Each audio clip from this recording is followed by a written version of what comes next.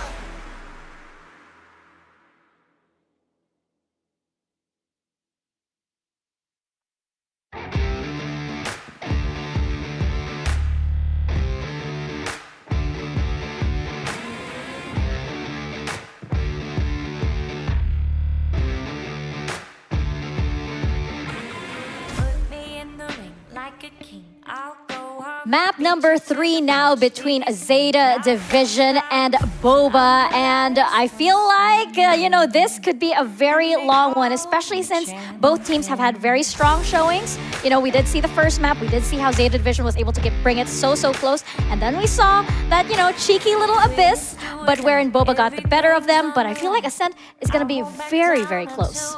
The biggest problem is Kohibi. I felt like during, whenever Kohibi would anchor a site, they would never be able to take her down. Instead, it would be the opposite direction. Also, number 2, SISU isn't able to get a lot of the opening frags. She's not able to extend her life as well. When she gets in, she just kind of falls, and after that, it's just -1 right away. Yeah, I feel like it's also like BOBA recognizing that SISU is a very important part, and not just like important, but also she's easy to target. Yeah. Once you anticipate her, they know that the plan of ZETA Division could possibly fall apart. What I really hope from ZETA is that they are going to default to holding back, being more reactive, and not losing their confidence here. They really need to reset their mental going into Ascent, a map that both of these teams are so familiar with. But when ZETA played this against Fennel before coming to this event over here, this is one of the maps where they dropped it or they get pushed on it. They have some fantastic ideas, and you just see this sort of essence come from ZETA Division, from VCTPacific come into play on Ascent, but they just need to step into it. They need to be confident. They need to be more aggressive, and that is what is going to be needed to go against a team like BOBA, who is looking so confident right now. Just now in the hallway, Kohibi had a little swagger in her step, and when you see that, you should be a little scared. Ooh, definitely. Especially since, we definitely have been putting a lot of attention on Kohibi. And especially since they might bring out the Cypher Deadlock here on Ascent. We know that this has been very, very popular recently. It is that kind of composition, though, where it can go, it can go oh so right if you use it in the right way. But it can also, you can also fall flat on your face if you do dare to use it. I did expect BOBA to bring out something a bit unique, though, because previously they brought out a really, really strange composition. And it almost felt like it was like, hey, just play whatever you want and it'll be fine. But now they do have that Cypher Deadlock, and we have ZETA Division going for something a little bit more traditional. I'm not too surprised with that either, because ZETA Division haven't changed their Ascent comp at all, but we do know it's a very strong map for them. So let's see who takes Ascent. Vic, Riku, all yours. That is definitely the question for these ladies, which is going to take Ascent. Now, the Deadlock isn't a completely brand new agent to this map, but I think it's a very interesting pick, especially because who is on Deadlock? Ayumi. Delbisky is playing the duelist. Ooh, earlier there's going to be a swap of roles here, and Ayumi has did an amazing job earlier on onto Abyss. But I'm expecting a lot of really cool, sonic sensor, the annoying wall that a Deadlock innately has versus a Sage. You still gotta buy it, but this one, it's automatically for you. I do like that Ayumi is on the Deadlock because Deadlock, this Sentinel is not like Sage.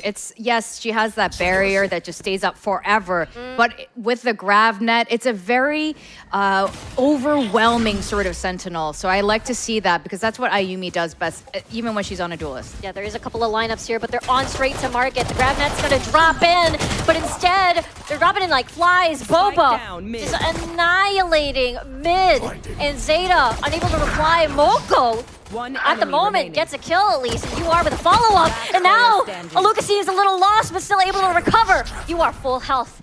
She knows where the last player is. Just a couple of shots, classic shots, might do the job. But now the element of surprise, the Dark Shroud, is going to eliminate information. And now UR could get a headshot to her head if she's not too careful about this. She's forced to push. Already pretty much dink. There is the recon. She knows where the direction of the shot came from. There is the smoke. Gonna jump right through, and UR gets that clutch for ZETA Division. Yeah, it all came down to that little final moment, but we were just talking about Ayumi on that Deadlock, and immediately her util paid off there with that grab net against ZETA's push here. What I would have liked to seen, though, was a little bit of a reposition from that remaining Sova. Sorry, from Aluka there in the corner. But that was close. I think this is going to be a little bit of a statement of how this ascent is going to be playing out between these two teams. It's going to be close. It will truly be. A lot of these teams are well versed in ascent. It has been there since the birth of Valorant practically. And we'll see now how ZETA takes advantage of their anti-eco. Since the birth of Valorant. Yep. Ascent is old. That mid control here. Ooh. I have to tease UR with the camera a little bit there to make her wary. It is so interesting how ZETA gets that space and then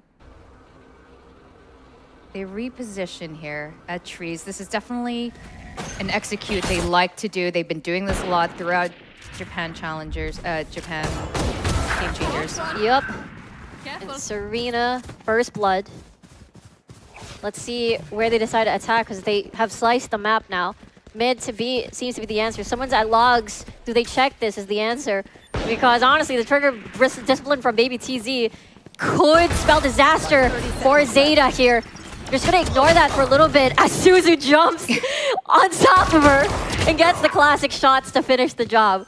2v4, of course, this is a lot of guns in favor of ZETA, and it is going to be a smooth run on round number 2 for this team.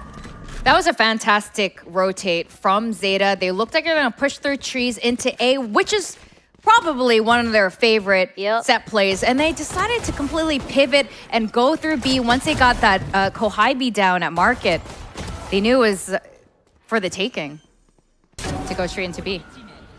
They're able to take down the market player, and after that, it was just a flood of ZETA.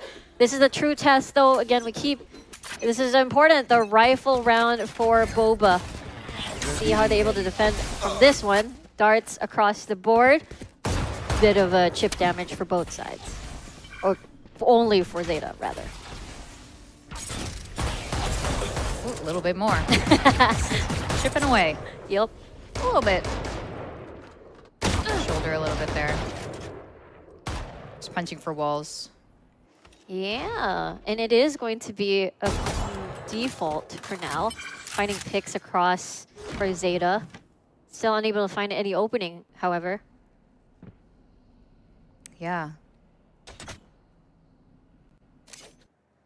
Doing the spike, not committing to any site yet.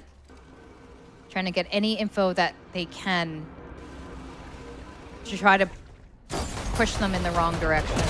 But maybe the push will be committed onto tree, but the barrier will enough to stop them in their tracks. They're forced to actually bait out of reaction on Tree because they're on their way to, well, B instead. SISU, dash activated, Cloud Burst already in play.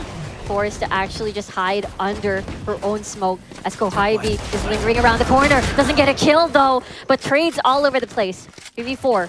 Lots of Guardians on the side of Zeta, so they're still pretty effective after this post plant. The deadlock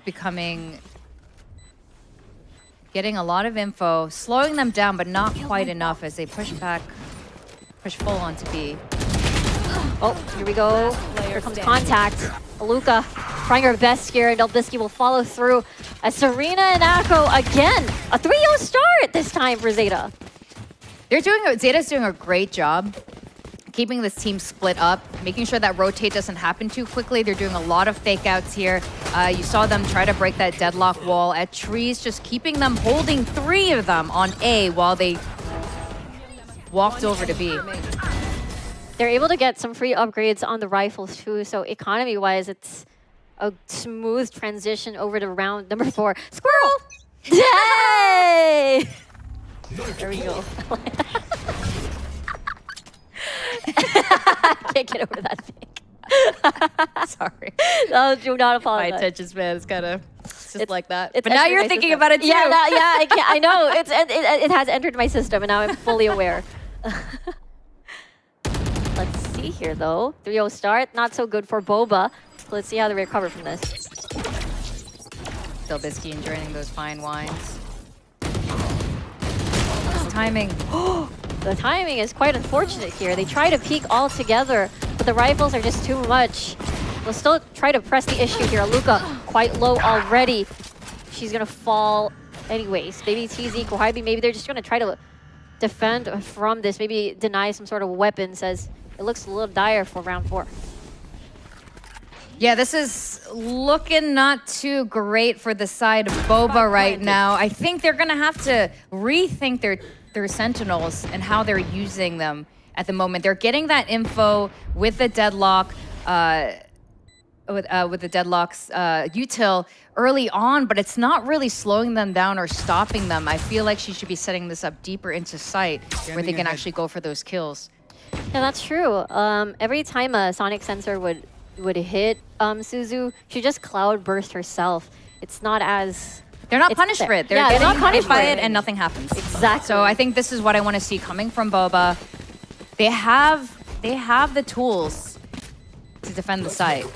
But they're waiting a little bit too long to do anything about it. And that's the thing. They're first on defense.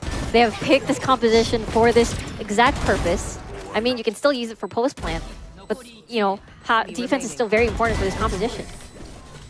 Meanwhile, on the side of Zeta, they're doing a lot of things right here.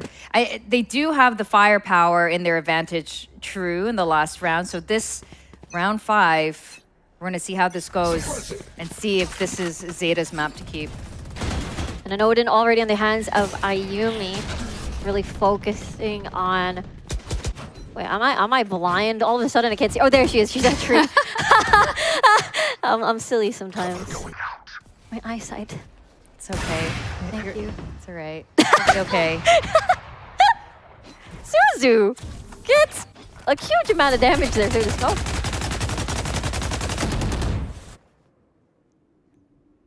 Barrier down. Spike goes for straight into an Odin. One enemy remaining. And that has to be the counter. You know what? Okay, 4-0 starts. Let's just try something else. It's not an Odin on the side of B, but it is on tree. Right here. Yeah, I like what Boba did there. At this point, they know what Zeta is up to. And we were just talking about this in the last map. It takes them a couple of rounds to kind of figure out what Zeta's plan is. But once they do, One enemy remaining. they start to collect those rounds in a reverse sweep here.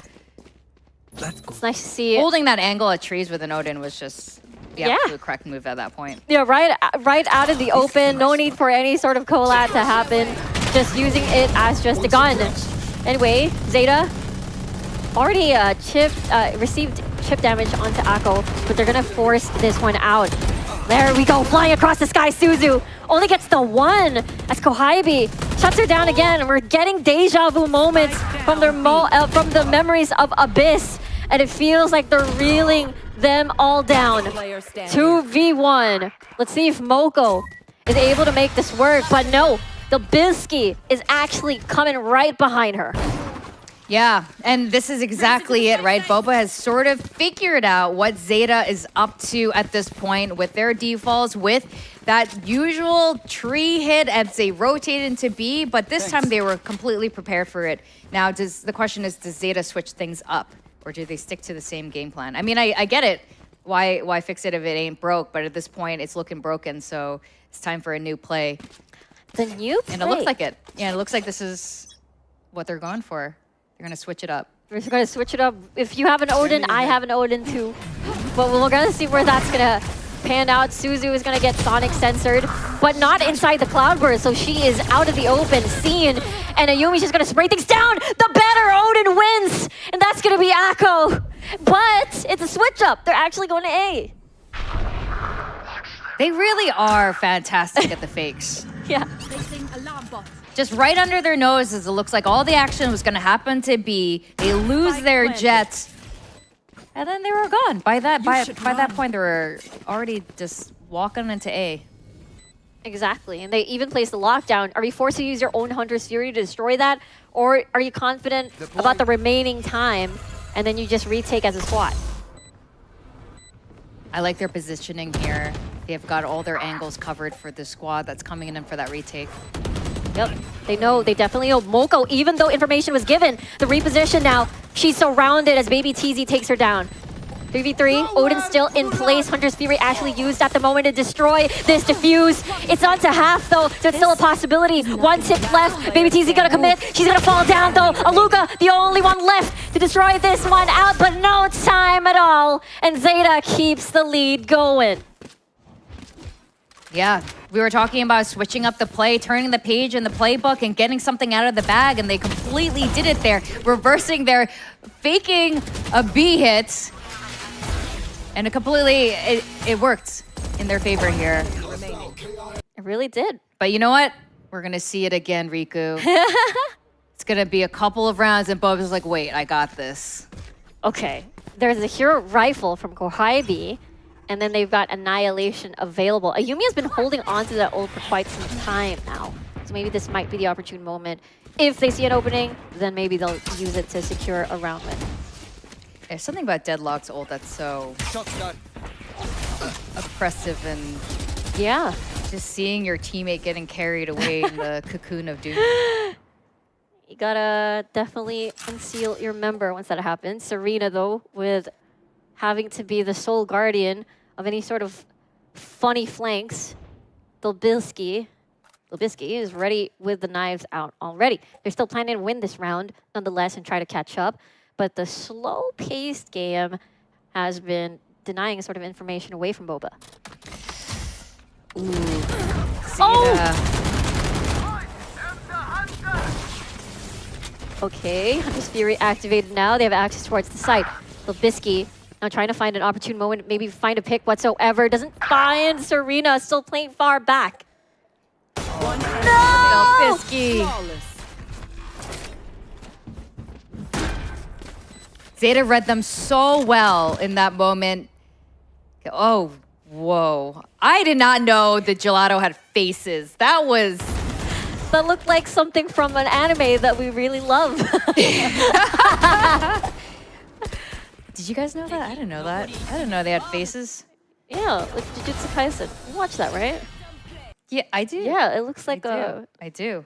Boba's timing out. You know what? They figured it out. Yeah, they did. They truly did. And here comes the timeout, an understandable one. BOBA, I mean, they've been in this situation before. But Ascent, one of their most played maps, it's strange, for sure. Yeah. It is. It's interesting, though, because it was definitely not BOBA's first pick, especially during Stage 2 of Game Changers SEA. They were a little bit more experimental, I think, than some of the other teams, which I really liked. But maybe that lack of practice from doing that, especially the last few Especially the last few games might be costing them right now. So hopefully they're getting it together, getting their scoop of ice cream or boba, feeling a little bit better. Yeah. To go back into this. Maybe they do feel a bit of that. I do feel like Delbisky really needs that confidence boost. She hasn't been having the funnest at times. She did really well during Abyss, but the switch onto Jet, now the operator, they have to make this expensive buy work. Over there. Yes, they do. But now we're gonna go for a classic A hit from Zeta. And I like that they're constantly switching it up here. It's good. Keeping BOBA on their toes. Absolutely. Their null command now activated. SISU still inside the cloud burst. There's no access for the operator to have an open shot there. The dink from Gohaibi is going to do some work, but Moko and Serena gets the numbers advantage alongside UR. Baby TZ, Gohaibi. What can they do here? They're going to be a little bit separated for now, but they're going to be joining forces and have the same angle onto Heaven. Gohaibi drops. UR drops her herself. And UR finishes off the round. And Zeta continues their domination. This performance, what I'm seeing from Zeta right now, this is why my prediction had gone in the favor of Zeta. Oh, yeah. Because this is where you see this cohesiveness, how practiced they are. This is where you see the experience coming in for like at least 2 years at the core of the squad was together. They know exactly what to do. The util is just piled up one right after the other. They're trading for each other, and they're not trading in gunfire. They're trading in util to protect each other. So this needs to be figured out by BOBA, or this is going to be a Zeta win today. I know the gap is I wouldn't say uncharacteristic, but it is BOBA. It is still, even though SEA number 3, Akko with a crouch, spray with the Phantom, proven to be effective. And here's the thing, we have not seen Annihilation used at all just yet. It has been online for quite some time now. Yeah, that's right. Saving it for the perfect cocoon moment. True. And they back away, maybe?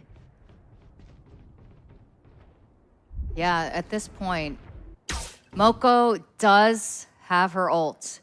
So this could easily be a very fast rotate onto B. If they can't get that first pick on A, get space on that site. The barrier is now down, expired even. And there comes a Yumi. Maybe the Annihilation might be used in this opportune moment. SISU, though, across the smoke. Now she's down 3, are gone in a blink of an eye. And maybe even Baby TZ taking 1 at least as a consolation prize. But this is, yeah, there's not going to be any retake. Maybe just get a weapon somewhere for that free upgrade. Yeah, it seems quite straightforward when the other team is on a low eco. Yep. It's quite a straightforward hit. They just go in. It's nothing too tricky there. BOBA protecting that Sheriff with 5 HP and all her might. Trying to get some exit frags, I suppose, but I don't think anyone's going to exit through tree and to Hello there. Oh, there's so much eye contact. I know. Oh, here we go. Okay, no exit frags.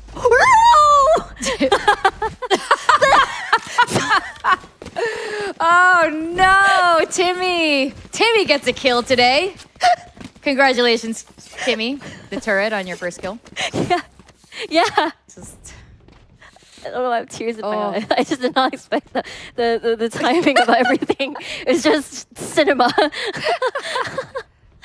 Oh boy, it's like a scene from a sitcom. But going back, though, Zeta still wins in the end, and BOBA still has a long hill to climb here for that comeback, and another expensive buy on the operator for Delbilski.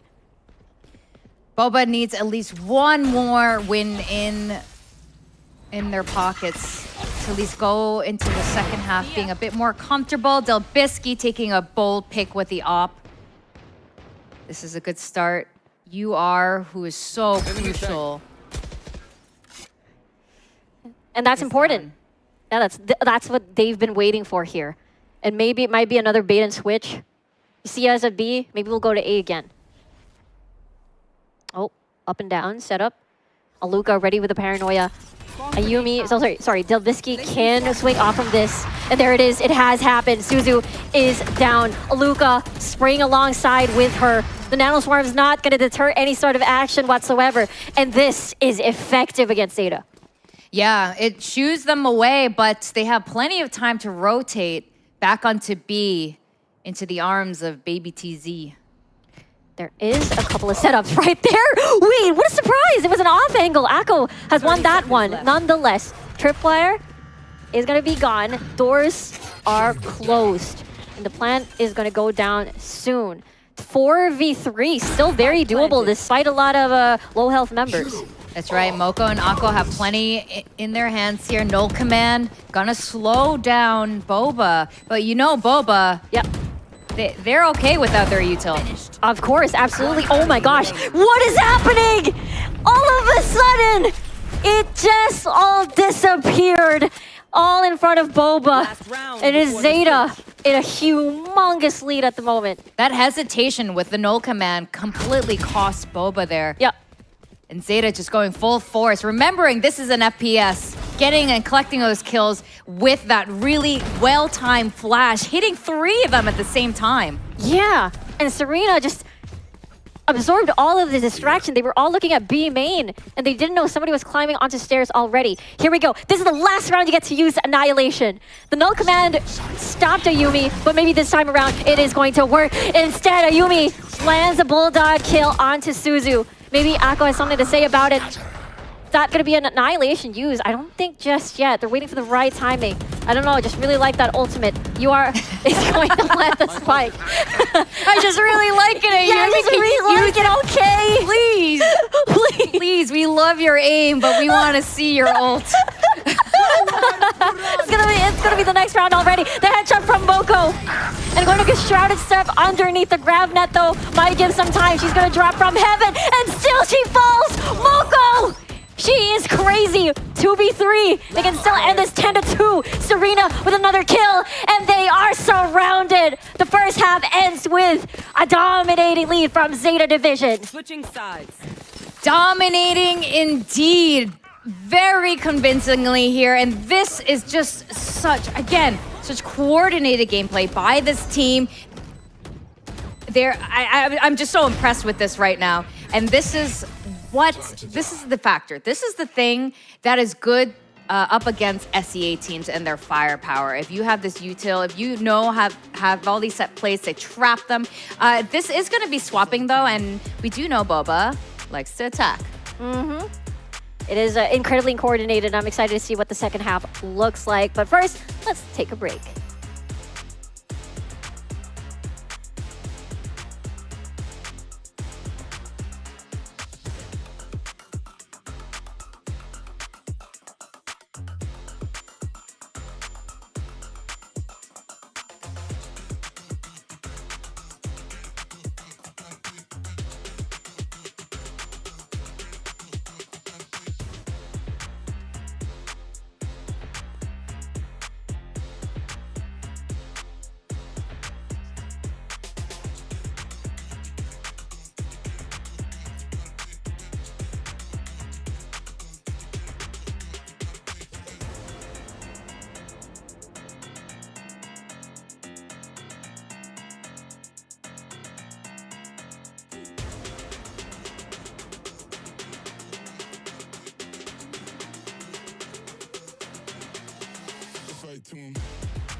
Welcome back, everybody, over here. It is ZETA now 3 rounds away in this map number 3.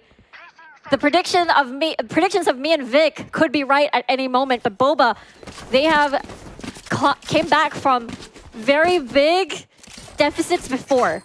So this is definitely the time to bring that in if they want to be 1 game away, go closer and closer to that playoffs. Yeah, and they've done it before, like you said. So this is not out of the realm of possibility or reality. These girls are really experienced.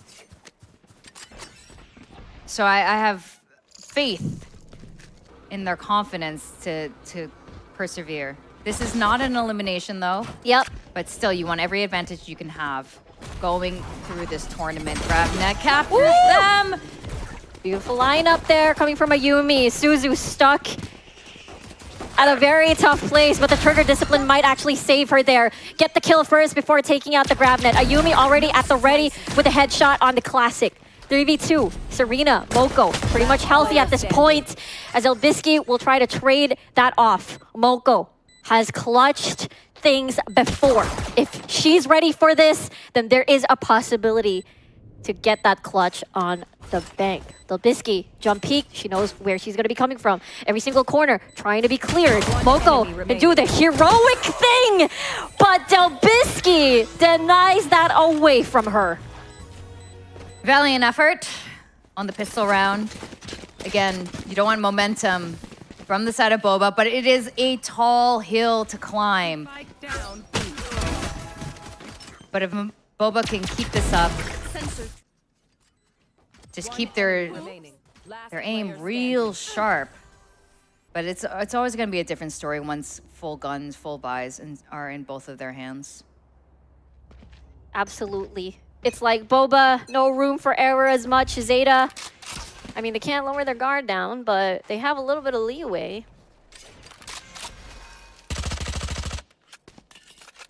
Going for that mid control. Market is really just protected with a little bit of info, with a little Timmy the turret. Yep. No bodies to stop them. No bodies to take in the GravNet this time around. So they're fine with having a robot instead as replacement. Delbisky, though, finds a very vulnerable UR alongside Serena. It's going to be such an easy kill. Ayumi, though, on top mid, watching the rotations. GravNet activated. Moko is going to try to push it down. But no one falls on the side of BOBA, and things are looking great for them. Yeah, a flawless nonetheless. Yes, they were on an eco, but this was a really clean take by BOBA. And a really good read at that.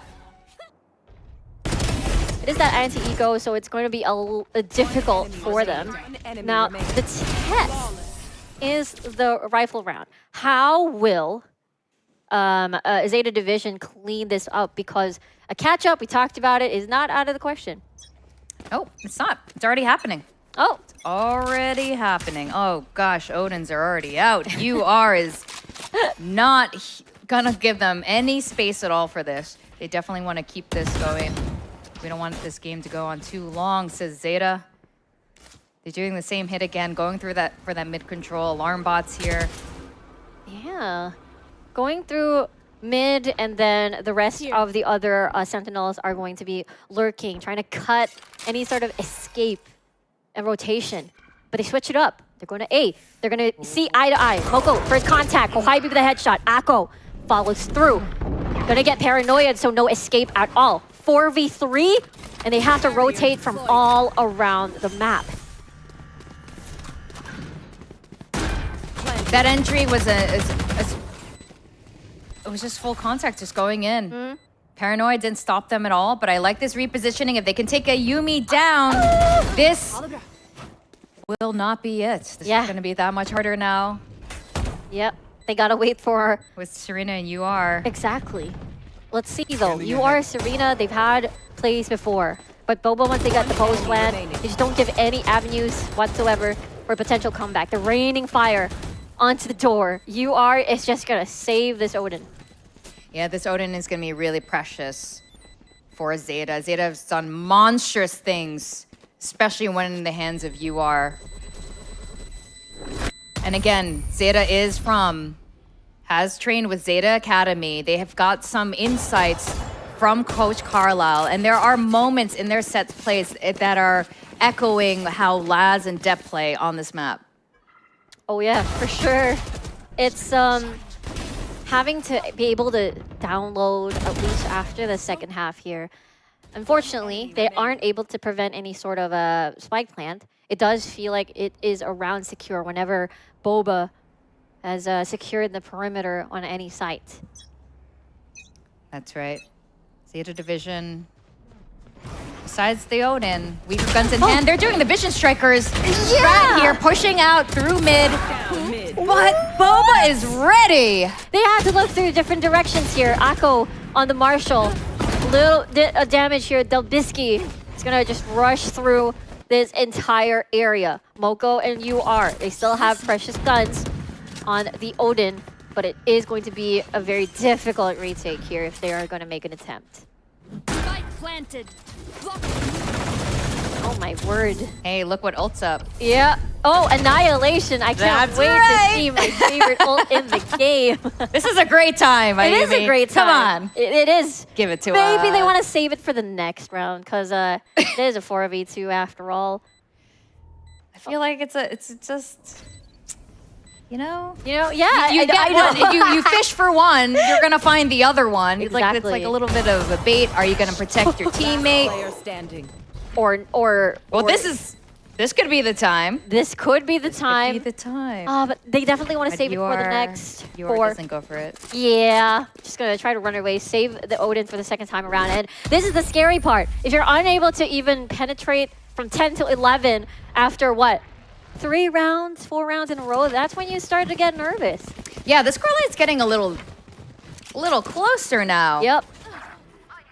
It's still going to be a little bit tough, but I really like this in particular. They read it so well. They knew that they're going to push out of mid, just sensing maybe with their half buys that this is probably going to be a fast play coming from defense. They read it, rotated over to A, and good on them.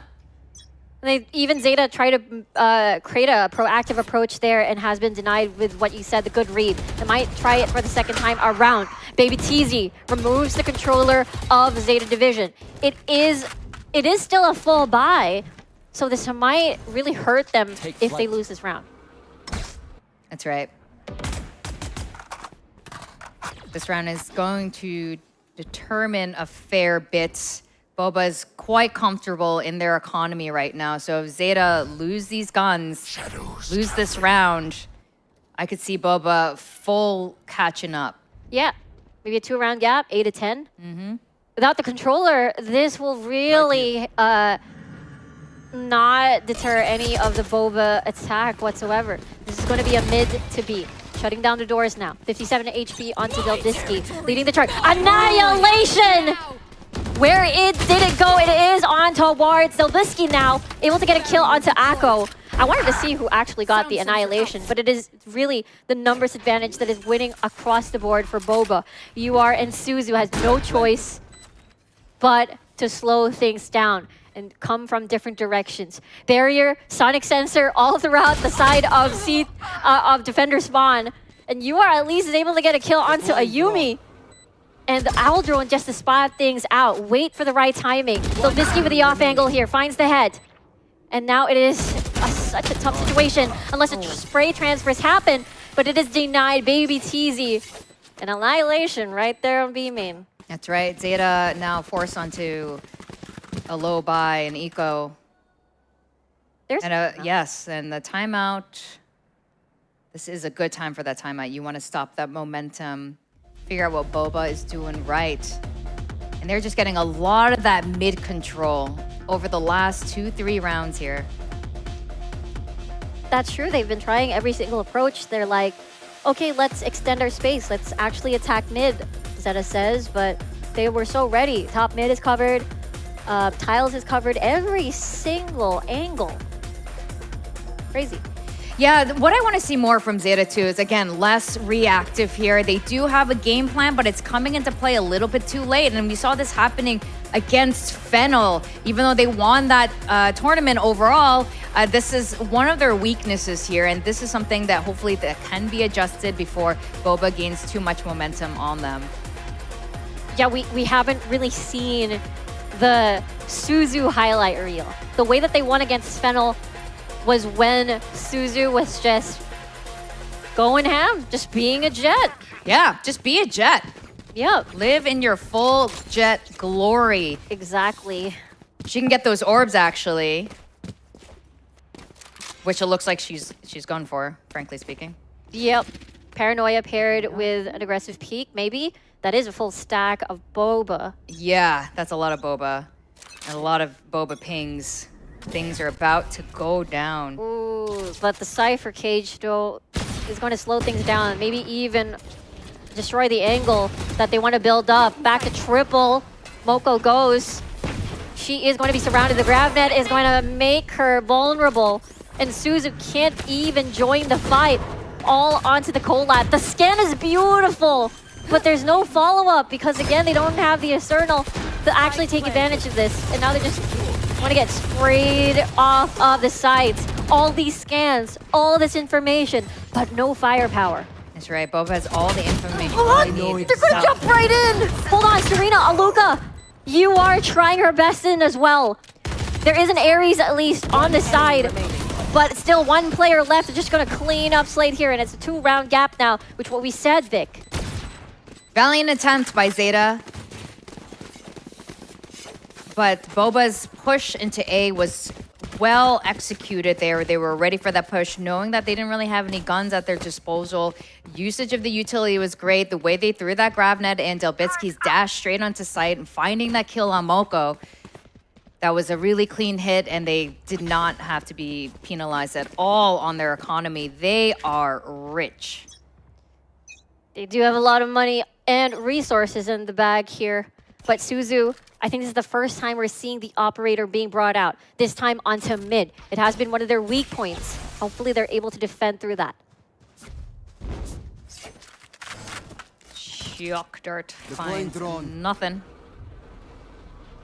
Going for that mid control again, and they have so much space right now.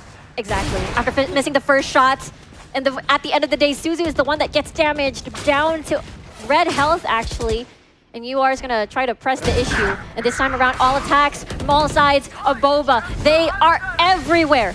And Hunter's Fury activated in as well just to stall things out onto Tree. They're not going to allow them to enter through that space. But Gohaibi takes advantage of the chaos. And Delbitsky peeks onto mid, finds a person, and everything is falling apart onto ZETA's buy round. SISU trying her best to salvage things onto mid. Her HP is just so low right now to even try to get a lot of these potential picks. 10 HP onto her. She's smoked out. She has no vision. And they actually get across the lane unless Serena recovers this for ZETA Gaming. Access through the lockdown, but doesn't completely envelop the entire site. They still have space to plant the spike.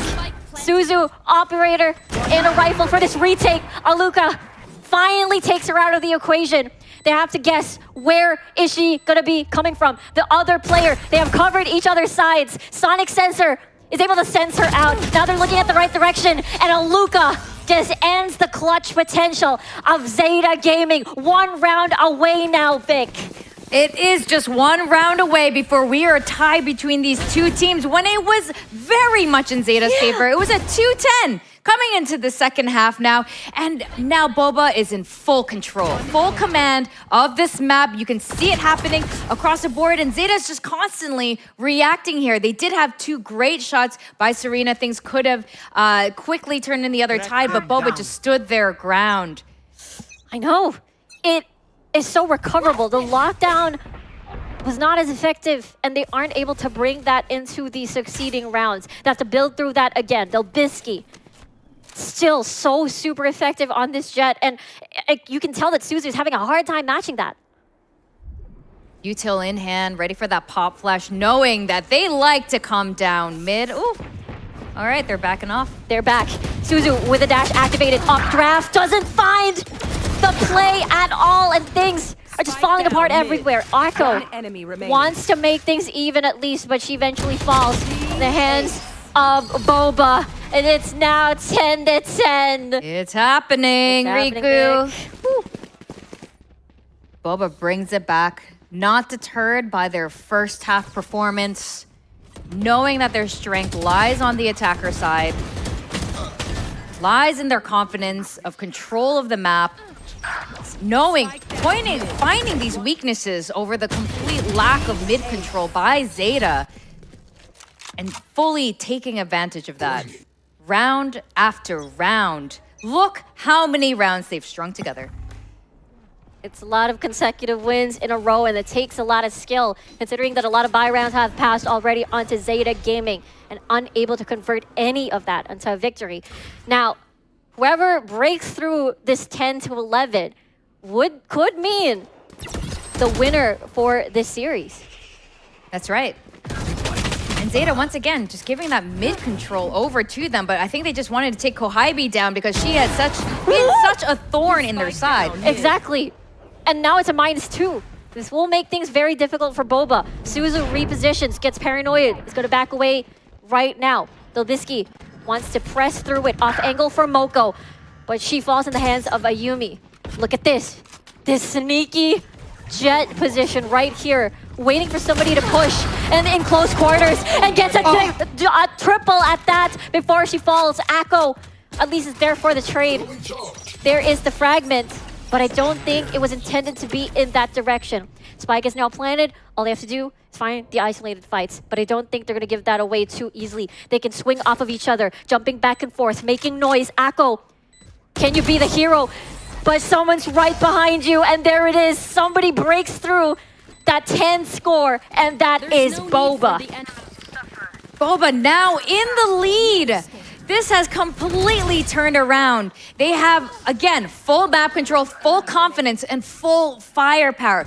Zeta, on the other hand, they have traps, but they are using it a little bit too late. They need to contest back harder. They need to find that information harder. They did hunt down Kohibi just now, but I don't know if that was the most correct move. At this point, they need to just be more aggressive. They need to be more proactive on this defense.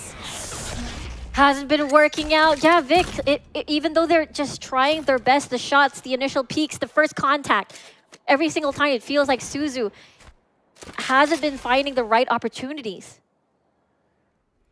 But I like what they're doing now. They have the right idea.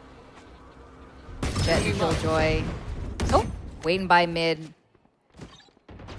They're gonna back away from that one. You are rather. Gets that elimination onto Ayumi.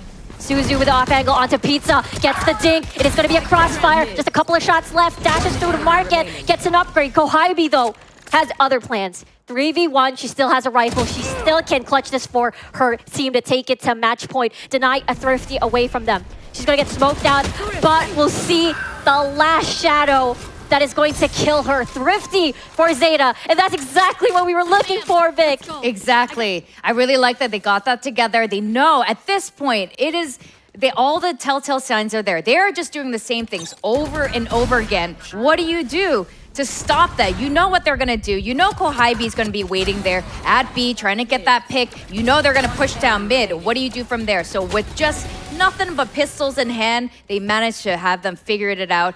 BOBA, on the other hand, probably got a little bit too comfortable going on autopilot mode, expecting the same result after so many successes. Yeah, exactly. Mid has been the point of contention. Every single time it was a point of weakness for Zeta Gaming, even including top mid. But this time they have 4 ultimates to work with to take this to match point. Right. And an operator kill. That's ultimately valuable. Yeah, Ayumi going down is huge. A lot of their game plan revolves around Ayumi and her grab net and just pushing people out of the way or stalling them in place while they go in for the kill.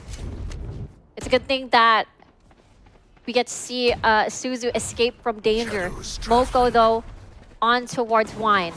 She can play spoiler here, like exactly now! Look at her go! Moko coming in massive here. It's still not over. Controller versus controller. Spike is down. She gets Moko at the end from the shadows. Retrieve the spike. I'm gonna go to B. And let's see how this plan works out. Not gonna be canceled at all. 30 seconds on the clock. A lot of time here, Vic. It is a lot of time, but it is just one woman and a dream to make sure that Zeta does not hit match point. Aluka doesn't have any smokes anymore at the moment. Will reposition, has paranoia, but you can't reveal your position just yet. They're not gonna check stairs, or they're gonna look. They are, they do their due diligence. And Zeta is the one that reaches match point. But BOBA didn't have the OT. True. They like the T. They do like the T. They like OT. They like the boba OT. tea. But now there's the timeout. Boba It's important. But honestly, Yeah. Moco Loco, just going crazy over there in wine. That was huge for them, and that was a large part of their success just now, bringing it to match point. Having to conceal herself, getting that 3K, and denying a plant onto A. That's mad. And now, what if overtime? There's a big chance we're gonna see our first overtime here on Game Changers Pacific. I hope Boba's figured something out here. They were running the same plan over and over again, nearly 10 rounds in a row, and it's worked every single time. But surely, they only need a second strat. So, this is it. I think stakes tension must be running high for both of these teams right now because they both know whoever wins this next round, that's it. This could change everything. This tournament's only a week long. This is our first time on a LAN, first time meeting each other even. Tactibear! Angry Bear. A little late there, but it's okay. It's okay. We did it. We did it. That's what's important. And what's important is there's 4 ults on their side. Yes! 4 ults, including another annihilation. Yeah. You do want to see some annihilating happening here. They're grouping up at A, and this looks like it's going to be a really fast hit. Ooh, love the lineup on the grab net. Hits the one on triple, but Moko sidesteps through that entirety. They're going to rotate now. Akko playing it close, but Delbisky actually shuts her down. There it is. The 3 is going to rotate soon. And now it's going to be a 4v3. No one is going to be on tree as there is a wall, a barrier, annihilation at the ready. This could be the game changer. This could be the overtime playmaker. Annihilation. Where is it going to go? Question mark. Unable to find any sort of target. It is going to be used for pressure to stop them from going in. SISU, though, has other plans. They're going to drop. Serena gets a kill. Delbisky with a trade. And it's going to be a double hell play. You are with a kill. SISU 1v1. And she clutches it. No overtime. And there is time to defuse the spike. And at the end of the day, ZETA Gaming will take this series win against BOBA. Fantastic victory by ZETA Division. BOBA came back really strong, and this is the perfect map to end on because this is the perfect demonstration of how the Japanese region plays and how the SEA region plays. You have this crazy firepower, these aggressive plays by BOBA, but ZETA Division, this might be what it takes to stop such powerful mechanics coming from SEA's side. It is ZETA Division coming in with their set plays with these beautiful utility, beautiful coordination, bringing them over the line. But it honestly, Riku, it got really darn close there. But congratulations to ZETA Division on this first victory, their very first Game Changers LAN. Imagine they were at 10. It did not break them mentally that they couldn't break through that barrier. They really took a while to sort of download, but it was worth it in the end. They denied the overtime, and they get their first series win, and they don't have to worry about, you know, that mental load of starting Game Changers Pacific with a loss. That's right. Now, all they have to do is you're going to wait for the results of the next match to see who they're facing up. Are they going to be facing up against their Japanese sisters, Fennel, or will they be going against Zipto? And that's going to be another one. I expect another 3 mapper after this, by the way. I think it's a very similar situation here. We have 2 different regions, 2 different play styles, but both top of their regions. And how are they going to match up against each other? That's indeed the question that will be answered in a few. And just as you said, Vic, I really agree with you. This was the perfect ending to such a perfect series. Absolutely. And you know what? I'm so glad we got Abyss. Actually, yeah. And yet we were still surprised. Not just by the Abyss, but by the things happening on Abyss. Both of these teams winning on each other's map picks. So this is Valorant, ladies and gentlemen. But Abyss kind of brings it, Ascent brings it all together. Yes. Because this is the classic. It is. Right? Like, how are you going to play the oldest map in Valorant? How are you going to innovate, if anything? And I do like the innovations coming from the side of BOBA. But ZETA here stuck to the, you know, the timeless comp here that's been working out so well. And it's it's been fantastic. You can just see like how much value there is when your core roster just hasn't changed in 2 years. I love how you brought that up. It really just shows how much Ascent is a test of a foundation of a team. And it really just shows that even the classic comps with the classic roster is able to bring that strength out. Looking at the stats though, it is very close. Every single round really brought everyone to the edge of their seats. Yeah, it did. There was a really exciting Ascent from both of these sides here. Both of them clearly preferring that attacker side. Surprising, actually. But I'm liking that ZETA came back with that game plan. It really nearly slipped out of their fingers. Yeah. It's insane how things could have possibly gone until they recollected themselves, started becoming more proactive, trying to get information faster. So this, if they can continue that throughout this tournament, I expect really good things for this team. And it's potentially, we may see someone different this time at the end of on the stage with that trophy. I mean, you're right. We've seen a lot of duelists that we are well known to be Jet players, but they're forced to adjust on this meta. And the biggest question is whether or not they are able to deliver. SISU at the very first game onto Haven was able to bring it out. But of course, let's not forget the MVP, Akko, had a lot of high impactful plays, especially mid to late rounds. Yeah, both of the initiators on this team, especially Akko, I think it's just are monumental to this team. They're so important to this team. And Akko, of course, is part of that core roster. She's been there since the beginning. They're IGL, leading the charge with her KO or whatever initiator she chooses to be on, especially her breach. And it's been very effective. I can see why that this team has risen to the top of their region. You can see a lot of experience coming in, playing with the ZETA Academy, and just getting a lot of insight, a lot of advice from a lot of the Japan Valorant community. Mm-hmm. I know you can really see the combined experiences, not only from within their roster, but as well as within the organization. It's just one of those things where you're at high pressure situations. How do you not break down and lose your cool? Yeah, that is probably the most in the final piece of Valorant. But you know what, Rico? I think we have an interview on hand. Let's go over the stage with Mika, who's going to interview the winners of today with ZETA Division. Hey everybody, I'm here right now with Akko of ZETA Division and going to help with some translation. Congratulations to you. Now, I have to ask about that map, Ascent. What did it feel like when BOBA was catching up? How were you able to keep the team calm? まずはおめでとうございます。最後のマップ、モバ戦の、アセントについて伺いたいんですが、最後追い上げてきたときにどのようにチームとして冷静を保っていたか教えてください。はい、ありがとうございます。まずは、そうですね。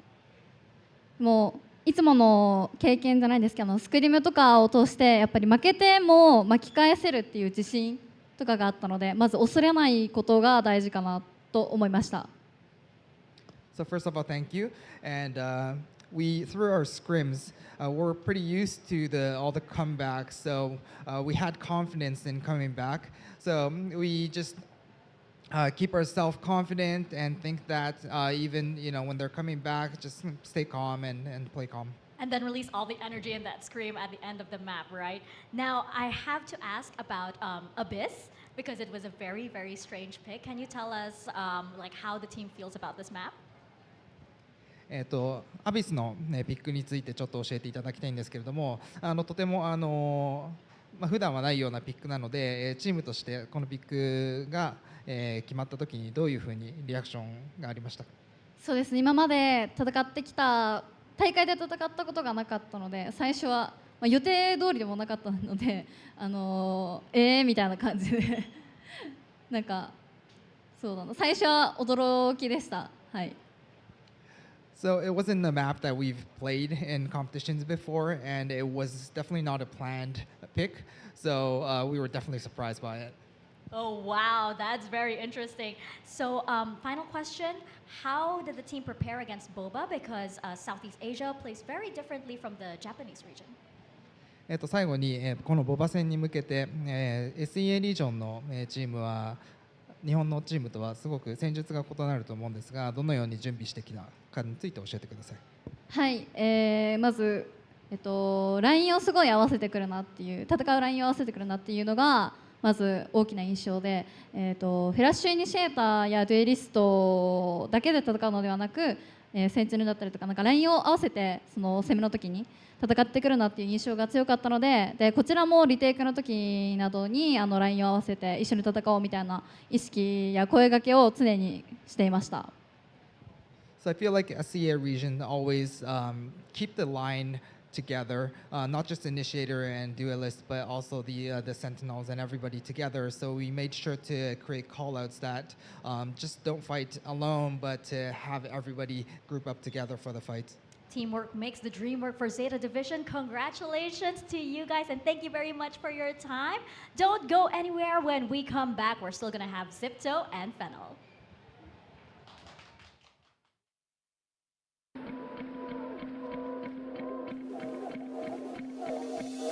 Staying humble cause I have to grow. Don't need no distractions, so they gotta go. In my flow, keeping hopes high. Gotta try and survive, it's my life. So I strive to be the best, and I say that with my chest. Now I'm rising above my station, no limitations. When they assign me to win, I'm ready for graduation. Trained up, prepared for every situation. Don't be confused, just say congratulations. This is God-given, ain't no restrictions. They always talking but ain't got no diction.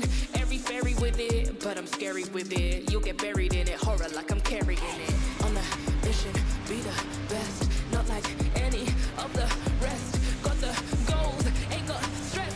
I already made the cut and I already passed the test. Now you already passed the test. Now I'm rising above my station, no limitations. When they assign me to win, I'm ready for graduation. Trained up, prepared for every situation. Don't be confused, just say congratulations. It's time to deliver, sending shivers through your spine. Never give it up, never give it up. My mind is clear. I'm the winner, this is mine. Never give it up, never give it up. It's time to deliver, sending shivers through your spine. My mind is clear, I'm the winner, this is mine.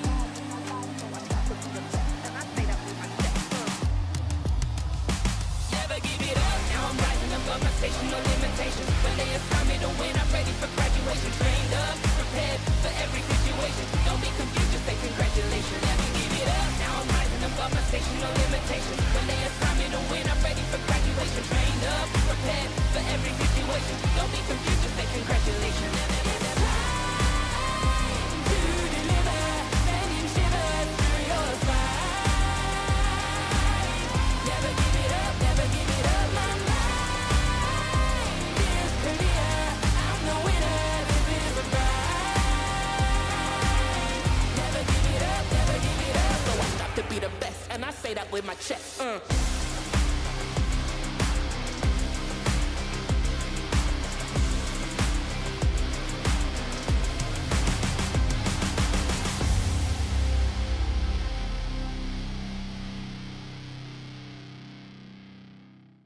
Ready right now, ready right now. Came for the win, gonna win hands down. This ain't a game, where's my motherfucking crown? Give it to me right now, let me grab it right now. Ready right now, ready right now. We don't ever lose, cause we write it right now.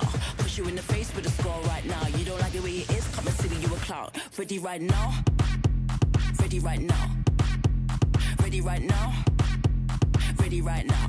Ready right now, ready, ready right now. Hey, ready right now. Ready right now. Ready right now, ready, ready, ready, ready, ready right now, ready right now, ready right now, come and see me, you a clown. Ready right now, ready right now, ready right now, come and see me, you a clown. Ready right now, ready right now, we came to win cause the winners hands down. Ready right now, ready right now, we came to win cause the winners hands down.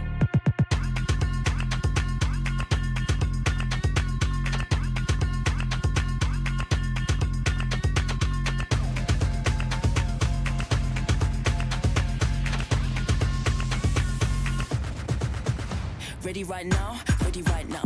Came for the win, gonna win hands down. This ain't ain't a game, what's from fucking crowd? Give it to me right now, let me grab it right now. Ready right now, ready right now. We don't ever lose cause we got it right now. Push you in the face with a score right now. You don't like the way it is, come and see me, you a clown. Ready right now, ready right now. Ready right now, ready right now, ready right now, ready right now. Hey, ready right now, ready right now, ready right now, ready right now.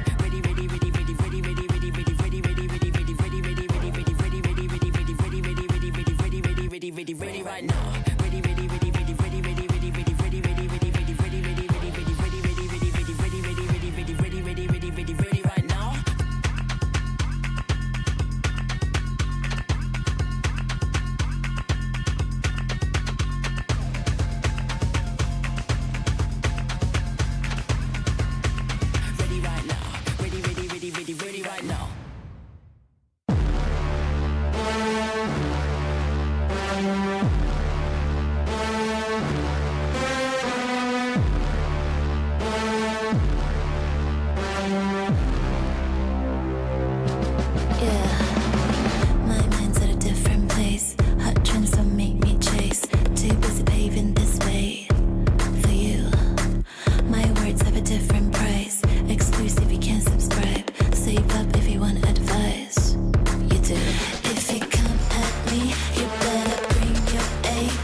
I want it now and I ain't never gon' back down.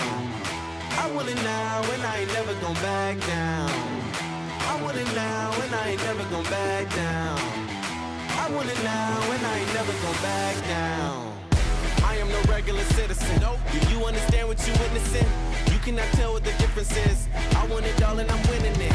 I do not care about opinions. Time to make a few decisions so I can take a position. I'ma go get it, I'm punching and kicking.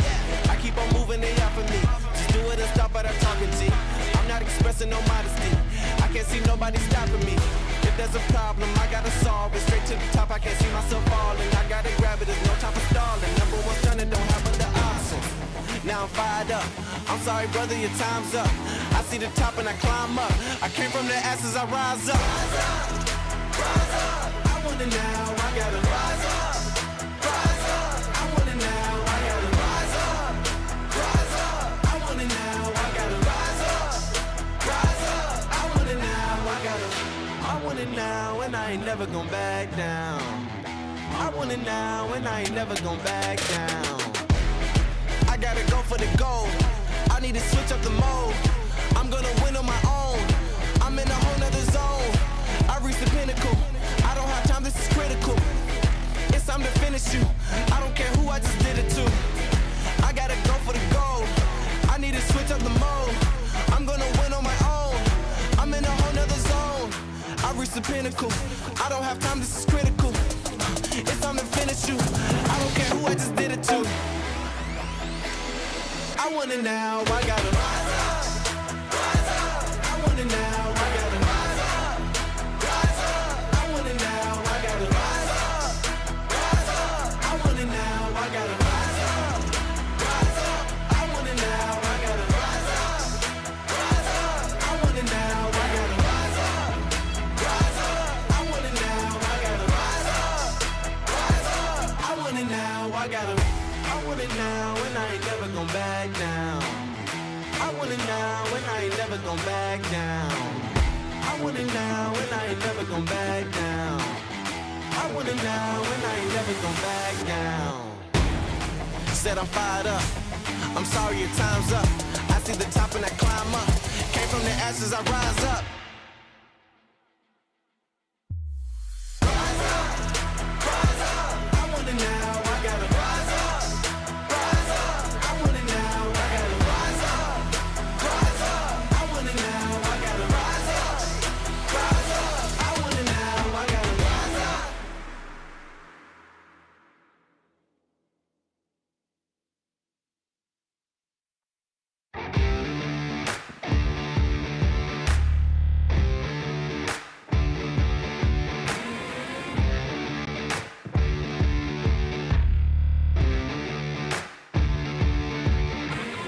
Put me in the ring like a king. I'll go off, beat you to the punch, leave you stunned, and I won't stop till I'm the last one standing. And they call me champion.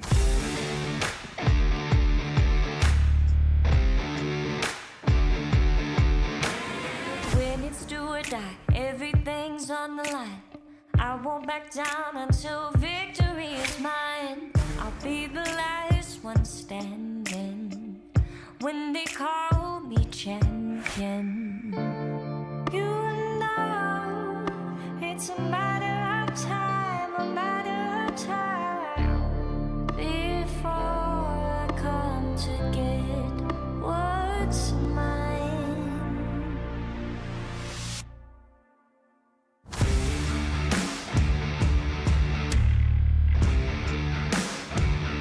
I'm a fighter.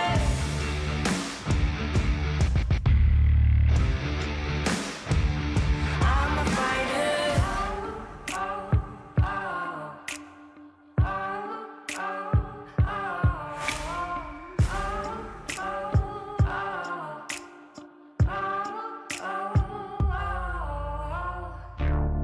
You know it's a matter of time, a matter of time.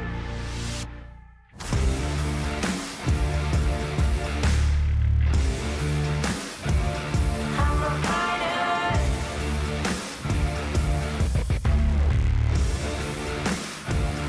I'm a fighter.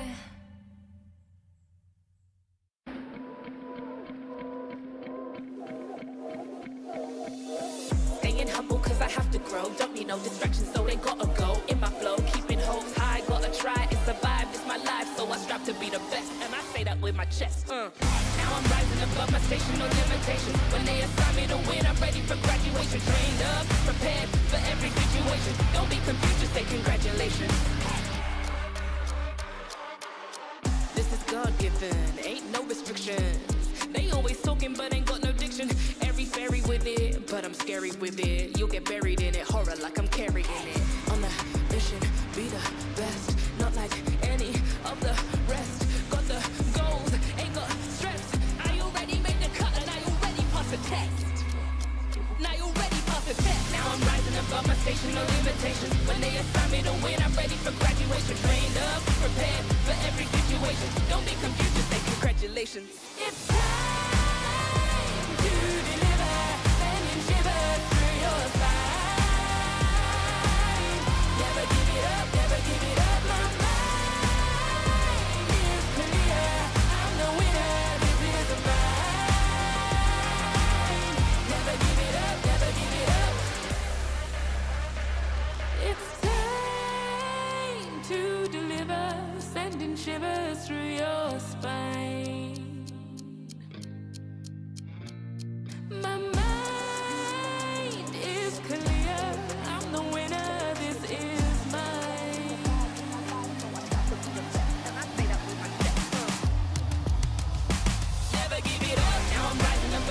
station, no limitations. When they assign me to win, I'm ready for graduation. Trained up, prepared for every situation. Don't be confused, just say congratulations. Let me give it up. Now I'm rising above my station, no limitations. When they assign me to win, I'm ready for graduation. Trained up, prepared for every situation. Don't be confused, just say congratulations. To deliver, sending shivers through your spine. Never give it up, never give it up. My mind is clear. I'm the winner, this is a ride. Never give it up, never give it up. So I strive to be the best, and I say that with my chest.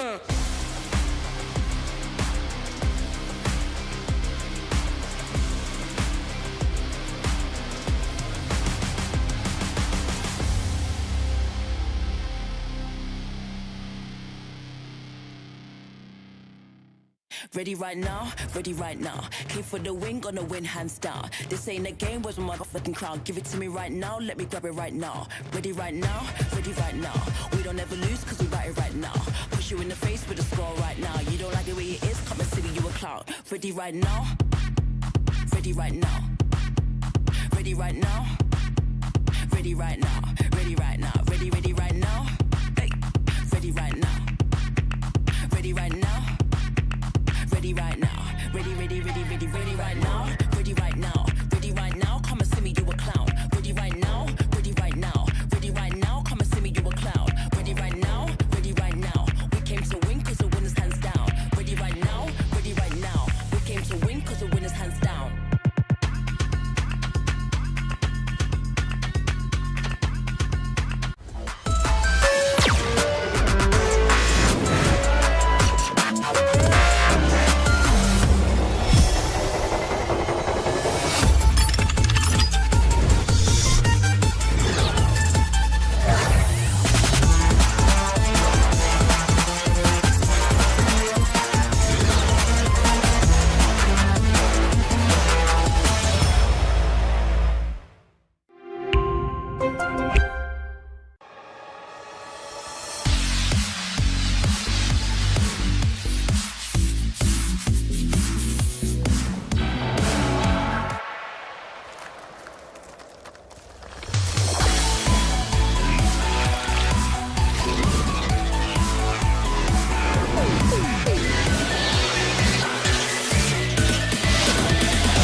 Everyone strive to reach the peak. Zoe is here, participating in every frame, perfecting the view for every battle. From Seoul to the world, Zoe strives for perfection, knowing that every frame is crucial to victory. As the tournament rages on, Zoe stands with you. Battle. Every frame. Every frame. Every frame. Every frame. Every frame.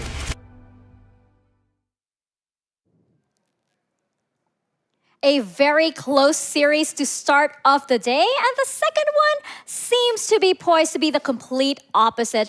But nothing is what it seems here on VCT Game Changers Pacific, not even here on the desk, because instead of Riku, we have Quack now. Hello, Quack. Hi. And of course, we have Vic as well. Hello. Welcome, Singaporeans. I'm back. Oh, finally, we got a Singaporean desk. Yay! And, this is a very exciting series indeed because we saw how action-packed that first series was, but now we are going into Fennel versus Sipto. Are we going to address the elephant in the room here? Are we going to address the elephant in the room, meaning that Sipto, you look at their stats, you look at their record, it's pretty green. Yeah, not a lot of red. Well, there's like no red. There's no red. There are 2 red marks, but it's like G2 goes in. Well, okay. And Team Liquid. Brazil, yeah. I mean, Well, That's they dropped one map. Oh, whoa, whoa. One map. Okay. Even on that one map, Shirazi had like 29 kills. Yeah. Yeah. We're just gonna let that sit in for a bit. The elephant, the very, very big elephant in the room is, of course, that ZETA is the most dominant team in the Game Changers Pacific scene. And this has been going on for the past couple of years, right? This year, they have won 32 maps out of the 33 that they've played this entire year. So that's 29 maps consecutively. Shout out, by the way, to Valo2 Asia and Black and Blue for that information. And last year, they had one of the longest win streaks also. It looks like they're repeating the same thing this year, going, pretty much straight into it. So for Fennel, I'm wondering what they can bring out, especially since they know that they are up against Behemoth here in the Game Changers scene. Yeah, they are. Obviously, everyone knows this SMG or ex-SMG roster. A very at this close point. series to start off the day, and the second one seems to be poised to be the complete opposite. But nothing is what it seems here on VCT Game Changers Pacific, not even here on the desk, because instead of Riku, we have Quack now. Hello, Quack. Hi. And of course, we have a Vic as well. Hello. If you guys are out there, Welcome, we had a little Singaporeans. bit of a strange occurrence here. We had sort of like ghosts of our past here, just like ZETA might be doing here, especially since with Fennel, they've scrimmed with them so many times. They feel like they know them quite well. And, Fennel, as we mentioned earlier, it might be kind of like the same story as we saw in the earlier series. Is this what we're thinking, Vic? Possibly.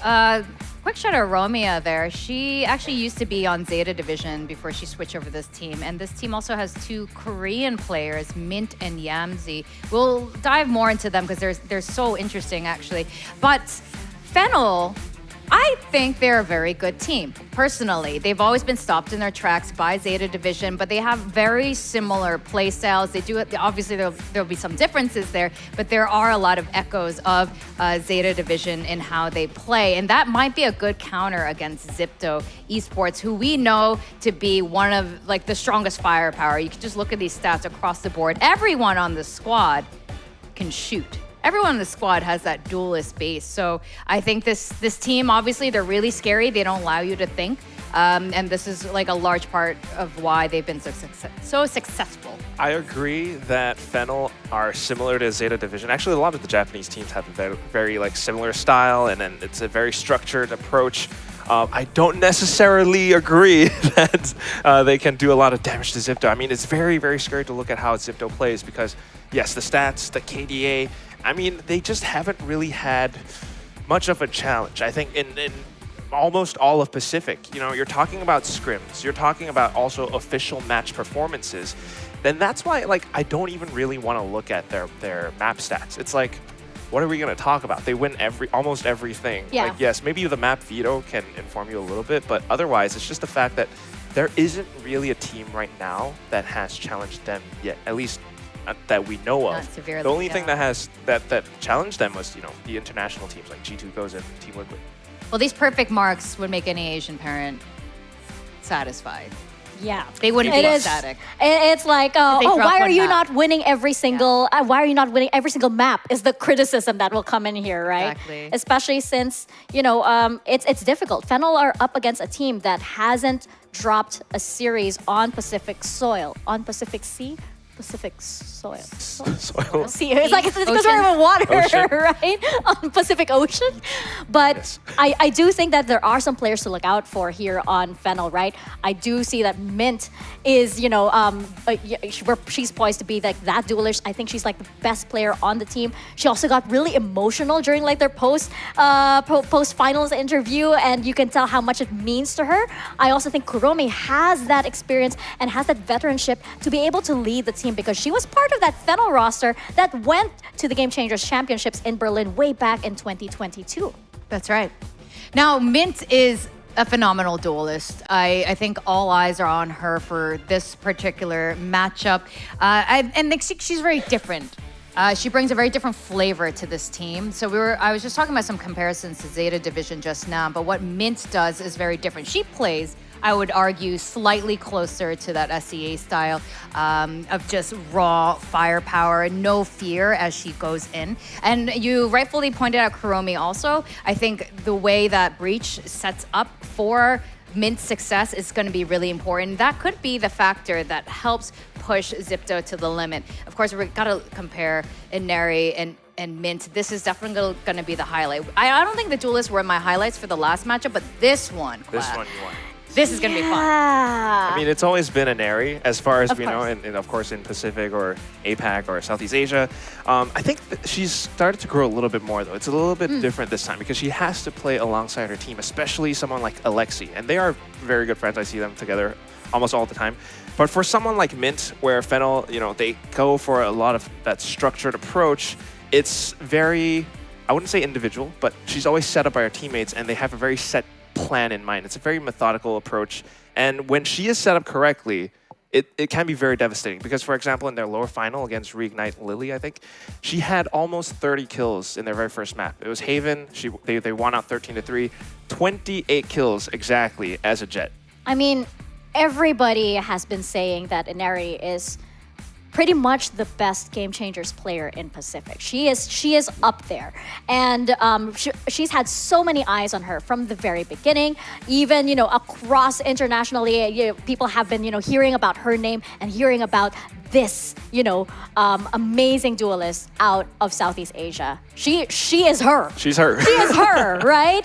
And the fact that Sipto not only has Inari, but everybody else who can actually perform at that level is very frightening. I mean, the only new addition is Tara, but Tara is such a household name when you talk about, in FPS titles all across, the Game Changers or women's scene rather in tactical shooters, because she's not technically new to the roster as well, right? She was on this kind of core roster as a sub, so in and out.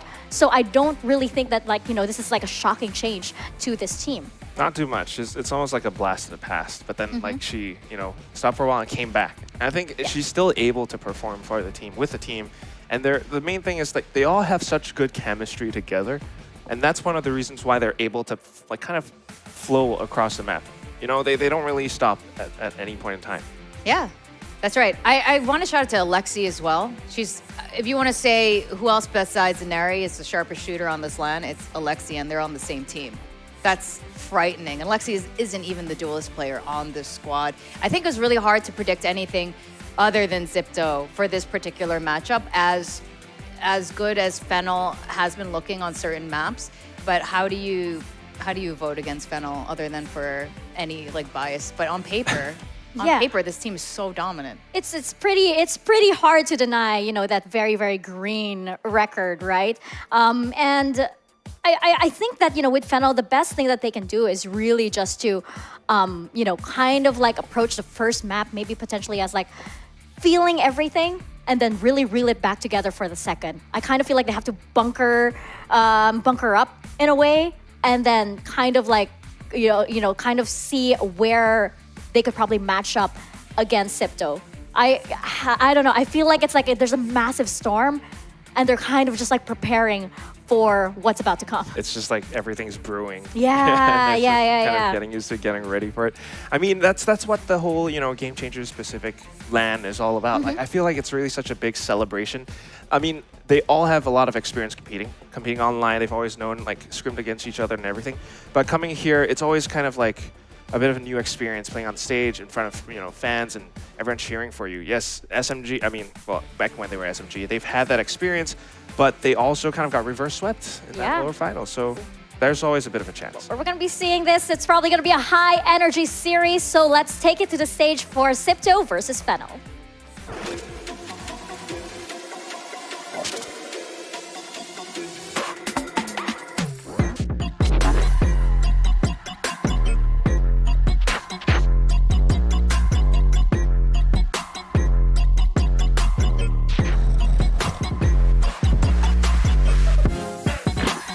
게임 체인저즈가 가을 때 楽しいものだと思った?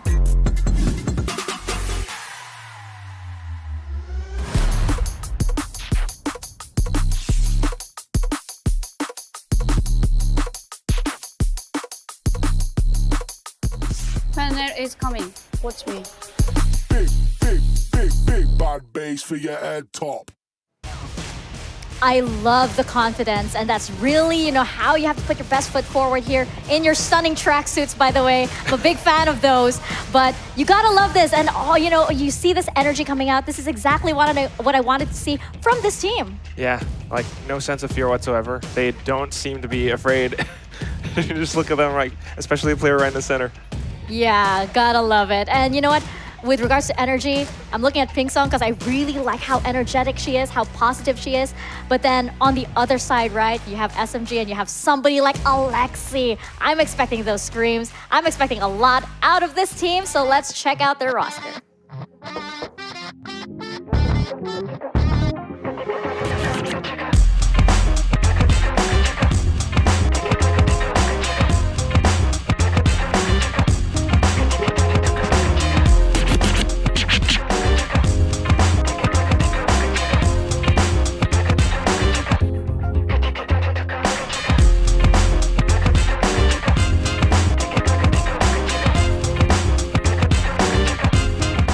For those who have never faced us before, get ready to accept defeat.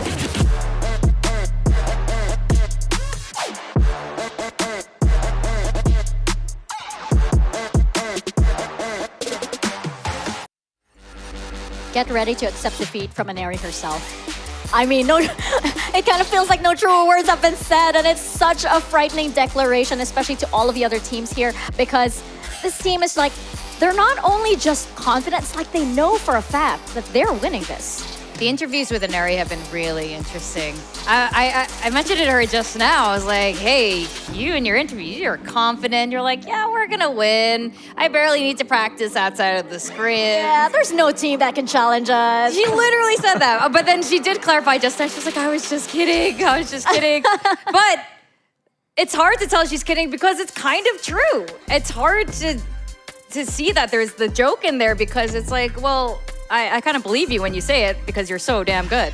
I mean, let's not forget that this was the core roster that accidentally ran 4 duelists and got away with it, right? That was Aneri on a Cypher. And Aneri on a Cypher, of all things, right? And it worked that time, right? It's probably not going to happen again. I mean, don't get your hopes up, ladies and gents, but... I'm hoping a little bit. I'm not going to lie. Maybe. Who knows? Maybe they're feeling a little bit playful today. But that's also the advantage when you have basically the longest standing roster here on Game Changers. You have such a good core that works so well together. We keep talking about the other teams, kind of like, how are they going to fit into the hive mind? Are they all on the same page? We don't have those questions here for Sipto Esports. No, a lot of expectations for them, though. So, I mean, definitely they should be feeling very comfortable and confident once they step into the server. But that's why, at the same time, it's like all eyes are on Fennel. Like, we want to see what they can do, how they can establish themselves at the start of Game Changers Pacific. I do think they have a lot of interesting ideas that could possibly slow Zipto down. I know we're like, well, there's no way you can stop Zipto. There's always a way. What I think is really interesting on the side of Fennel is not just mint stats, but their supporting agent stats and how high their assists are. Their assist rate is it's near Ethan, and Ethan is like the best in the world. So I think there's something to that here and how Fennel decides to work together instead. Yeah, you're onto something there, Vic, especially since that could be the teamwork. I mean, a 5v1 is still it's still a 5v1, right? So maybe if they do that 5 times, right, for Sipto, it could be something. But it looks as though we are not seeing Lotus, neither are we seeing Abyss, but we are going into Sunset first. Yes, hearts for from Alexi over there. We are seeing Sunset, and this is a Sipto pick. It's not hard to see why when you look at Sipto's record on Abyss. Again, it's very, very green, and not just that, it's very definitive wins as well. Yeah. Again, I think what you were saying, Kwak, is really interesting, right? It's like, yeah, Zipto's good at all the maps, so I'm not really concerned with their picks. I'm very curious about Fennel's map picks, what they are strong at. And Sunset's an interesting first pick because I think Fennel has some really interesting ideas on Sunset. They show no fear on this map, at least when they were going against ZETA Division in their own regional game changers. So I want to see how this matches up. Yeah, it's going to be very interesting to see how Fennel is going to either match the pace at which ZIPTO, plays at, or how they might actually use their, regional difference to their advantage, right? It can be very off-putting when you have a team that, plays at a totally different rhythm than you guys do. Or so it might be that if they want to play a little bit slower, if they want to play, if they maybe want to draw it out a little bit more, perhaps that can, put ZIPTO off a little bit. I think there is something to tempo and pacing, but I don't think it's just about playing. You don't want to play slower, but you want to be prepared. You don't want to react to ZIPTO because they will be in your turf, in your face, and you do not want to react in that moment. You want to set up those traps, lead them into it, predict them ahead of time. Don't wait for that reaction, because if they're there, their gun is aiming at you, you're already dead. And that's why I think it's such a good thing that coming through the map veto, Fennel have opted to start out on the attack for Sunset. I mean, it's a map pick from ZIPTO, so yes, you're expecting them to kind of have a lot of set plans. But for Fennel to come in with the attack choice, starting on attack, then that means they are looking to take the initiative. They're looking to set the pace for the entire match, trying to find a lot of these places and kind of figure out and poke and prod where ZIPTO might have themselves set up, or what their entire kind of approach to the map is, what their mindset is coming onto the server. And I mean, if you're able to figure that out, then you'll be able to find those reads all across the entire second half and everything that comes through. Yes, I completely agree with that, and that's a great point that they chose attack instead. And what I like about Fennel being on this map, if you watch their 2 matches against ZETA, this map was the map they were the most proactive. This map is where I saw actually some SEA vibes. Very aggressive, very proactive on those pushes, really smooth executes. So I think this is gonna be a banger of a first game. This kicking off this series, I think is fantastic, because we do want to, I'm sure they want to shake ZIPTO's confidence a little bit as well. Somebody has to do it. Somebody has to, right? Please. It can't go on this long forever, right? But that seems to be the story for them. We're seeing now our agent select. We're seeing an Eri on that Neon. Always, always an attention grabber indeed. And for Fennel, we're seeing nothing too surprising here. They probably want to stick to their guns, stick to what they know, and perhaps bring out that style that you mentioned, Vic. Yeah, this is interesting for the side of ZIPTO. First of all, we haven't really seen much Sunset from them. This was their ban over in our region in SEA. But I like that Inari is on the Neon. We know her for her Jet. We know her for her Raze. But this is the year of Neon, at least the second half of the year. And Sunset Neon, this means I'm going to imagine a lot of fast rotations, a lot of movement around the map, flanks coming from Inari. I think they are going to cause a lot of chaos on this map. Oh yeah, chaos for sure, and the vibes seem to be immaculate on both sides, and that's what we want to see as we step into Sunset. Victoria, Quack, the floor is yours. Thank you. Quack, we're back together again, casting together. We don't get to do this too often, but I'm very excited that it is for this particular matchup. Yeah, this particular matchup, specifically. I'm glad I have the floor beneath me, otherwise I will fall. Yes, I like the logic. I think what's interesting is the fact that, okay, we have seen Inari play Neon before, so I'm not too bothered by that. ZIPTO, they have played the double duelist. What's curious is Alexi is now on the Sova. We have seen her play, initiators before, but not so much for, retrieving info. So when you're playing a Sova, you're always kind of towards the back line to set Inari up, and this could be slightly different from what ZIPTO is used to. Yeah. But I do like the idea behind it, Quack. Getting that info there so that Inari can take charge. You can see that their Fennel is already trying to take mid-control. And trying to push on through. We've seen this a lot happening with Fennel against ZETA.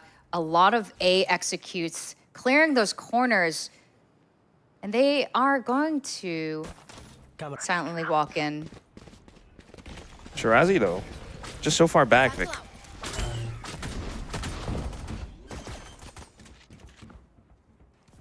And nothing's gonna happen soon. I mean, just getting the spike down, but this is a lot of forward space for Fennel.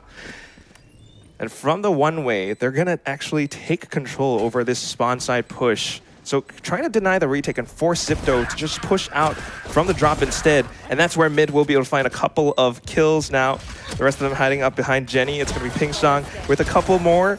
And simple takes from Fennel. I mean, ZIPTO just kind of gave up way too much space on the A site. Yeah, besides taking that space on A with zero resistance coming from ZIPTO's side. What I really like what Fennel was doing there, once they took site, they were pushing near spawn already. They weren't pulling back, pulling into elbow there. They were pushing into spawn, just stopping them from coming on over because it's usually when these girls are regrouping to do post-plant retakes, this is what they're coming one by one and they were ready for it. And that's exactly Fennel just trying to, like what we talked about, right? Taking the initiative. They have their game plan. They're playing and sticking to their game plan. They're not going to react to ZIPTO. No, they're not. And ZIPTO is going to take map control into their own hands. Look how much space they have here, pushing way down mid with absolutely no fear. It's going to be Mint in with an initial double kill. But then, of course, the trades coming through from ZIPTO. They're not afraid to come in with some of these aim duels. The spike on the ground spotted out by Tara now. But Alexi's been smoked off. I don't believe you want to go in for this fight. Oh, Precious Vandal left on the ground, picked up by Yamzi. Oh, she can't make up her mind. What do we do? Passing guns back to her teammates there. Just trying to juggle them away, keep them out of ZIPTO's reach. Tara, she had that little smoke off bottom mid because she wanted to go in for some of those guns. But yeah, not quite. It's just going to be Alexi in with the Bulldog, Tara with the Sheriff. Going on to A again. Still keeping 3 of those guns in hand. And it's down to Tara in with the Sheriff as well, trying to at least do a little bit more damage. The Outlaw would be a pretty good pickup, but completely smoked off. I don't think you would want to peek out. At least wait for the smokes to dissipate. Pingsong with the C's available as well. So it's just a great setup. They have the angle covered. Tara falls. But at the end of the day, not too bad of an eco for ZIPTO. It's 3 guns robbed away. Yeah, that's right. That was quite a costly round for Fennel just now, and a really good push. They really have no fear, and this is the right approach from ZIPTO, and what we should be expecting from them most of this map. From ZIPTO for sure. I mean, that's, again, like, yeah, maybe the pistol is a little bit odd. I think they wanted to set up for a retake, but once they get going, you know, they're starting to get more comfortable in their seats. Fennel, 2 Outlaws. Yeah, Yamzi ready with the paranoia there. Going straight in, Mint ready for that taken elbow. But she's going to be met by a Neri. And still, fight's taken head on. And Neri, not too bad being able to hold down elbow. But then you have Pingsong in with the Sheriff, able to shoot down a player from the other side. Drones out just to check the site. Nothing seen, and Neri's still just making sure that Spike is out of Fennel's hands. But Fennel has a plan. Of course, Prowler perhaps to keep off of. And there's the Outlaw shot. Alexi coming back in just to support Neri. High-low setup. But I don't know how effective that's going to be. So smoke's out now from Yamzi. They desperately want that Spike picked up. Big Spike. Yeah, finally they managed to get it, because getting a Spike under a Neri's nose is no small task. They had a really good idea that they wanted to execute on A, but Neri stopped them in their tracks. It seems they read that really well, and they were properly set up for it. And at this point, there's not much Fennel can do except rotate off of the side of A and hope for the best on B, which Shirazi has lots of little traps, and Tripwire is ready to go. Camera as well. Take some pictures. Hi, I see you. But still, Spike planted at the very least. I mean, they have a little bit of timing to set themselves up post-plant. Yeah, tucking back into B main at this point. Not much util to work with, except to smoke. It's gonna be a bit of a gun battle here between the 2 squads. I like what they're doing though. Cyber Cage first and then the tap, but Aneri's right in front of the Cyber Cage, which is what Fennel does not expect. Getting taken out by Yamzi, but then Shirazi in for the trade, so still is a ZIPTO round win. I'm liking this so far. At this point, on round 3, round 4, It's a little bit hard to determine which way this could go because you can see the ideas coming from Fennel, how aggressive they are being. They're not hesitating, they're not going too slow. They're not playing that really slow Japanese style where they're kind of poking around for information. Instead, they're taking charge. They want to execute. Tactibear. That goes down. And they're ready to do it again. Caution here. Every map. I wonder if there's like one map that has no tactical, no Easter eggs. But no, every map has something, right? It's just good map design. Good job. So, full buy now from Fennel. Nightfall available for Ping Song. And it's a bit of a B split. Yeah. They're taking a completely approach this time. Ult going straight into sight. And that's going to be Mint with the first kill. Showstopper now available. She can continue to pressure them, bend them back in towards Boba. Spike now planted, and Yamzi thinking about holding the angle for a bit of a swing. Just checks for info, actually, and then falls back for the paranoia. That's the Showstopper, but shut down by Camille! It still sends through, and that's going to be Tara down. Camille continuing with her onslaught, looking for a couple more heads, but now hiding inside of the smoke. Yamzi falls. It's going to be down to Kurumi. Swings out off the right side of the pillar, but spotted out by Shirazi, just helping her teammate out, and Neri sticking it at least halfway. Gets off the spike at the right time. 2 targets, a little bit too far off degrees. And that's going to be Zipto coming back in for a 2-2. Zipto is just so damn good. But I really liked what Fennel did there, pushing in with that Fatal, just stacking that utility. Very similar, and this is why I was comparing them to Zeta, but they are a lot more aggressive. Stacking that utility with that Fatal, that paranoia going out at the right moment. Kuromi's blind, slowing them down, and all of these things were effective. But Zipto, they're just so sharp. They're so good, and how do you go against such firepower? Yes. You know, that's the thing, Vic. I think if Tara is the IGL, like whoever it is, they did such a good call because they anticipated that Nightfall. That's why they left B completely open. The Nightfall hit no one. No, it didn't. Oh! And now it's just an area back in with the Outlaw. She's got the overdrive online now. Outlaw away, she kind of reloads. Teammates just kind of covering all exits of mid. So Camille marking it down, but then stunned up by the breach. She's gonna have to try to hold her ground. Unfortunately falls. Ping Song now has an opportunity to perhaps continue pushing through, maybe through Link into A site and then find someone from the back. Main thing is though, is that Spike is on the ground, and that's what Fennel is worried about. You know what Fennel's been doing? I like how they're always approaching these fights in duos or trios. They're never going alone for those 1v1s. But the thing is, again, Zipto's firepower is so strong. So even if you go in pairs, you're always constantly trading someone out. Zipto never goes down without taking at least one with them. And this is why some of their stats are incredible and some of the best in Game Changers. Truly the best. Possibly the best player in all of, well, I don't want to say all of Game Changers, but all of Game Changers Pacific. Aneri already up to 6 kills with just an Outlaw in 1 round. She picks up 3 kills, still holding on to that overdrive. And that's something that Fennel now has to consider for the next rounds. And I think, yes, you made a very astute observation with the fact that Fennel always approaches the map with, you know, a couple of people always bunched up together, which would be good. But then here's the thing about Zipto. When you got players like Aneri, and they're just playing around the angles, one person can take down a couple, and then that's a lot of pressure now that they are starting to feel worried about. That's why they're hanging so far back behind B main. They have often been known for their W gaming. Yeah, that's Zipto. And yeah, it's Zipto. It's 100% Zipto. But you can see here, Fennel gearing up with their util, trying to see what they can do, trying to get any sort of advantage, maybe one stray Zipto player that they can take down without losing any of their own. But they're going together in a pack. And they're trying to ready for this execute. Get a little bit more control, clearing out A. Zipto has intentionally kind of left it open, and I'm wondering why. I think it's because of the 4 ultimates that they have online, and Neri definitely could just slide in and create havoc.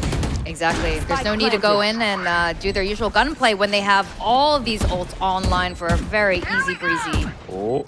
Lasers out.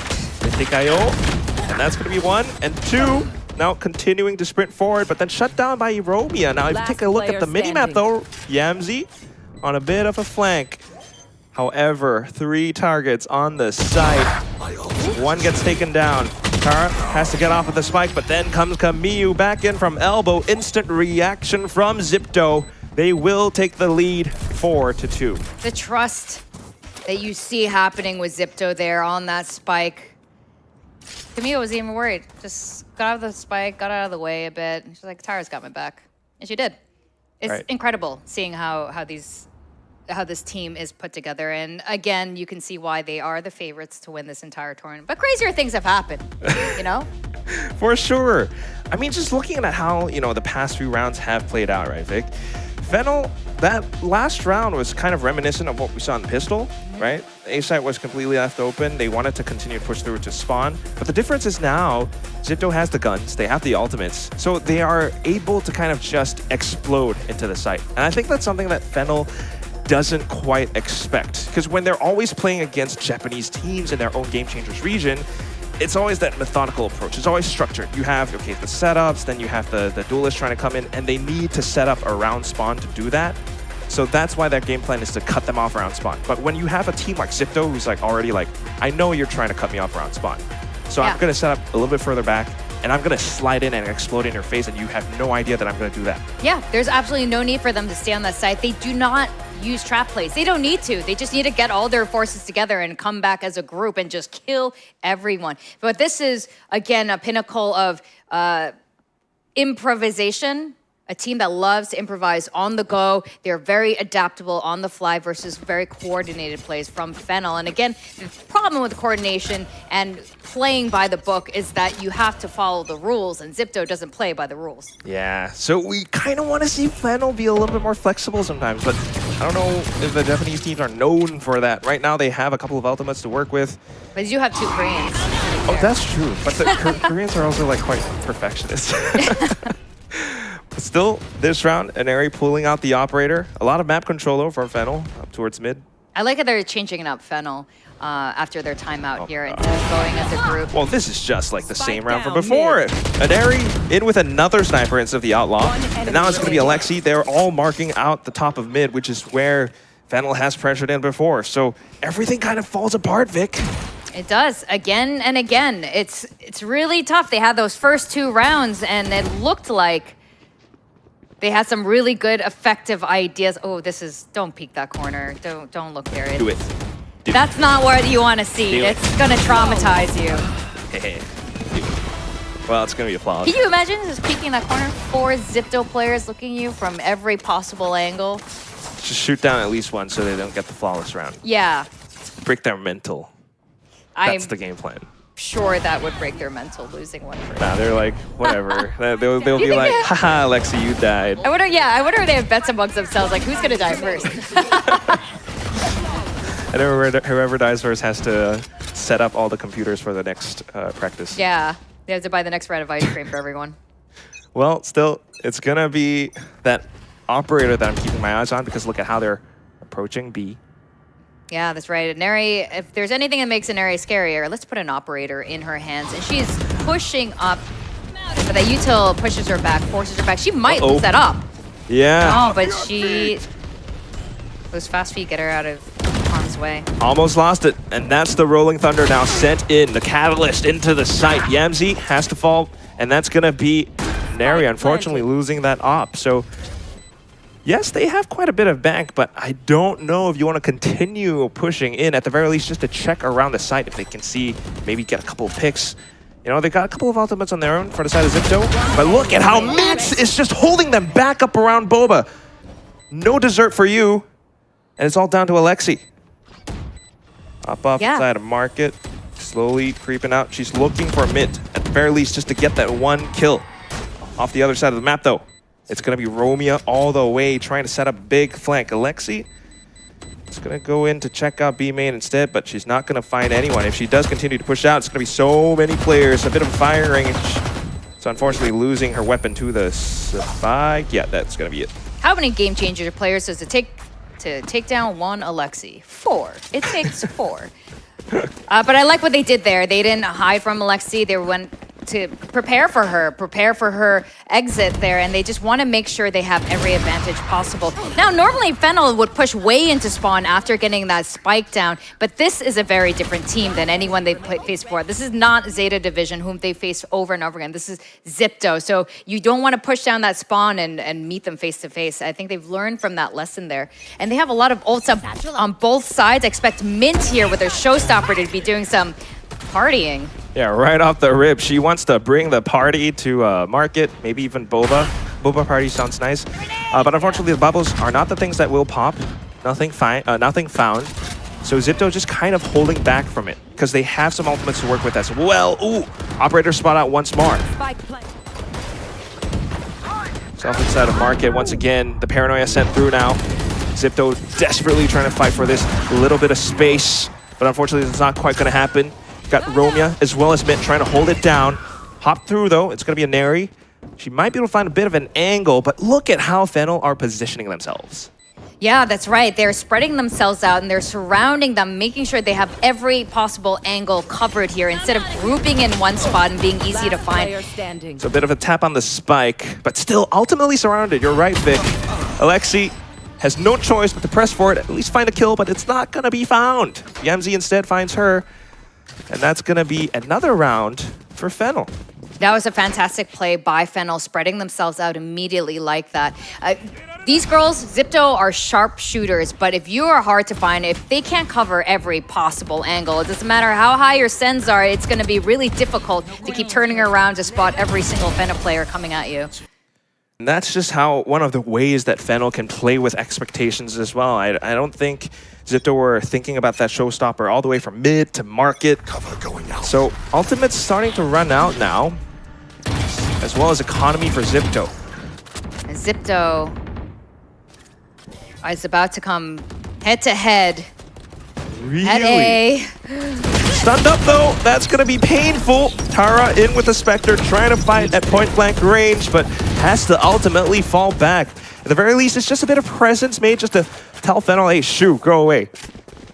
Now they're making a fast rotate over to B with their Omen, Yamzi, setting up sight, getting ready for any rotations that might be coming from ZIPTO's side. And Neri is down, so I think this tempo is going to be changed a little bit here with their dive duelist not able to entry for them. But again, these are ZIPTO. Alexi's still up. Shock darts in hand from across site. She's about to come against 4 Fennel players once more. Huge contact though, and she's gonna at least retrieve a bit more information with this recon.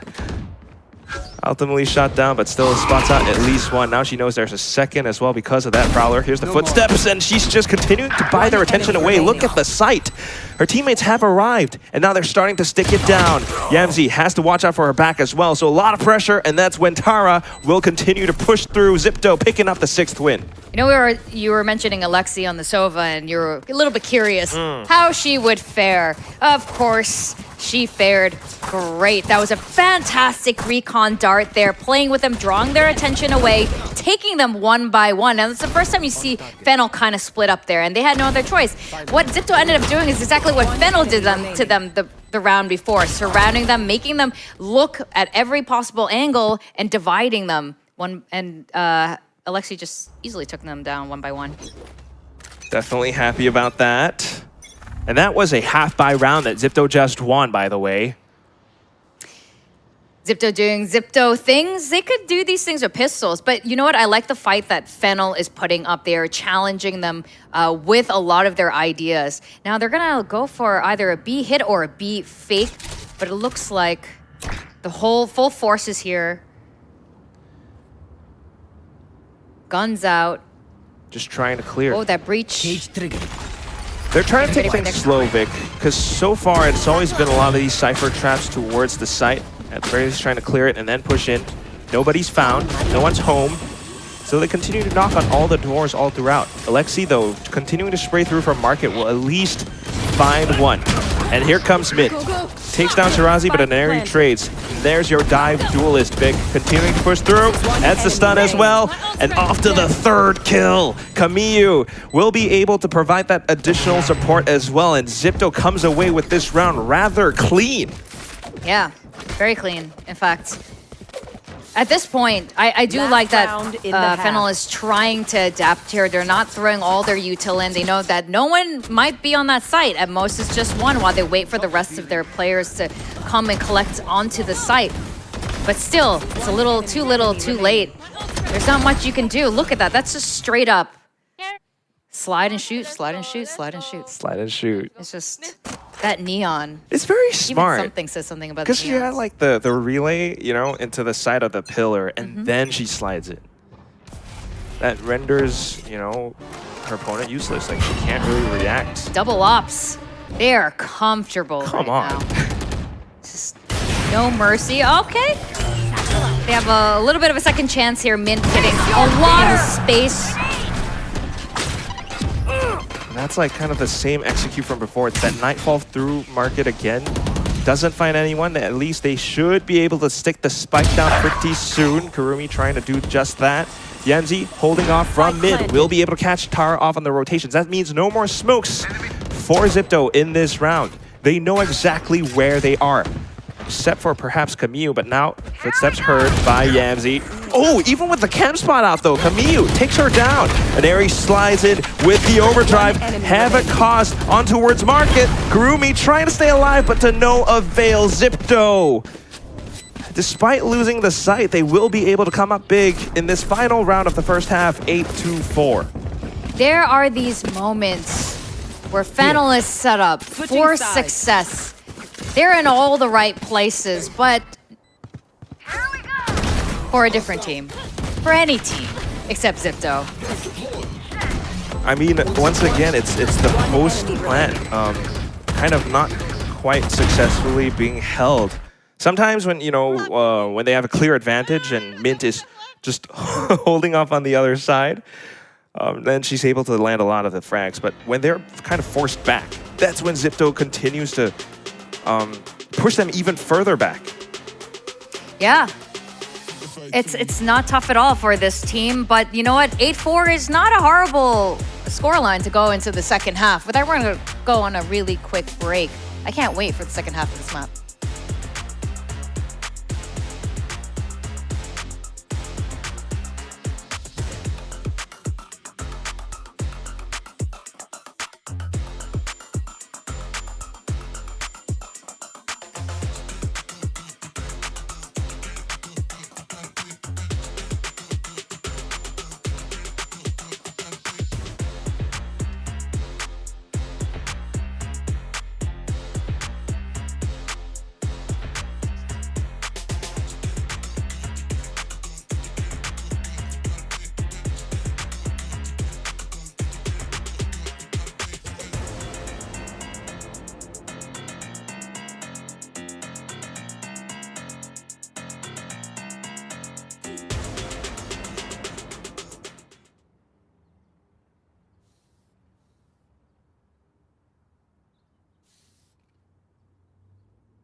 All right. Once again, we are back. We actually flew through the basketball hoop this time. I don't know if you caught that. I did. I always wonder what it'd feel like to be a basketball going into a hoop. Now I know. now you get to see the full first-person POV. Yeah, it was. I love it. I love that part about Valorant. There's so many things here. This map, by the way, I love Easter eggs on maps.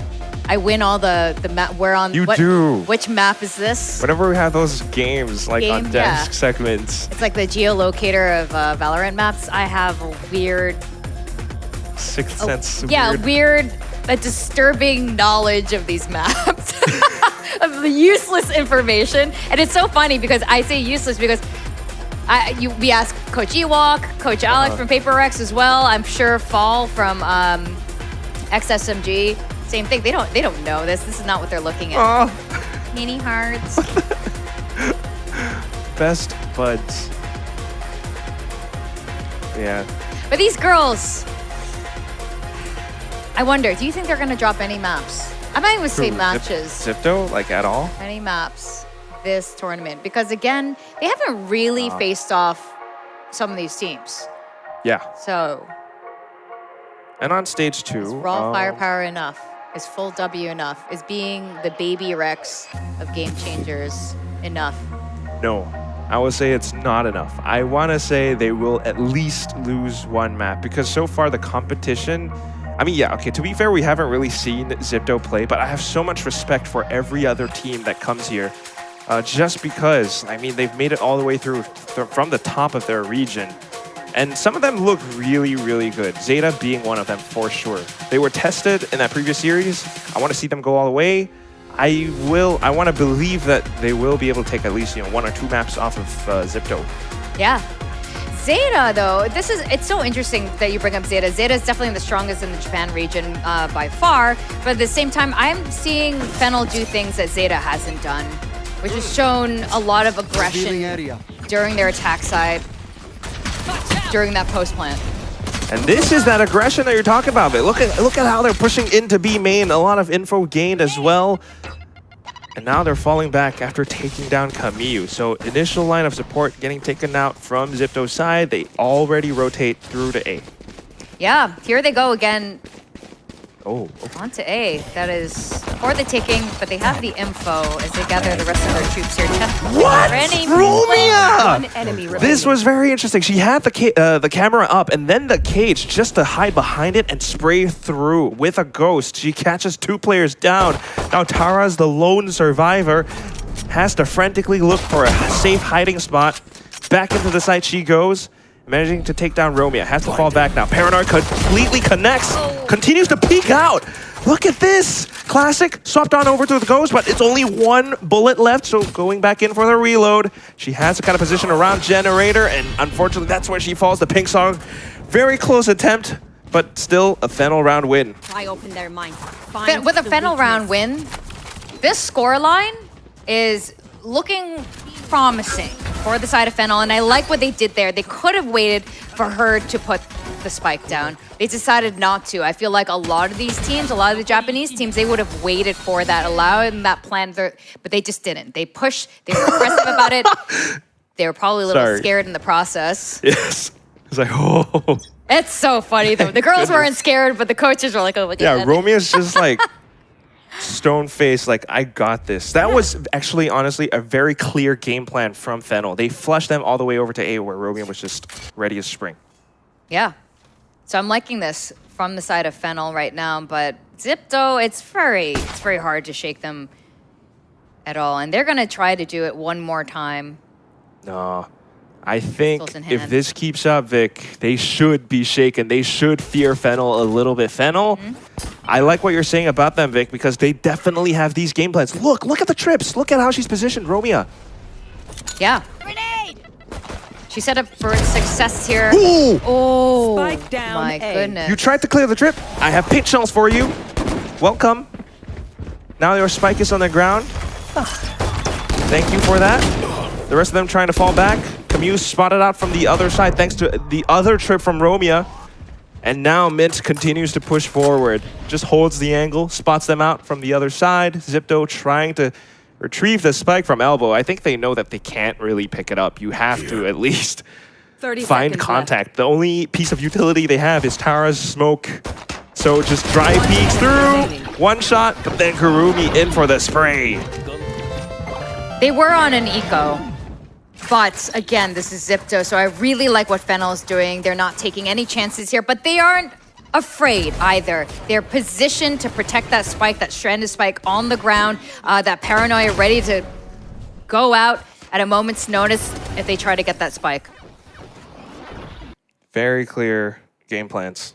Oh, this is now the timeout. Just third round of second half, they call a timeout. They made Zipto timeout. This is shaken for sure. This is a good sign for Fennel. This is an 8-6 scoreline. Fennel is up by 2. Yes, they lost the eco, but it wasn't just because of pure gun power. They had all the right positions. They were ready. They read Zipto so well. And I think Zipto has something to think about right now. For sure. You looked at those faces from before. They don't look happy. Those are faces that are like being scolded by Coach Koldat. I'm kidding, by the way, for anyone listening. For the side of Fennel, though, I mean, that's what these timeouts are about. Maybe they are. Of course, it's a very real possibility, Vic. But just so that people know when they were watching, right? I don't want to get flamed or canceled, but for the side of Fennel, for sure, this is a very real thing. In timeouts, your opposing team gets to talk as well. So there's a lot to think about because right now, Fennel is starting to pick up momentum. And ZETA has to think about what they're going to change up in the next round. Right? You still have these 3 rifles being held and conserved. Where could they be positioned? And if you are ZETA, you want to take those away. Definitely, they do have the superior firepower now, but if Fennel continue to hold strong and have the right ideas, lead them into their trap plays, I think they can continue to find success. They're going to check out B site instead after 2 rounds lost on A. B has nothing set up. They know it too. They know Cypher has been set up at A. The Prowler clears mid from Fennel, so now hearing the footsteps into B, turn their attentions back into the site. But at this point, ZETA gets the plant. They set up post plant. Paranoia out just to clear out the back of sight. Whoa, look at this. Mid continues to push through. They don't want to let ZETA set up the post plant position. So Neri's flushed out of position with the aftershock, and here comes Mid, continuing to find more targets. Shirazi tucked away into the corner, but then flashed out. She tries to turn away, but still Mid able to fire on through. Paint shell's refreshed, and she continues to toss it back in. They are flushed out of position once more. But then it's all down to Romeo. She only has the Bulldog and needs to stick the spike plant. I mean, defuse, excuse me. Cage in her way, and that's going to be now Camus peeking out alongside Alexi. Very well timed.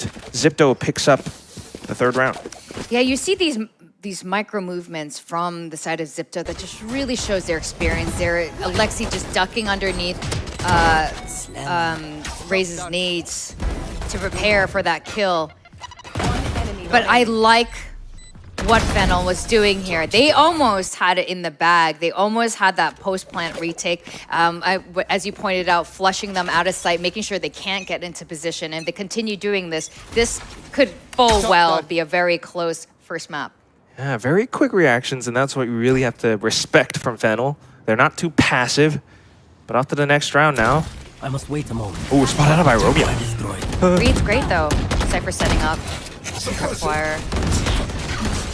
Okay, now the trips are cleared, and this is where ZETA strikes. Romeo trying to fall back, but now spotted out as well. Shirazi continuing to hold off from the side, but ooh, Kurumi, what is that? Sprayed down and gets a couple for her troubles. It's going to be Camus continuing to push up from the other side of the pillar, which unfortunately undoes Fennel. It's all down to Ping Song. What can she do? Ping Song has all her utility at her disposal. She knows where they are right now on site. If she can isolate it, which she is, 1 more kill to go. Tara pieces out over to A. Peace out. Bye. I'm gonna plant the spike on A. Going over to A there. But Ping Song still has her haunt. She still has her prowlers. She's got her sticky bomb. There's a lot that she can work right now to find out and find out exactly which corner Tara might be staying in. Tara also knows this as well, faking a TP. Bring them down. To throw Ping Song off. Oh, 1. She should know. Yeah, I was gonna say she should know because she cleared the Prowler, cleared out Elbow with her Prowler. Yeah. I think she thought that Tara was in spawn. Yeah, and that was unfortunate. If you know ZETA, they don't want to be too far away from the action. Yeah, they love the action. By the way, calling the C's a sticky bomb, I love that. It is a sticky bomb, though. Yeah. It's just... That's what she threw, the sticky bomb. Yeah. Like, I mean, C's is... I would rename some of these. I know. If I worked for Riot, I would rename some of these. Sticky bomb's way better. It's always good. Wait till you see when a harbor comes up. We'll talk about that later. Still into the site now. It's going to be ZETA looking to aggress into the A position. Fennel just right around the corners. They, of course, don't quite have the guns because that previous round. Oh my god. Completely smoked off, yeah. Bucky to the face is just a horrible way to die. I feel you, Vic, but it's going to be Romeo, and she laughs in the face of death. Alexi makes it a trade, though. Paranoia towards the back of sight, and ZETA just wants to ensure that Fennel does not make it out of these choke points. Null Command invested into the round just to continue to keep Fennel away. ZETA wants the rounds, but here comes Fennel, continuing to push up. Kurumi in with the stinger, not falling back. Potential to throw in the Rolling Thunder, and she's thinking about it. Continues to send it through, and that's going to be Camille. Unfortunately, not able to react because she's stunned up into the air. Alexi desperately pulling out the Hunter's Fury, but not quite able to send it off. She's actually using it for pressure instead. Swings out off of it. They did not expect that whatsoever. Alexi in for the quad kill. ZETA up to 11 rounds. Alexi. Big brain Alexi. What a move there. She pulled out the Hunter's Fury and decided, you know what? They probably think I wouldn't do what I'm about to do. And she popped out with her rifle, just finishing them off. Oh my god. What a move. And again, this is where you see this experience come through. And it's just beyond staying calm in a situation. It's outthinking your opponent. She's done that so many times, displayed that so many times on this very first map. And with that, now looking to seize match point. Fennel looking to deny it. It's going to be a crunch play in towards A main. And ZETA does not expect. 3 players down. Mint sending out the boombot. They spot out Aneri through the cage. Haunt as well, just to buy attention away. Continuing to apply so much pressure. Mint in for the ace. Our first ace of the day. Of today. But you know what? Mint is a serious game changer in this matchup of ZETA. Her firepower is definitely not overrated by any means. She's been absolutely fantastic. She is not afraid to wait. She doesn't necessarily wait for the util. She plays a lot like ZETA, in fact. Love to see those smiles. Great celebration. Thank you, Observer. Yes, Tacta Bear inside the dumpster. That's where he belongs. Yeah. Nice round. The dumpster bear. Paranoia out for a bit of a mid-play now from Fennel. Mint, Kurumi continuing to push through. Down middle, and all spotted out in towards tiles. Aneri not quite able to send out her overdrive, and she's forced back. This was meant to be a ZETA game plan, a ZETA round, but ultimately denied by Fennel.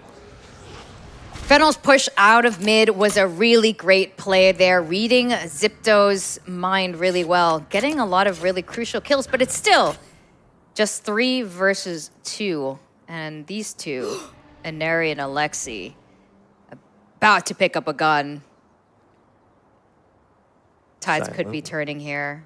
Next point is ZETA's match point.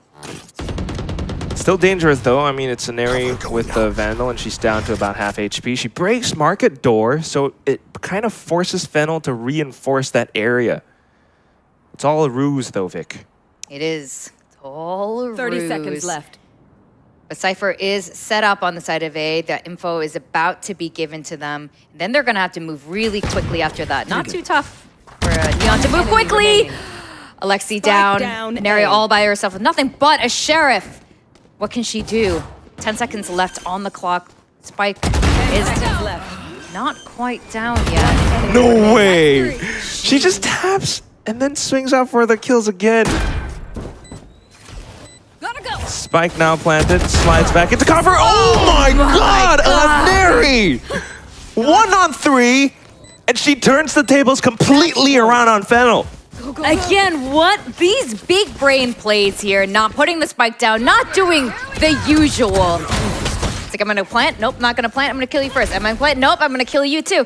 And then the spike goes down. She had timed that perfectly on the dot for that final plant there. This is fantastic. And again, this is what happens when the last 2 women standing are Aneri and Alexi. You have so much experience there. They feel like 4 people sometimes. Welcome to Game Changers Pacific. If you've never watched before, welcome, because you're in for a treat. Aneri and Alexi, these are the players you need to know.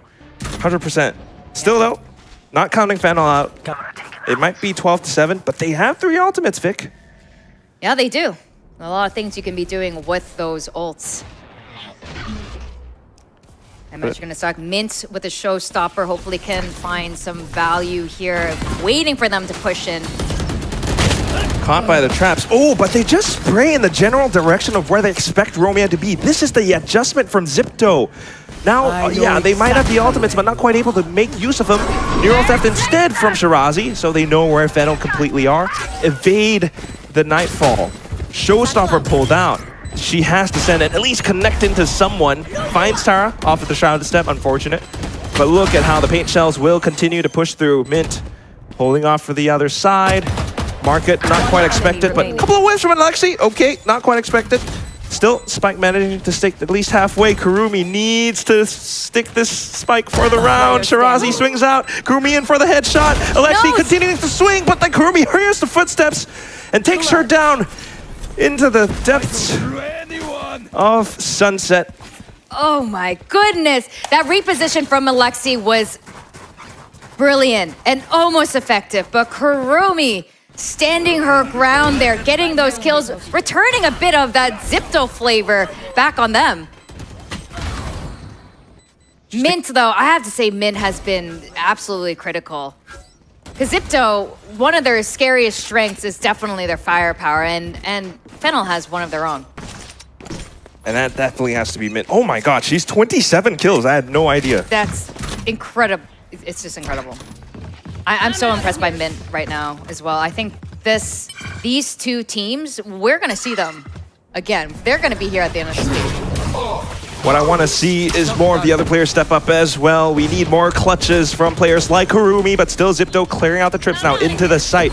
Null command spotted, and that's going to be them continuing to push through. Yamzi holds her own. A double kill now onto the third. What are Alexi and Tara going to do? A desperation play for the Spike plant, but now how do they hold and fend off an entire assault? You got Romeo in with a judge. I want to see what she does with that. Aftershock to clear out the standard corners. Mint continuing to spot out the definite angle where Alexa peeks out, and that's the judge now pushed through in towards Tara. Fennel up to 9 rounds, 3 away from going to overtime. You guys are so much better Wow, than fantastic play by Fennel. Alexi does bring her Hunter's Fury into the next round, though, so this is going to be a bit tough for Fennel unless they continue performing the way that they are and no mistakes are made. They are totally capitalizing on any small mistakes Zipto has been making, and I'm pretty sure after this map, they're going to go back to the drawing board and figure out what a lot of these holes were, because Fennel's definitely identified gaps here. But with Alexi and Tara having their ults up, there's a lot that they can do in terms of that pivot or that post-plant defense. For sure, there's definitely quite a bit to be studied for both sides, to say the least. But look at now this setup from Fennel, expecting the B main push. They just spray through. Unfortunately, no. It's going to be Min who falls. The relay ball connects onto Kurumi, and here comes a Neri. Halted by Ping Song, but then Tara coming in for the trade. Too many players for Yamzi to deal with. It's all down to Romeo. 12 rounds in her magazine of the Guardian. A Neural Theft available, but nothing much else. Romeo, this is your time for your highlight clip. The highlight clip of a lifetime. But there's very little that Romeo can do against these 4 superstar player. Really, All by Alexi? herself on match point. Alexi pulls out the Hunter's Fury. Oh my gosh, and it kind of almost catches Romeo. She sidestepped to avoid it, and that's when she gets taken down.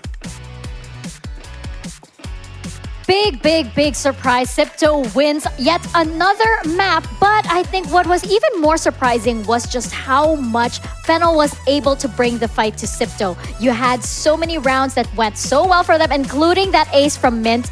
And Mint really putting up the numbers, even against Inari. I love that we brought up the head-to-head, by the way, at the very beginning, because that was one to watch. But also, you had Romeo. So many clutches. You had Kurumi as well, but Zipto, the vibes are just immaculate for this team. They are doing so much, and they know it. They know that they are the unbeatable and undefeated team right now here at Game Changers Pacific. Yeah, they won, but Fennel didn't accidentally win the rounds that they won.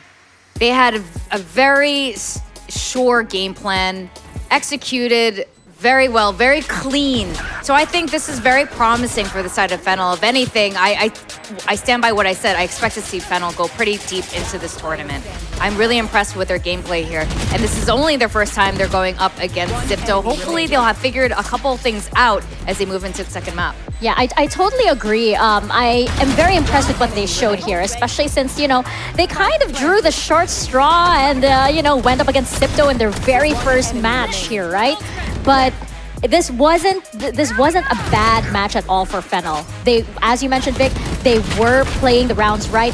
There were so many rounds wherein I didn't expect ZETA to lose, but you know, clutch players like Karumi, like Romeo, right? Even Yamzi had like, you know, a couple of good rounds. There was so much from Fennel that they were able to really just like push ZETA into a bit of an uncomfortable area. And on the side of ZETA, you saw so many good plays, just like this one from Alexi, wherein, you know, I just had to stand up and my jaw dropped on the floor. And as you guys mentioned, that's a testament to the experience of these players, right? When they know already how to read their opponents just right off the bat. And for Fennel, again, it wasn't a bad series. Yeah, see? NT, they know that this one, Colbat just looks like very, very serious. Cheer up, Colbat. Whoa! Look at that. Sorry, very interesting. This is mint. This is all mint. Yeah. You are absolutely right. You know what I'm looking at. Those 16 first kills. Oh my gosh. Yeah. This isn't bad at all, especially against ZETA. Of course, like, you know, eventually maybe the rounds didn't go their way, but this shows that they were ready and willing to take the fight to them. Oh, but this is also very interesting. Yes, although there are 16 first kills, that means that they don't really convert those first kills into round wins. If you take a look at those post plants, 4 out of 10 only won by Fennel. That means they lost 6 retakes. 6 of those rounds that ZETA won out of the 13 are retakes being taken away from Fennel. This is a devastating thing to think about, just because you expect Fennel to, you know, they're very capable of like doing so much in the rounds, but then sometimes when it comes to those post-plant holds, ZETA are able to kind of react and then have set plans in mind. As I mean, remember that in the first half. A lot of it happened through kind of reads as to how, okay, this is Fennel, they kind of want to hold near spawn, and if we have the utility for it, if we have a Neri who can just kind of explode into the site, that's something that Fennel doesn't always expect. Yeah, the only times that they won those post plans is when they fell exactly into those util blinds or stuns, but they have to fall into those traps and they just push well past it, or they're so experienced, they know how to dodge it, they know how to move around it. So this is just such a tough opponent. Aneri, are you surprised? I'm not surprised. I am surprised. This is nonsense. Is that a 7.6? Yeah. And then you look at her counterpart on the other side, right, at Mint, who has like 37% headshot percentage. Damn. But I mean, she was she's using neon. a Bucky, she was sliding. Causing chaos, she right? was using an op. Yeah. What is it? Slide and shoot. Slide and shoot, yeah. boys. And with an Slide op, and shoot. Yeah. I mean, her gun choices didn't require her to headshot, which is also crazy considering she got that many kills just spamming bodies. Yep, pretty much. Nonsense stats, 7.6, who cares? Yeah. Who cares about the numbers, right? No, I care. I think that's so cool. Like, how do you kill that many people hitting their bodies? You're not even headshotting them. That's crazy. Yeah. True that. It's just so crazy. And that's the treat that we get when we have a team like this, right? But again, Fennel, very, very impressive. I'm wondering what they're going to bring out as we step into Haven, because, you know, Fennel, they do pretty well on Haven. They're quite impressive. So really wondering what we're going to see next. But first, we're going to go to a very quick break, and when we return, this series continues.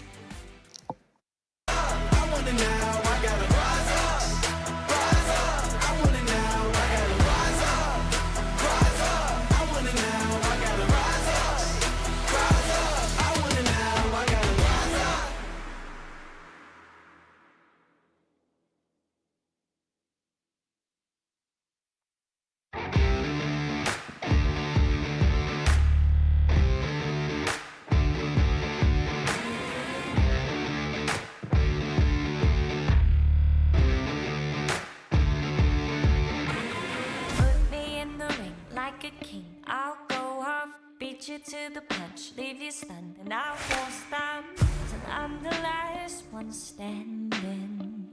and they call me champion.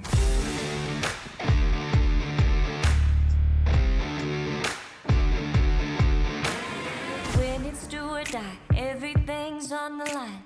I won't back down until victory is mine. I'll be the last one standing when they call me champion. You know it's a matter of time, a matter of time before I come to get what's mine.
Staying humble cause I have to grow. Don't need no distractions, so they gotta go. In my flow, keeping hopes high. Gotta try and survive, it's my life, so I strive to be the best. And I say that with my chest. Now I'm rising above my station, no limitations. When they assign me to win, I'm ready for graduation. Trained up, prepared for every situation. Don't be confused, just say congratulations. This is God-given, ain't no restrictions. They always talking but ain't got no diction. Airy fairy with it, but I'm scary with it. You'll get buried in it, horror like I'm carrying it. On a mission, be the best, not like any of the rest. Got the goals, ain't got stress. I already made the cut and I already passed the test. Now you already passed the test. Now I'm rising above my station, no limitations. When they assign me to win, I'm ready for graduation. Trained up, prepared for every situation. Don't be confused, just say congratulations. It's time to deliver, sending shivers through your spine. Never give it up, never give it up. My mind is clear. I'm the winner, this is mine. Never give it up, never give it up. It's time to deliver, sending shivers through your spine. My mind is clear. I'm the winner. This is mine.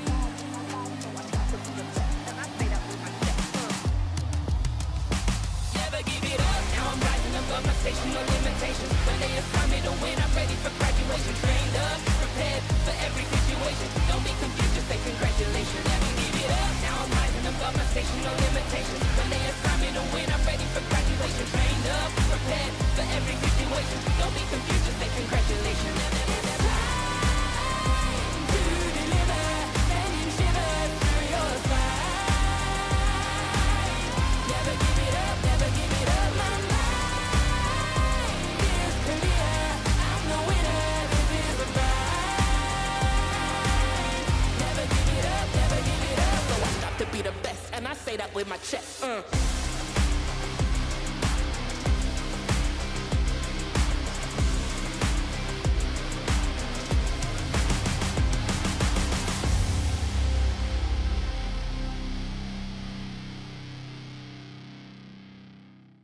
Ready right now, ready right now. Came for the win, gonna win hands down. This ain't a game, where's my motherfucking crown? Give it to me right now, let me grab it right now. Ready right now, ready right now.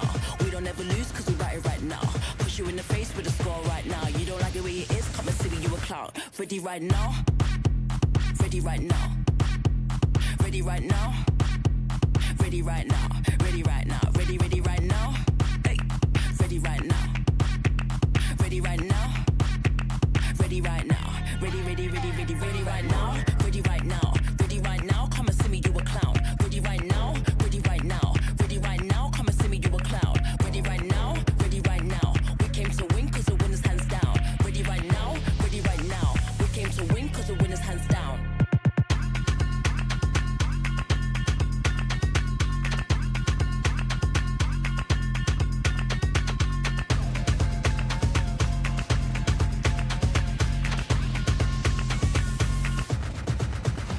Ready right now, ready right now. Came for the win, gonna win hands down. This ain't a game, was from fucking crowd. Give it to me right now, let me grab it right now. Ready right now, ready right now. We don't ever lose cause we got it right now. Push you in the face with a score right now. You don't like the way it is, come and see me, you a clown. Ready right now, ready right now. Ready right now, ready right now, ready right now, ready right now. Hey, ready right now, ready right now. Ready right now, ready right now. Ready right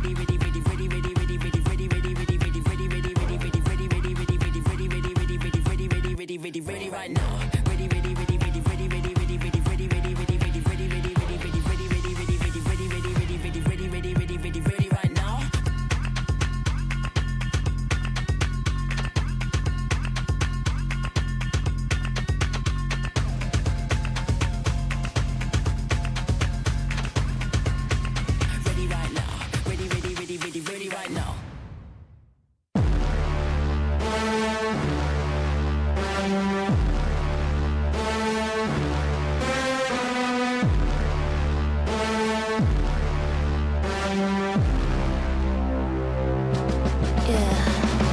My mind's at a different place. Hot trends don't make me chase. Too busy paving this way for you. My words have a different price. Exclusive, you can't subscribe. Save up if you want advice. You do. If you come at me, you better bring your A game. Step it. Welcome back to Game Changers Pacific. Why are you laughing? Hello. No, don't laugh. I'm just smiling. What? Yeah, no, I'm smiling because I'm feeling the vibes from Zipto. That's why. Because, you know, we saw, again, Zipto doing Zipto things earlier. And, but Fennel, it was, you know, it was a strong showing from them. So now the question is, can they bring that? Can they bring out something else as well into the second map, which is going to be Haven? And that is also their map pick. I'd say that they have, you know, they've had recent success on this map, and that's probably why they picked it. But for Zipto, I'm like, I just realized I just brought out this tissue. I just started having. I was like talking to Quack this way. It smells really good. It does. Actually, it's like it's calming me in the middle of all these heated series. By the way, Thailand has really good. The camera's gone, but I'm doing one of the. Oh yeah. Sniffy things. Even the pro players have those. Yeah, I don't. Even the pro players have those to help them. I don't know, be aware or focus. Kind of a little jolt to the brain. Smells like victory. It does. It does. Especially here on Haven. That's what Fennel's hoping for. But for Zipto, we haven't seen them on Haven a lot. But I'd say that's again kind of like a little question mark. Like I would be a little uneasy if I didn't know what Zipto brings out on Haven. You know what I'm saying? Do you think they'll try something new? I hope they try something new. Yeah. Come on, Zipto. There was a time where that roster was taking requests. So like you mentioned, like, you know, maybe the harbor. I don't think it's gonna be now. I don't think it's gonna be now. But you mentioned like maybe a harbor coming out. What I want to see from Zipto, since we don't know, I want to see something like the Eurocomp or an ISO. I want to see something like Reach could be there, but I think the way they move, they don't actually need to use the usual Haven comp. They can use something a lot more aggressive to help them move around the map or rotate a lot faster. So I'm hoping to see that from Zipto. Fennel, I expect to see the standard comp, but they've been using this whole time. Ooh, Okay, okay. they set it up for the Viper instead. Yeah, it's a bit. I mean, it's nothing too unusual, right? But we are seeing the classic Shirazi Viper. I love that. She's done so many excellent plays on the Viper, one of her signatures. But Mint and Aneri, the Jet, showdown that we're gonna have here. Yeah. Sorry, go ahead. The last time the Fennel played this, right, it was the lower final against Reunite Lily. That's 13-3. That's the comfort that you were talking about. And Mint had 28 kills. Mint is incredible. I'm going to say that over and over again until this match is over. She's so good. Her firepower. You're gonna remember this name. Like the whole region is gonna know her name. Korea knows her, Japan knows her, but I think the rest of Pacific. Oh yeah, and especially since you have those heavy hitters on the side of Zipto Esports, the fact that Mint was able to outperform them in terms of numbers on that previous map. Well, let's see if she can do it again as we step into Haven. Vic and Quack, please take us through this map. All right, you ready to take it through the map? Take it through the map. I'm very ready. I'm so ready for this. We Mika's, got like, Ping laughing Song outside. on the Sova. Mint and Yamzi have been an interesting pairing, even though Yamzi is the controller. But with that paranoia, she's set up Mint's entry a lot in the past. Kurumi as well, opting for the breach play. I'm really curious how Inari is teeing up with Alexi here. I mean, clearly it could work out really well, but for now, just straight into B. Straight into B. Straight into B. That Viper wall completely cutting off the A rotation so they can get that spike. It's already down and they're out. Just like that. How many seconds into the round are we? Like 5? 5 seconds? Nah, it's another 5. But that's crazy. Okay, then Fennel's just now scrambling to like, okay, we got to retake now. But they have the smokes, they have the paranoia, and they're going to use it to kind of clear out the rest of the site. Continuing to push through now. Kurumi flashpoint into the little box. It actually catches someone, but still the frag from Tara. Camille back in from the side of C-Link. But then Fennel trying to fight back. It's all down to Mint. Comes back in to clear. She spots out Alex. She just sidestepped with a right click. Yeah. This is crazy. The way they planted and just dipped out to take a completely new position and to catch them, to catch Fennel from any angle that they could possibly be rotating from. And that's ZETA. Like, we haven't seen them officially play this map, clearly, so far this year. But that's not to say they haven't, like, played it before. And then that's one of the things, when we're looking at statistics, they definitely have played this as SMG. So it might be slightly different, but very clear game plans. Definitely. We've got Kurumi on standby with the aftershock as Mint inches closer to A main. Doesn't see anyone, though. So she's actually going to continue pushing up just to, maybe post herself into this position. So if ZETA pushes into A long, that's where she finds them. But on the other side of the map, Tara takes them down. Okay, they check a little bit, but here comes Mint. Oh! Instant flicks into Shirazi. The spike is down. She picked up the Bulldog too. That is daylight robbery. Then Inari in towards A long. A bit of a trade, but she's low HP.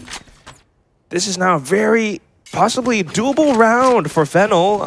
They're not going to think about picking up any weapons, so just continuing to rotate. They want to play around the timing, catching ZETA as they push into the site. Romeo's got a lot of work to do. Her turret's going to be blocked off. She has nano storms, though, and she's right around the corner. They don't see her. Mint getting the shot in, but no, Romeo fumbles the back. It's going to be Camille taking her down instead. Tara now in with the ghost, able to fight back too, and that's now Mint and Kurumi dead. Almost doable for a Thrifty, but then ZETA coming back in just to recover. Spike planted as well, so extra money in the bag. Yeah, Tara and Camille really low there. That could have been an eco on ZETA, which would have been incredible. Still, those first 2 kills by Mint, huge impact there, and I really like what this team is doing. And again, this is what we need from the other teams. This is what we need from this Japanese team of Fennel. They need to be aggressive. They need to be confident to go against a team like Tactic Bear, stare down like a team like ZETA. Sorry. Yes. I mean, it's very true. You can clearly tell if they, fix some things and have different strats, they might just be able to actually beat teams like ZETA because of so much talent from players like Romeo as well as Mint. A bit of a trap in towards Garage. The spike is now down. Camille trying to recover. Picks up the spike, swaps over to the Vandal, has to reload, but continuing to push through. Will be able to smoke off into spawn, and then the spike gets planted. But look at how fast Fennel are re-clearing Garage. They hop down off of the timing of it, and they know that there isn't quite any utility to fend them off. The dark cover comes through, and then Shirazi peeks off of it. Vic! Fennel, they actually have the potential to fight through, but then just kind of falling flat. Yeah. I think it's really impressive what ZETA has been doing. One goes down, but it doesn't deter the rest of them. They just keep pushing, and you just don't expect them to. This is going to be a really tough defuse here. Tara and Camille playing with timing. One enemy remaining. Whoa! Mint! So close, Mint. And that's, again, one of those things. Like, maybe we can call it experience. I don't really know the right term to use. I'm going to be honest. I'm not a very good caster. Are you new to this? You only cast some of the yeah, biggest kind of tournaments, new but yeah. actually. Not like I've been doing this. This is my first month. But anyway, yes, they had that dark cover up. And if you were Fennel, I guess, they're just kind of thinking like, okay, this is very clear. This is standard. You're using a dark cover, you're going to block us off. So you're probably not going to peek. But ZIPTO uses it in a different way. And now in towards mid. Mid's clearly straightforward with the Blade Storm. Easily denied by ZIPTO. Yeah. And this is off of the bonus win. Now you could be looking at a 4-0. Yeah, immediately punished there. They were expecting that push. It's to be expected from the side of Fennel. They aren't afraid of pushing out of mid, especially when they're down to these pistol rounds. But Sheriffs have proven to be really deadly. And it's about to happen again, gun in hand. Taking Shirazi's gun. But what can King Song do at this point? Nah, she just picked up the weapon. Unfortunately, it's gonna peek out into 3 players. And once again, that is ZIPTO. Yeah, so the thing about ZIPTO is even though they fall into a trap, 1 goes down, maybe 2 goes down, but it doesn't stop them. So when they were caught in garage there, Shirazi kept pushing up C to help out her teammates, causing their Killjoy to be stuck in garage there with nowhere else to go. They just keep pushing. They don't stop. It's like a tidal wave of ZIPTO players coming at you. For real. NT. I agree. NT. Good vibes. But again, it's things that Fennel doesn't expect. So I want to see Fennel do things that ZIPTO doesn't expect, because that's when we saw them win rounds on Sunset in the previous map. So setting up a bit of fault line, I think she wants to set up for a bit of a mid play from Mint. Kurumi holding for it. Yamzi will peek out just for a bit of info. I think she spotted out Tara. So this is when Fennel's like, all right, we probably don't want to do too much. ZIPTO are just kind of holding. I've got your trail. This is a really great read from the side of Fennel as well.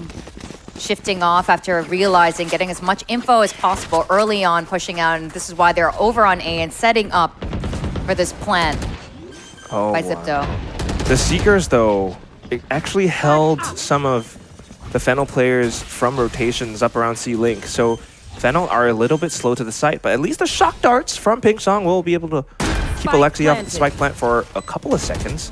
And here it comes. It's going to be the execution for the retake. Let's see if Fennel's able to do it. Mint straight into sight, but down to 24 HP, not quite able to find the flick.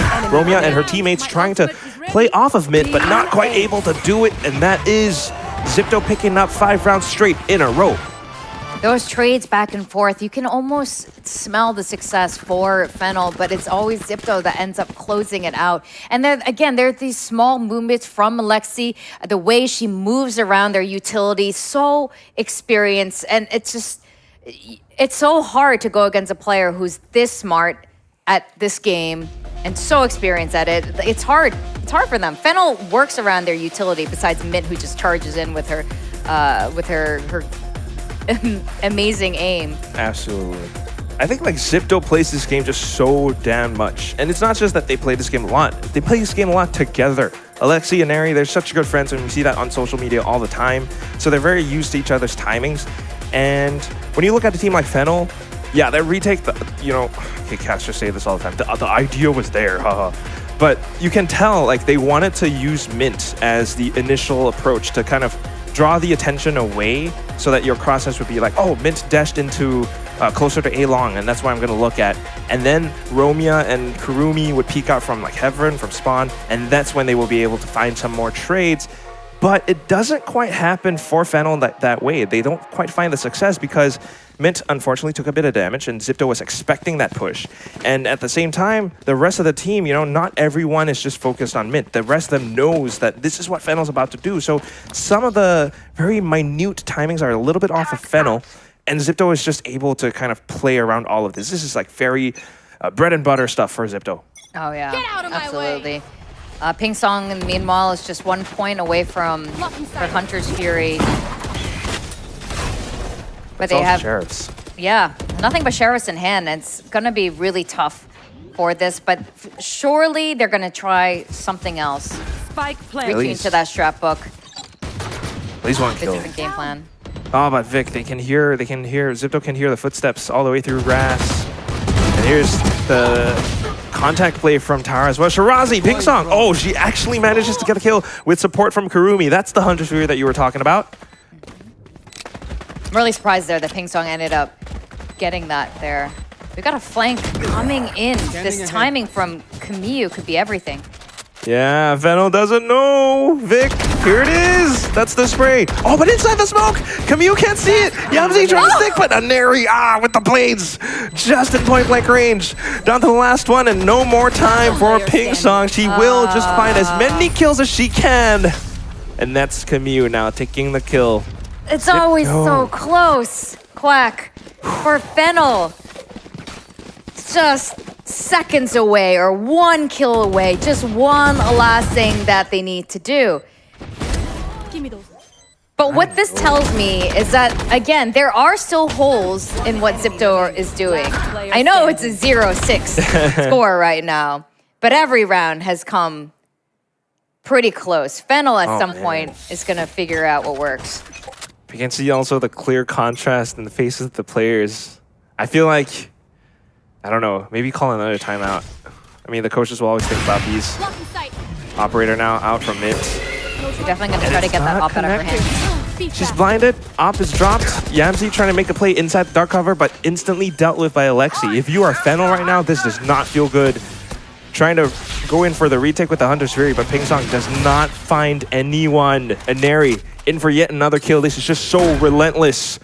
In through the poison cloud, they will traverse down into C-Link. Ping Song hears the Trailblazers and has to back off for the save. They're just so fast, and they know exactly what to do. When there's an op on C, how you charge and you steal that op from them immediately.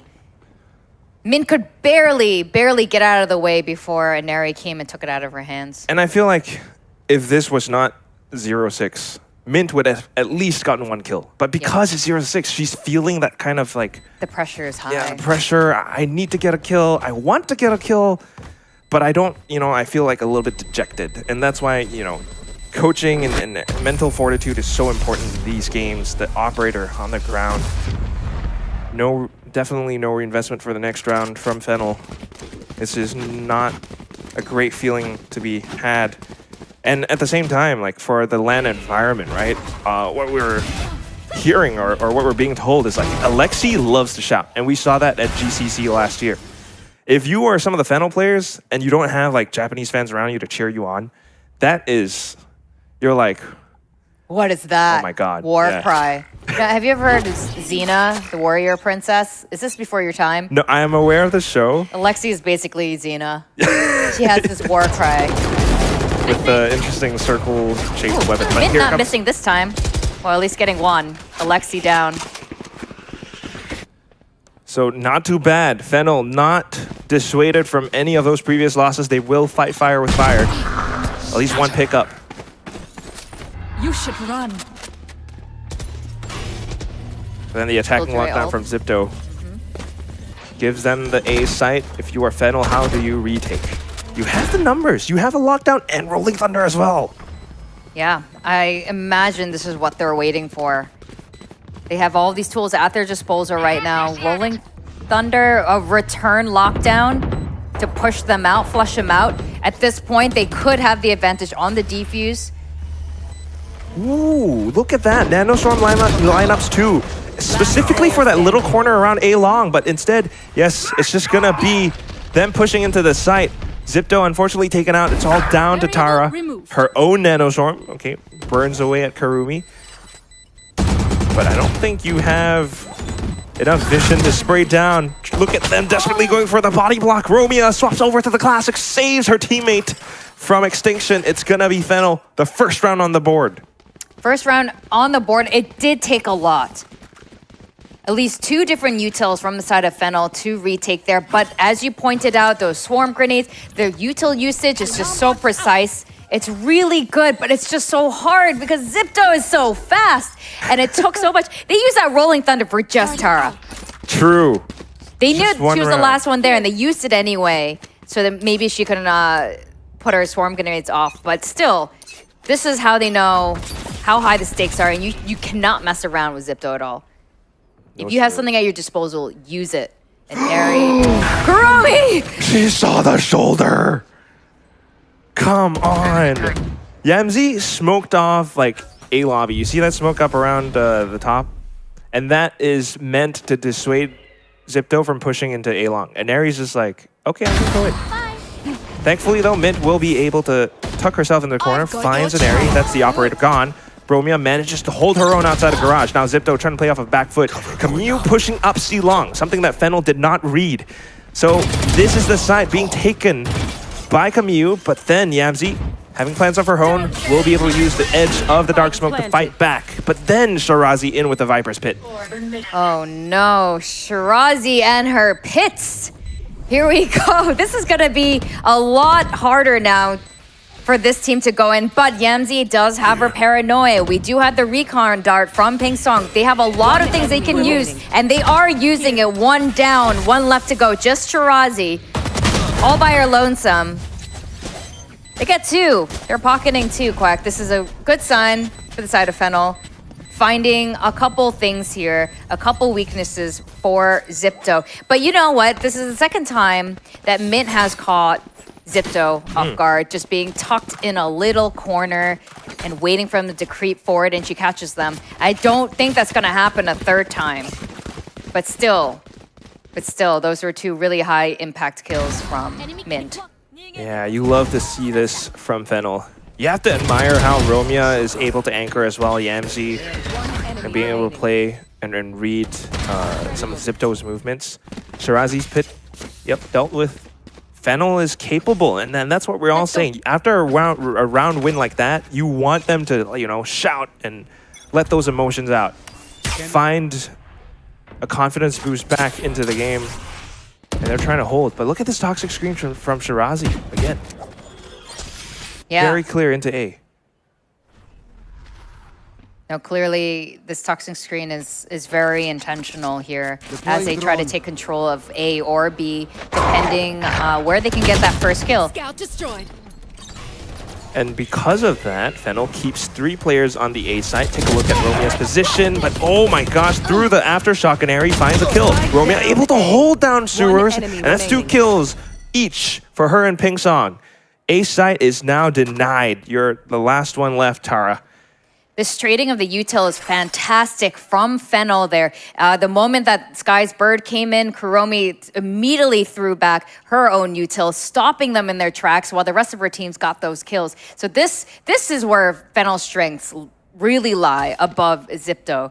ZETA definitely has that fire, has that experience. Placing swarm grenade.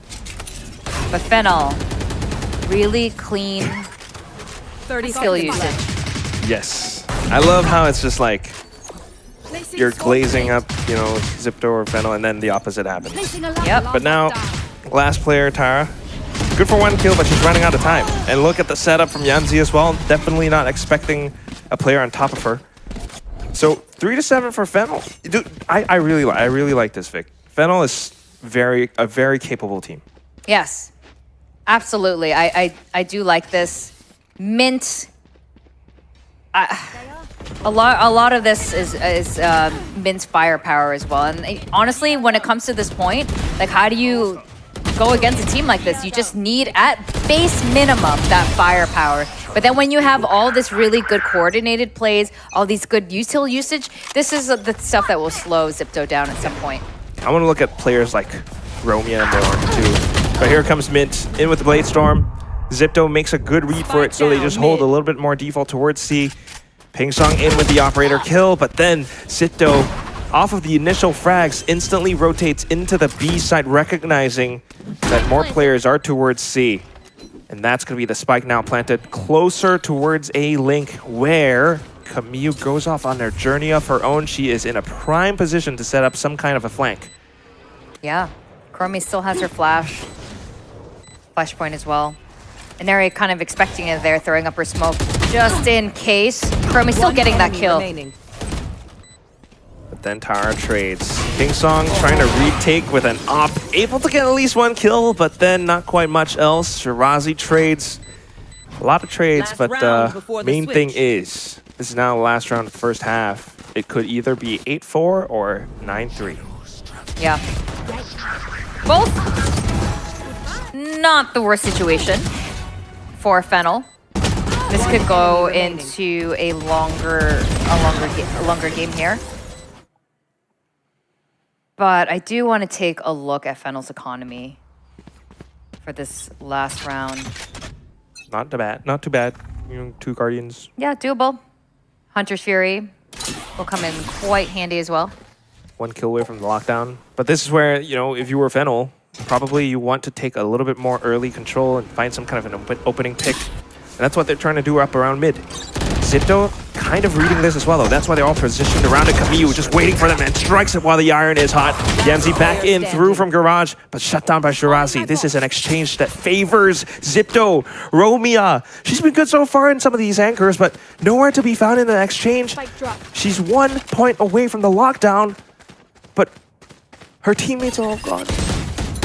Well, you did say you wanted to see a little bit more of Romia. Let's see what Observer, Romia's just stay on Romia now. Just stay on Romia. All right. Okay.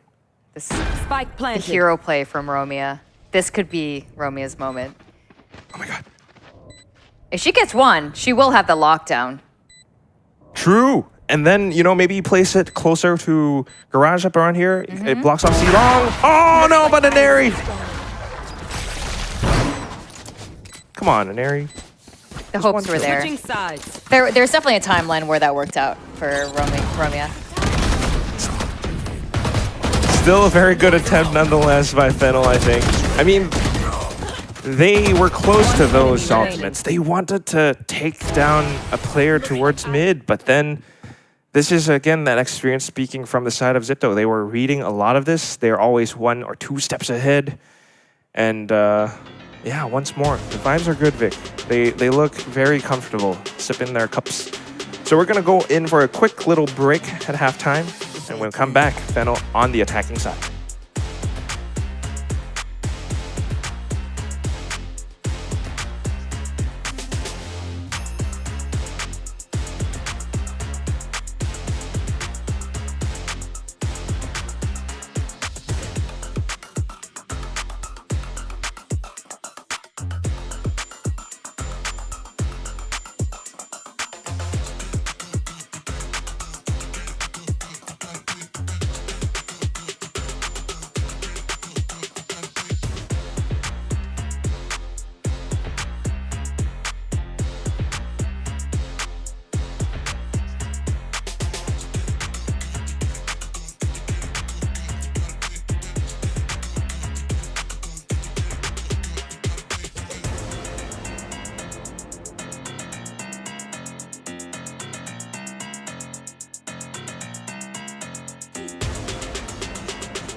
To him.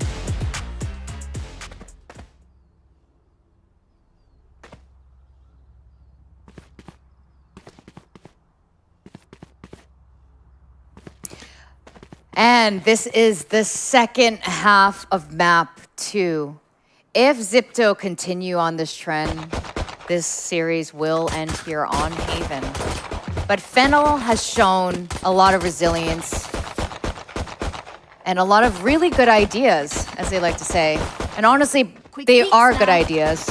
And they pushed ZETA to the limit. A lot of these rounds have been incredibly close. But let's see if they can turn the tides in their favor in the second half while they are on the side of attack.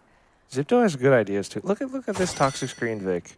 All the way back, see, it crosses into Garage as well. That is very cool. Yeah.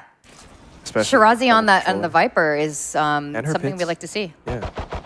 But still, Fennel, methodical approach into the A side. This is what we've seen from them before. They clear out a lot of the initial Killjoy utility, and then mid, good for the first kill. Continuing to spray back into short just to check if anyone's hiding around the corners. Nobody found. They get the spike down. Spike is down. They're getting into position here, waiting for the inevitable explosive play that will come from ZETA in this post-plant retake. Gathering their forces up into heaven as they descend down.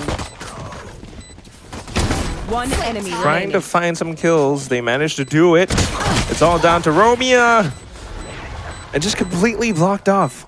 Yeah, they just parachute from heaven. Like paratroopers and just went in and stormed the gates of A. It's not, yeah, it's the paratroopers, but also like the artillery that softened us up this side. Yep. You gotta see like the Trailblazer from heaven, and then she kind of clicks it and it dives into hell. You also have the Paranoia just to clear out a bit of graffiti and hell as well. And then of course that poison cloud that kind of segments the side so it covers off A short. So like, she can tell like she's close to getting some of these kills, but then, yeah, ZETA, like so many players and they have very clear protocols into retaking the site. Yeah, they really do. They have clear plans. It's not just relying on their mechanics. And I think that's a good sign for this team as they move forward through the bracket. And Neri.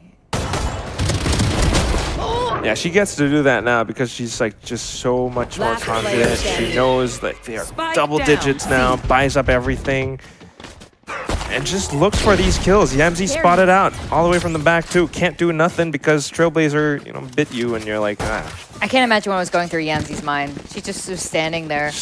I am about to die. Oh, I don't even know if I want to see that player cam, you know? I hope Fennel feels okay. I hope there are people in the crowd cheering for them because they need it. ZETA, come back. Don't go back to the hotel. Come back here and cheer for your country's team. They gotta rest though. You know, you want to support them, but there's only so much you could do. You gotta care about your own performance. Dang it! Because ZETA could full well be facing Zipto. That's very soon. That's such a good point. Well, you know, stay and watch this game and then cheer. You know, so you know, break the mental of Zipto a little bit. But it's not happening, Vic. We are in a public space. Other people can come here and cheer here in Bangkok. We need more people here, Yeah, yes. it's a fantastic venue, right smack in the middle of Bangkok. And you're going to see games like this. It's really exciting to watch the girls play up close and see their energy. Lexi loves to scream that war cry. It's so hype. Whenever they get that clutch moment. It is so cool and so hype. I really hope they make like a full reel of that, just compilation of Lexi screaming. But still, it's gonna be Fennel with the full buy, but then they were already damaged by an Neri. Now recon drone play, and it's Alexi tucked away because Neri shot down that owl drone. Alexi trying to play around it. Good for the first kill. Shirazi here to back her up, and then Neri comes back in. Match point for Zipto. Fennel, they had the full buy. They had the full buy, but the plays just got completely foiled. This is definitely a hard lesson for the side of Fennel right now. But when it comes to this particular map, this is a matter of being outclassed. Zipto is so ready for Haven. The way like these Japanese teams play, like Fennel, ZETA, they have very clear plans in their mind. Very clear, like, okay, if you use this utility, this is what it's for. Zipto doesn't do that. You have to expect the unexpected. You think you can use the recon if someone shoots it down, you have to expect, okay, that means someone might be around the corner. But they're not used to that, and that's why they're getting completely washed out in some of these rounds. And Zipto now continuing to do what they do best, just trying to push out up around A. Fennel will push down mid. They just, of course, force bot with the Guardian's light armor. Oh, that flank's coming around from Alexi together with Kamiyu, though. This is going to be pretty tough. Pretty tall order for Fennel. Here. Trying to rotate onto B, C, and now they have the opening to do so. They're doing it! It's happening. Romeo gets, unfortunately, domed. This is going to be really tough, though. They don't have much here for the post plant. This is all going to be about repositioning and the 1v1s. But the two that are remaining, one of them is Alexi, who has proved time and time again how experienced she is, how she doesn't waver. She is about to war cry. One enemy remaining. There's that first kill. Look at that focus on her face. Calls out for Tara as well. They know it's a 2-on-1. They don't have to do too much. The Trailblazer comes out. Oh no! Kurumi, she's stuck and pinned down. Now waits for Tara to peek on out. tries to take the initiative, but no. Alexi does it. That's gonna be now 13-3 for ZETA. On the map of Haven, we end this series, Victoria, 2-0. Yeah, 2-0 in the favor of ZETA. And while the numbers do say, yes, ZETA has won again, I think Fennel has done some amazing things here today. I think this team is going to go back, VOD review, especially that first map. And what Fennel has done today, I think they've made ZETA a little bit stronger because now they've already poked holes, found some chinks in their armor. And I'm not even meaning to put ZETA down right now. It's because they are so good. Like, how can you take a team like this down? Put them down. No, I want to say they've absolutely earned it. You know, they're not just sitting back on their raw firepower, which is what I really like too. They have really smart plays, really good set plays, also in return. So this is, this is well deserved. But Fennel's got something. Yes. Here, you know what? And I think we can see a very different Fennel also by the end of this tournament. Completely agree, Vic. I mean, ZETA, we love them. But get out. They're already too good. We see them all the time. Here's what I'm thinking. I mean, I think you're absolutely right because the main thing is, yes, ZETA, they're, I'm just going to say it, the best, and they keep on winning. But for a team like Fennel, that's the thing about regional and international competitions. You play against teams that you never faced before. So there's a lot of stuff to learn. Like, for example, drone being shot down doesn't mean there's just one Sova that you need to clear. It usually means maybe like a corner around the side.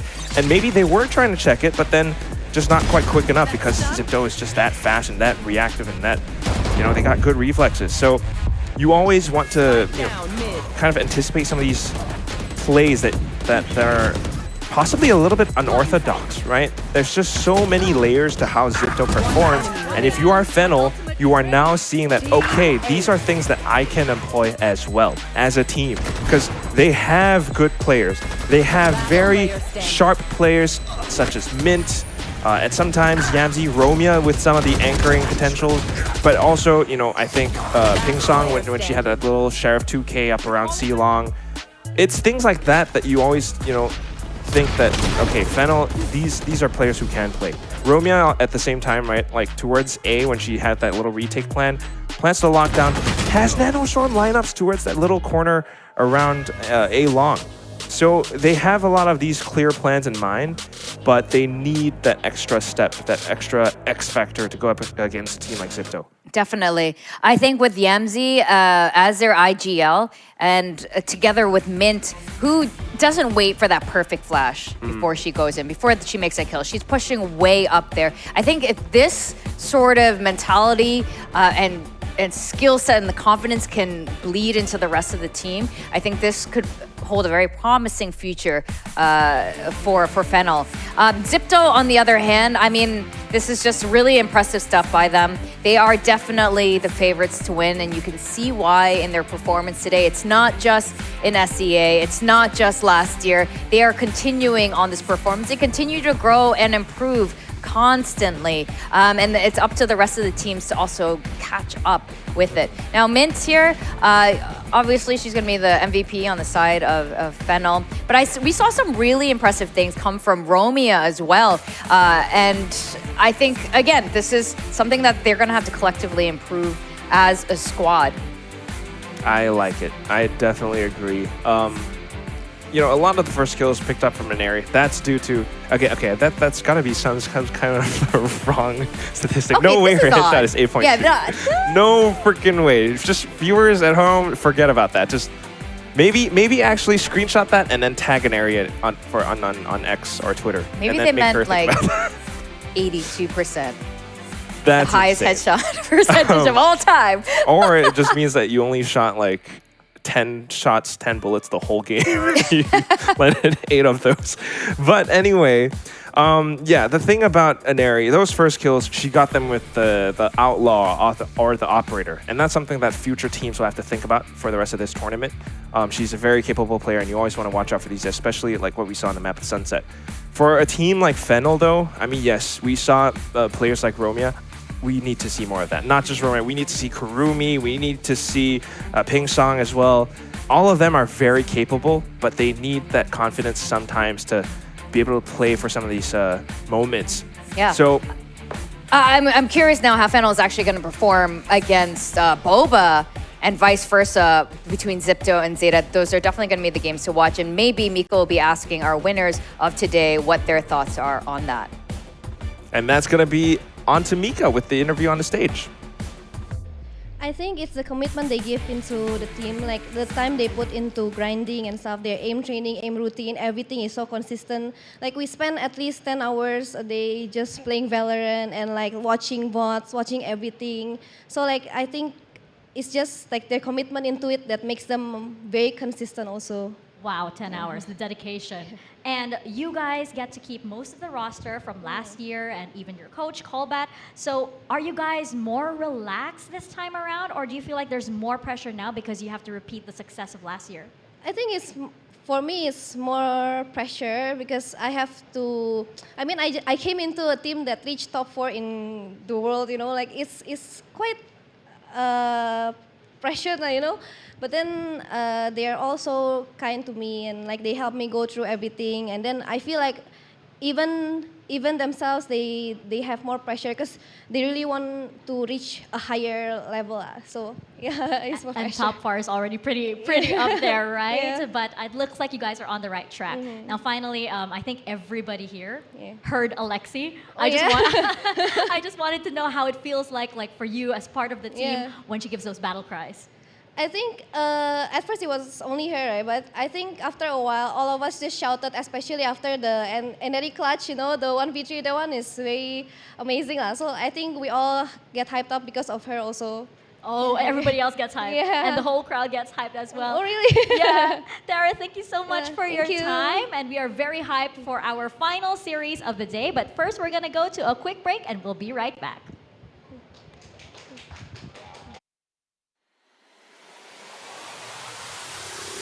I want it now and I ain't never gon' back down. I want it now and I ain't never gon' back down. I want it now and I ain't never gon' back down. I want it now and I ain't never gon' back down. I am no regular citizen. Do you understand what you're witnessing? You cannot tell what the difference is. I want it all and I'm winning it. I do not care about opinions. Time to make a few decisions so I can take a position. I'ma go get it, I'm punching and kicking. I keep on moving, they after me. Just do it and stop at I'm talking G. I'm not expressing no modesty. I can't see nobody stopping me. If there's a problem, I gotta solve it. Straight to the top, I can't see myself falling. I gotta grab it, there's no time for stalling. Number one son, it don't have other options. Now I'm fired up. I'm sorry, brother, your time's up. I see the top and I climb up. I came from the ashes, I rise up. Rise up, rise up. I want it now, I gotta rise up. Rise up. I want it now, I gotta rise up. Rise up. I want it now, I gotta rise up. Rise up. I want it now, I want it now, and I ain't never gon' back down. I want it now, and I ain't never gon' back down. I gotta go for the gold. I need to switch up the mode. I'm gonna win on my own. I'm in a whole nother zone. I reached the pinnacle. I don't have time, this is critical. It's time to finish you. I don't care who I just did it to. I gotta go for the gold. I need to switch up the mode. I'm gonna win on my own. I'm in a whole nother zone. I reached the pinnacle. I don't have time, this is critical. It's time to finish you. I don't care who I just did it to.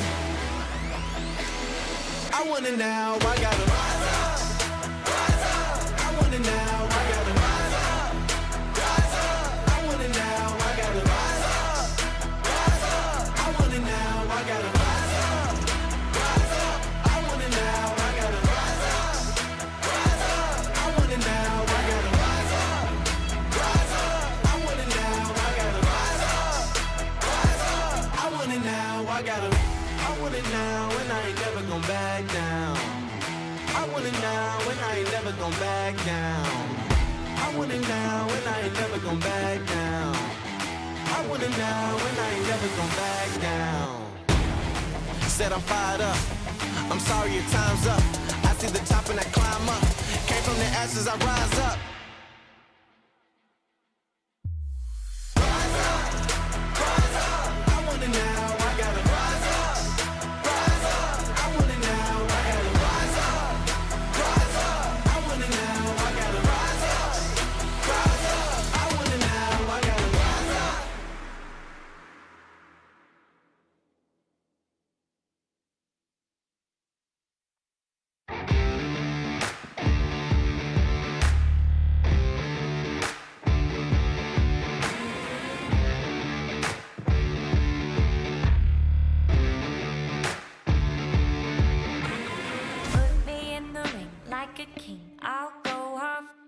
to the punch, leave you stunned, and I won't stop till I'm the last one standing. And they call me champion.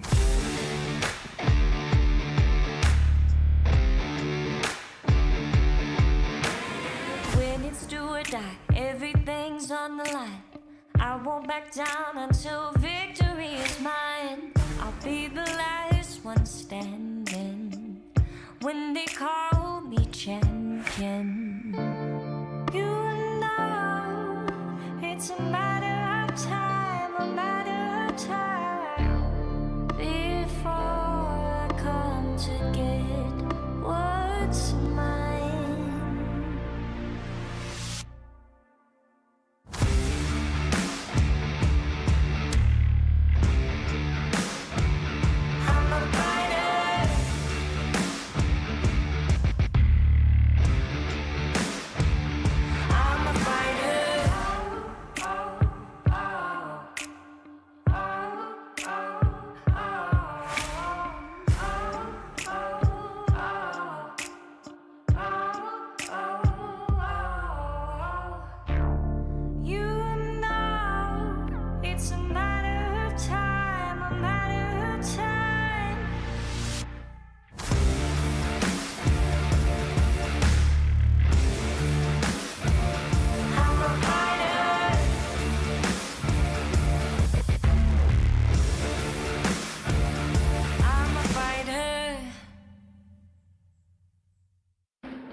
Don't need no distractions, so they gotta go. In my flow, keeping hopes high, gotta try and survive. It's my life, so I strive to be the best, and I say that with my chest. Now I'm rising above my station, no limitations. When they assign me to win, I'm ready for graduation. Trained up, prepared for every situation. Don't be confused, just say congratulations.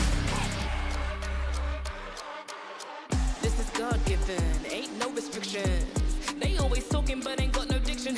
Every fairy with it, but I'm scary with it. You'll get buried in it, horror like I'm carrying it. On a mission, be the best, not like any of the rest. Got the goals, ain't got stress. I already made the cut and I already passed the test. Now you already passed the test. Now I'm rising above my station, no limitations. When they assign me to win, I'm ready for graduation. Trained up, prepared for every situation. Don't be confused, just say congratulations. It's time to deliver, sending shivers through your spine. Never give it up, never give it up. My mind is clear. I'm the winner, this is mine. Never give it up, never give it up. It's time to deliver, sending shivers through your spine. My mind is clear. I'm the winner. This is mine.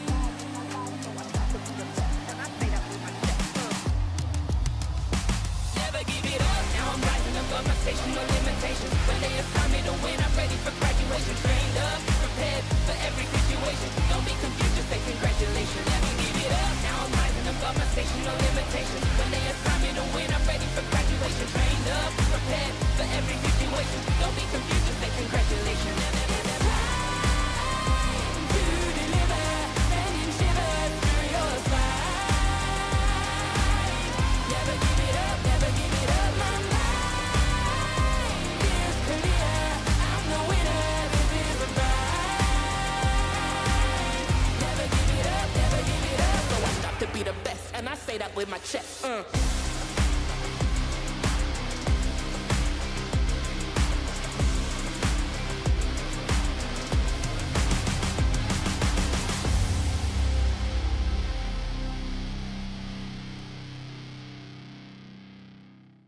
Ready right now, ready right now. Came for the win, gonna win hands down. This ain't a game, where's my motherfucking crown? Give it to me right now, let me grab it right now. Ready right now, ready right now.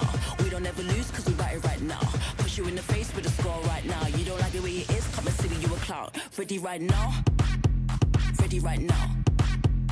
Ready right now, ready right now. Ready right now, ready right now. Hey, ready right now. Ready Ready right now. Ready right now. Ready right now. Ready right now. Ready right now. Come and see me, you a clown. Ready right now. Ready right now. Ready right now. Come and see me, you a clown. Ready right now. Ready right now. We came to win cause the winners hands down. Ready right now. Ready right now. We came to win cause the winners hands down.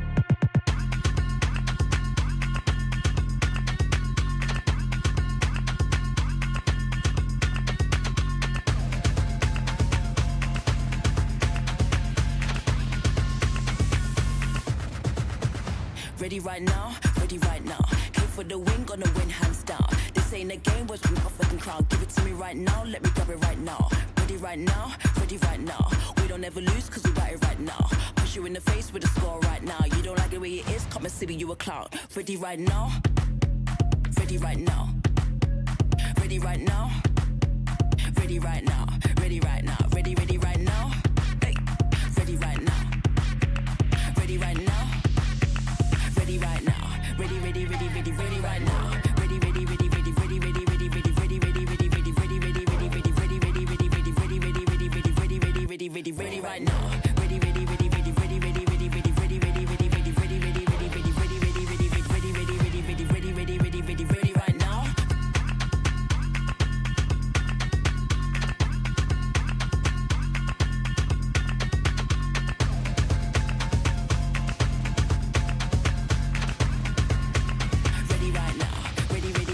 Ready right now.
I want it now and I ain't never gon' back down. I want it now and I ain't never gon' back down. I want it now and I ain't never gon' back down. I want it now and I ain't never gon' back down. I am no regular citizen. Nope. Do you understand what you're witnessing?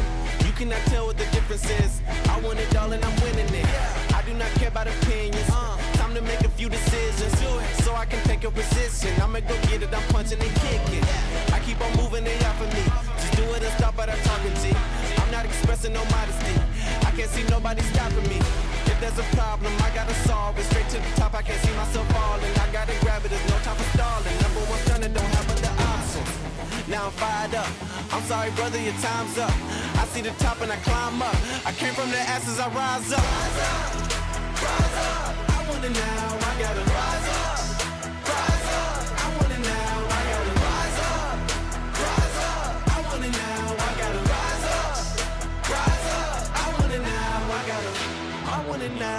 I ain't never gonna back down. I want it now and I ain't never gonna back down. I gotta go for the gold. I need to switch up the mode. I'm gonna win on my own. I'm in a whole nother zone. I reached the pinnacle. I don't have time, this is critical. It's time to finish you. I don't care who I just did it to. I gotta go for the gold. I need to switch up the mode. I'm gonna win on my own. I'm in a whole nother zone. I reached the pinnacle. I don't have time, this is critical. It's time to finish you. I don't care who I just did it to. I want it now, I gotta rise up. Rise up. I want it now, I gotta rise up. Rise up. I want it now, I gotta rise up. Rise up. I want it now, I gotta rise up. Rise up. I want it now, I gotta rise up. Rise up. I want it now, I gotta rise up. Rise up. I want it now, I gotta rise up. Rise up. I want it now, I want it now, and I ain't never gonna back down. I want it now, and I ain't never gonna back down. I want it now, and I ain't never gonna back down. I want it now, and I ain't never gonna back down. Said I'm fired up. I'm sorry your time's up. I see the top and I climb up. Came from the ashes, I rise up. Rise up, rise up. I want it now, I gotta rise up. Rise up, I want it now, I gotta rise up. Rise up, I want it now, I gotta rise up. Rise up, I want it now, I gotta rise up.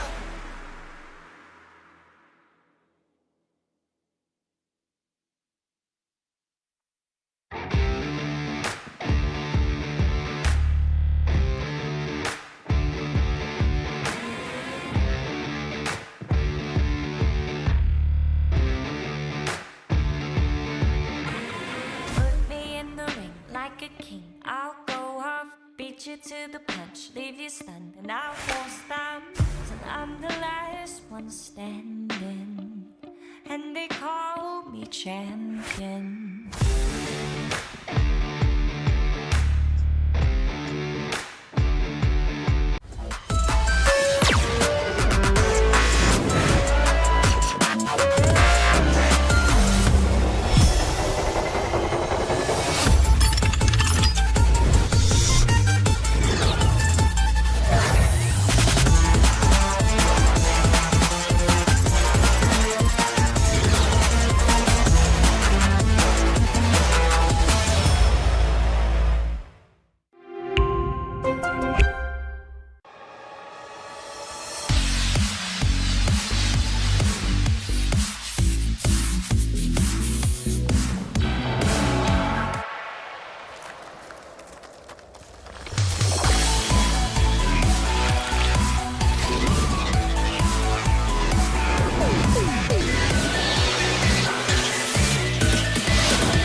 Everyone strive to reach the peak.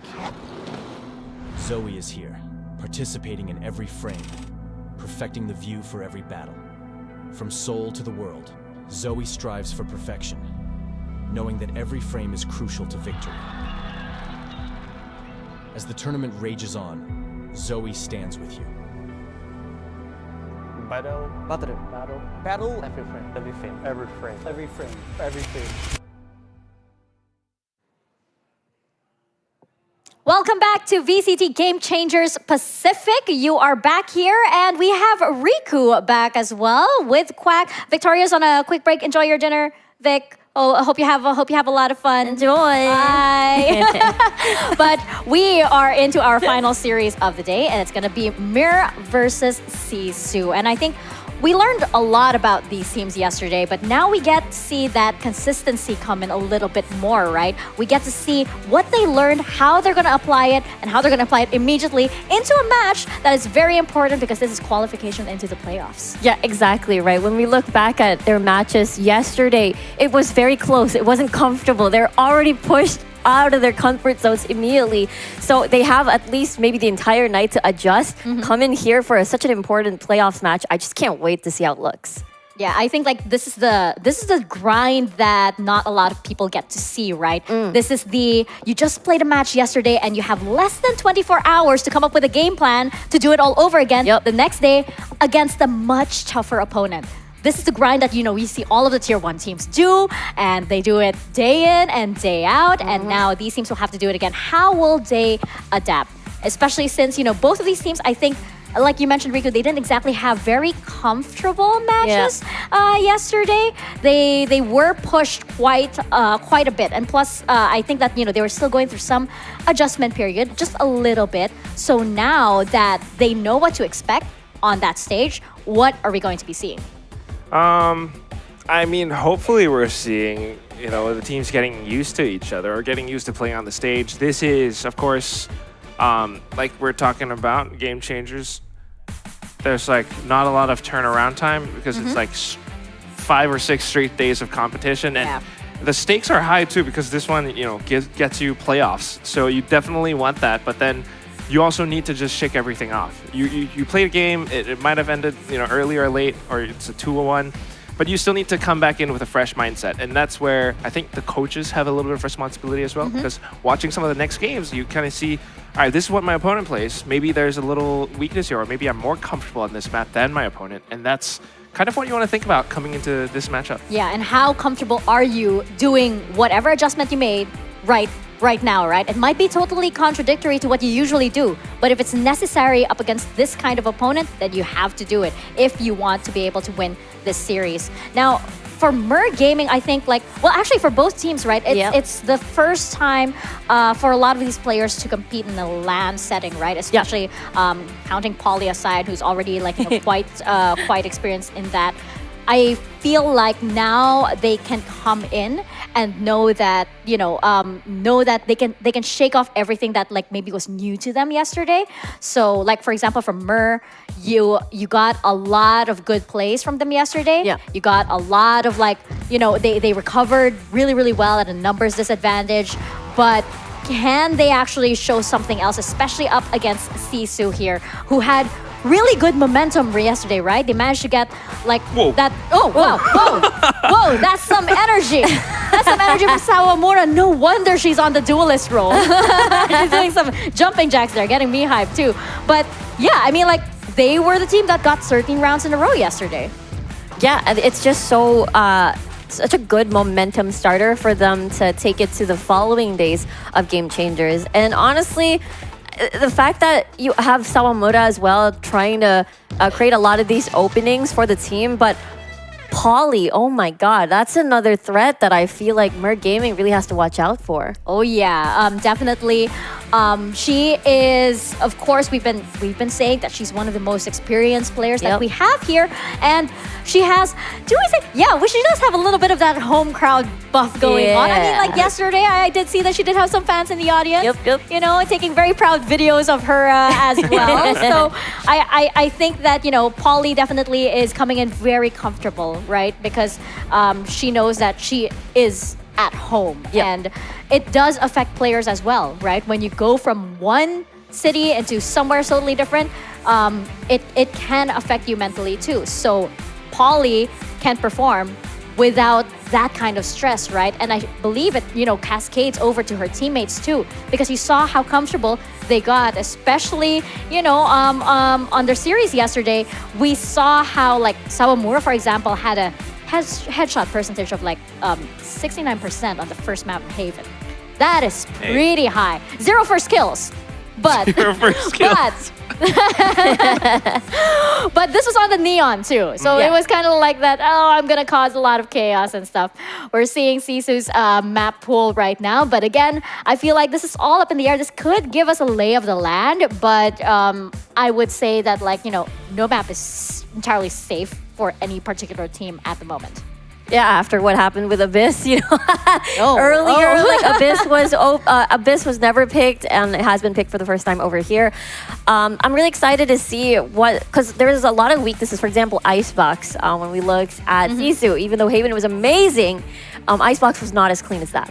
Yeah, exactly. And going over to MIR Gaming, they were pushed quite a bit against Perfectionists, right? We did have a series that went all the way to map number 3, and the scores were pretty close as well. So you did have, as we mentioned, like a lot of good plays, right? They have so many players who can perform so well in a clutch situation, which I think is characteristic of their region too, right? Like not one of their players was lacking in their series yesterday.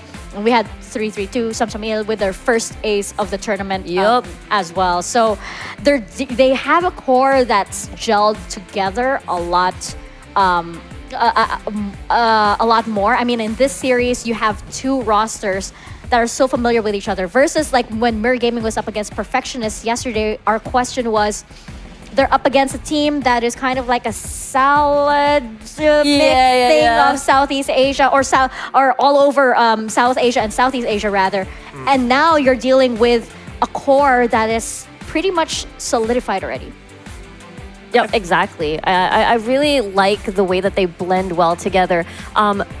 Dorothy has been a very consistent win condition for MIR Gaming, but also the way that they triple swap lurks with Flick and 3-3-2 on a lot of these maps, including Lotus and Ascent. This really maximizes and really propels this sort of win condition aside from Dorothy. Yeah, I really want to point out, so Sawamura, we see her on the duelist role, right? But I really do think that throughout the Game Changer scene, she's one of the most diverse players, because if you look at her agent pool, and this is all the way back from pre-Sawamura days, right? Pre-Sawamura. Yeah. Yeah. She's very flexible. Sawamura BC. No, BC. Before Sawamura. Capricious. Wait, that's really good. Wait. No, it should be AC. Oh, after Capricious. Yeah, after Capricious. Well, how do you mean diverse? Like all the different agents that she played? Yeah. There is that in her pocket still, right? So we don't. I mean, it's unlikely. It's unlikely, but given how sometimes you want to do something that's a little bit weird, you want to do something that will maybe throw your opponent off off the reads maybe of you.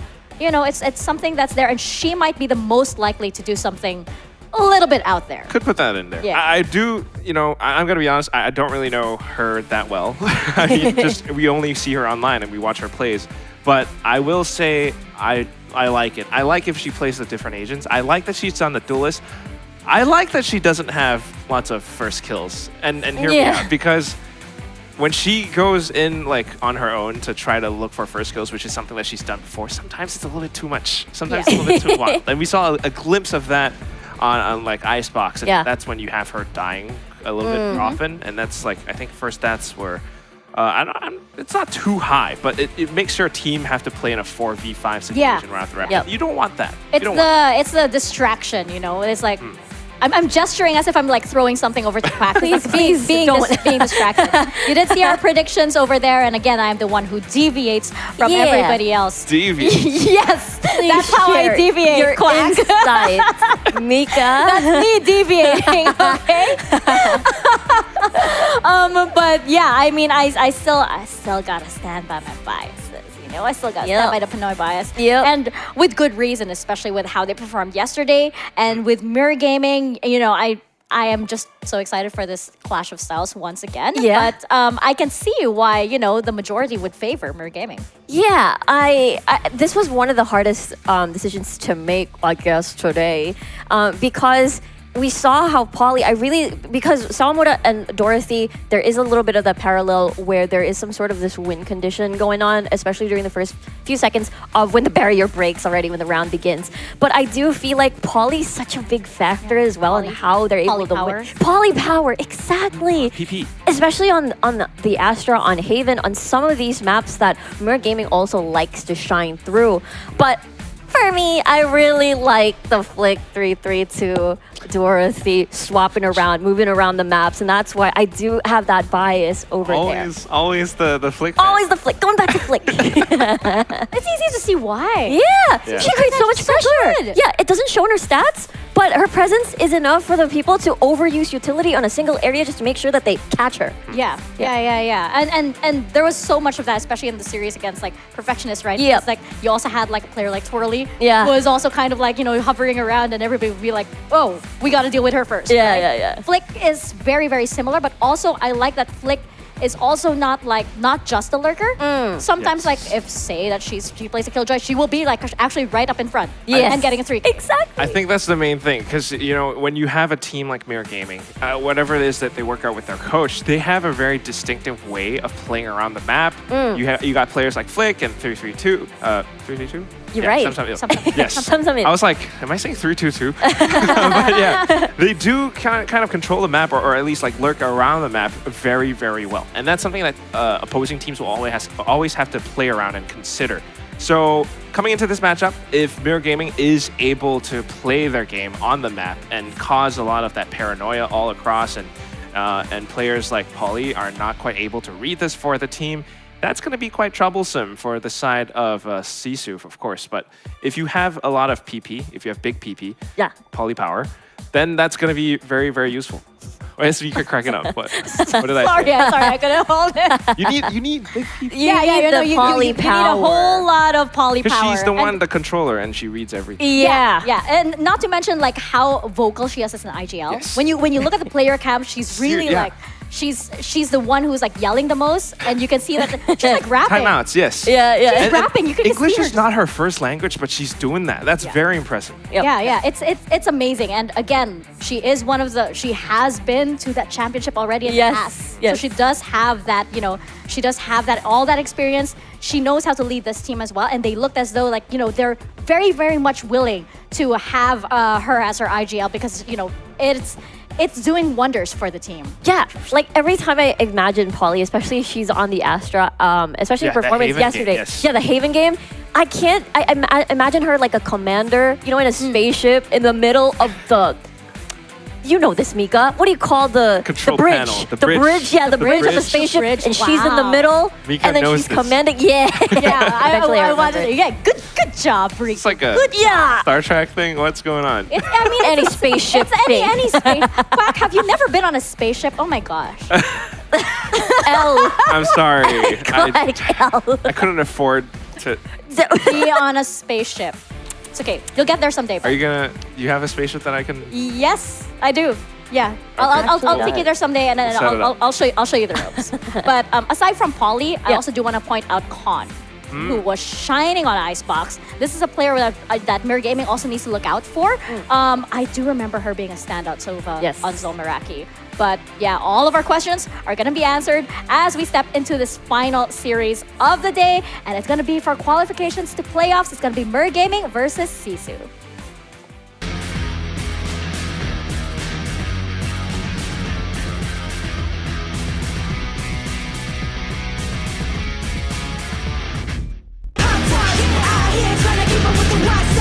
You can catch us with the badges in the hot cars. If they try to pull us up, it's not ours. Ayy, I got a feeling like a pop star. She says she's sick and tired of love, she just won't war. I know they didn't think that we would make it this far. I know they didn't think that we would take it this far.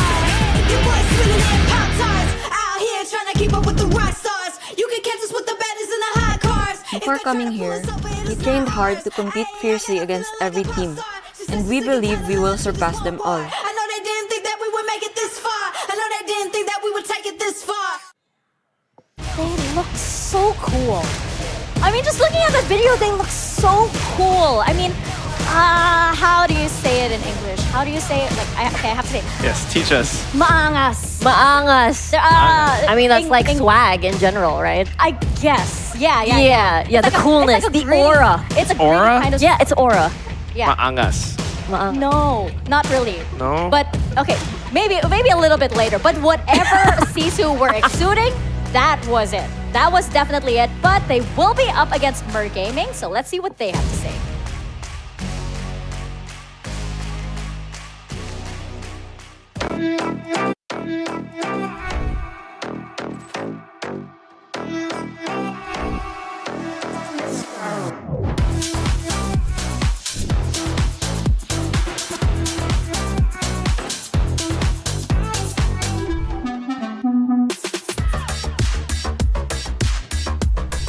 걔는 패자가 있기 마련이지만 저희는 아닐 겁니다. Do it like, do it like, do it like.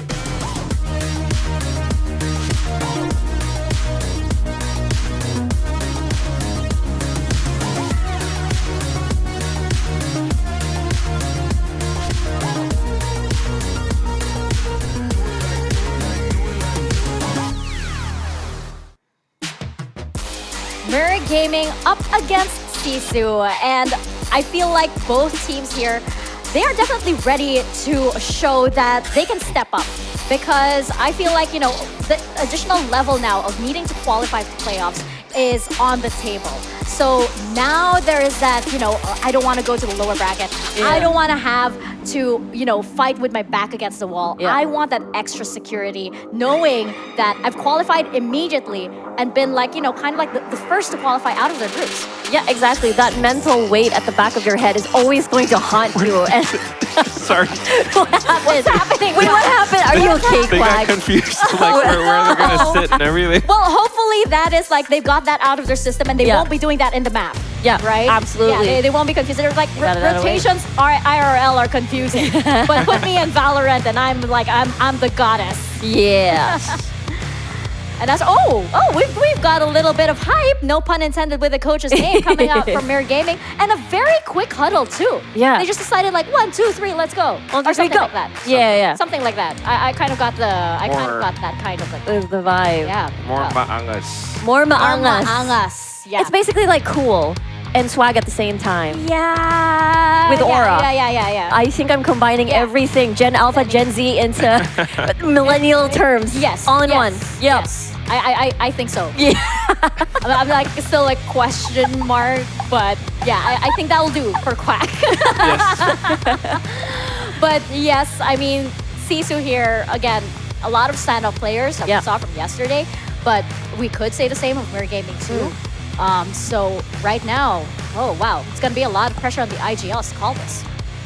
Yeah, it's like, of course, you want to reach that playoffs already. You did so well on day number 1, and you've got to keep continuing that strike. Going into map select now. Again, like, you know, we always say this with all the teams. I feel like whatever map pool they have can still evolve, especially on this tournament. Especially since, like, hey, we had a team earlier that like brought out Abyss. Well.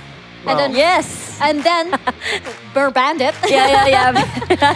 I think they're gonna take into account like whatever happened yesterday. Yeah. So this icebox pick for MIR makes sense because that's the one where SISU struggled a little bit. And I'm so sad too that we won't be able to. We won't be seeing MIR Gaming Ascent, which is their specialty on having to maximize the way that they play Valorant. SISU will be selecting Lotus, and honestly, Lotus is the most common denominator for every single team over here in Game Changers. Yeah. So now we're seeing, as we bring out Haven as the decider, we're basically seeing for MIR Gaming the exact same map pool that they had yesterday against Perfectionists, right? Yep. And I'm wondering if that plays more into maybe SISU, knowing that, okay, these guys play this, you know, their region isn't characteristically one that will change things a lot. So does that mean that all secrets have been revealed for MIR Gaming coming into the first map, which is going to be Icebox? And now we have the double control coming out from SISU. And for MIR Gaming, no surprises there. Nothing really changed from yesterday, essentially. So everyone's just playing the same stuff, but the difference is SISU might have to adapt. Yes, they won out against Swag Lord 9000 yesterday, but playing against a different opponent this time, they can tell that like a lot of the mistakes from yesterday, like not really having a lot of control around mid, stuff like that, it's going to be exploited by MIR Gaming. Yeah, and it could also be sort of like a take-two. It's like all of the mistakes that we made yesterday, you know what, it was our first day, it was, you know, our first match, we were shaking off a lot of the LAN nerves, so perhaps going into Icebox once again for these teams, it is not going to be the same story, and we're going to find out for which team exactly as we step into Icebox. So Riku and Quack, take it away. Thank you. Salamat, Mika. Excited to enter Icebox once more to see the improvements that SISU Esports are able to bring to the table. Meanwhile, MIR Gaming, they looked really good yesterday, but it was just too close for comfort. Salamat, thanks. Sorry. Salamat, thanks. I had that in my head. Of course. Had to get that out. But yes, Yep. you're absolutely right, Riku. Well, we do have SISU starting on at the attack. Still the double controller, so just a little bit of A main pressure, and that's what they've always done so far. But it's 3-3-2. The turret, the sheriff. Oh my gosh, and Dorothy. What did I say about mid? I know. We talked about mid control, and it's Piety assigned to guard that scenario.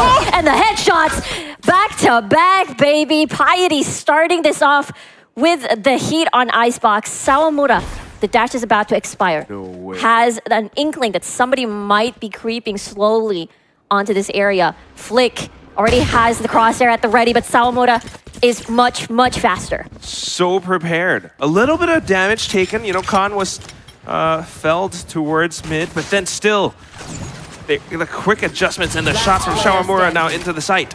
Very heated up here. A lot of the sheriffs are gone, but Dorothy has plans for the ghost. But Polly says, nope, we're going to get this round for ourselves.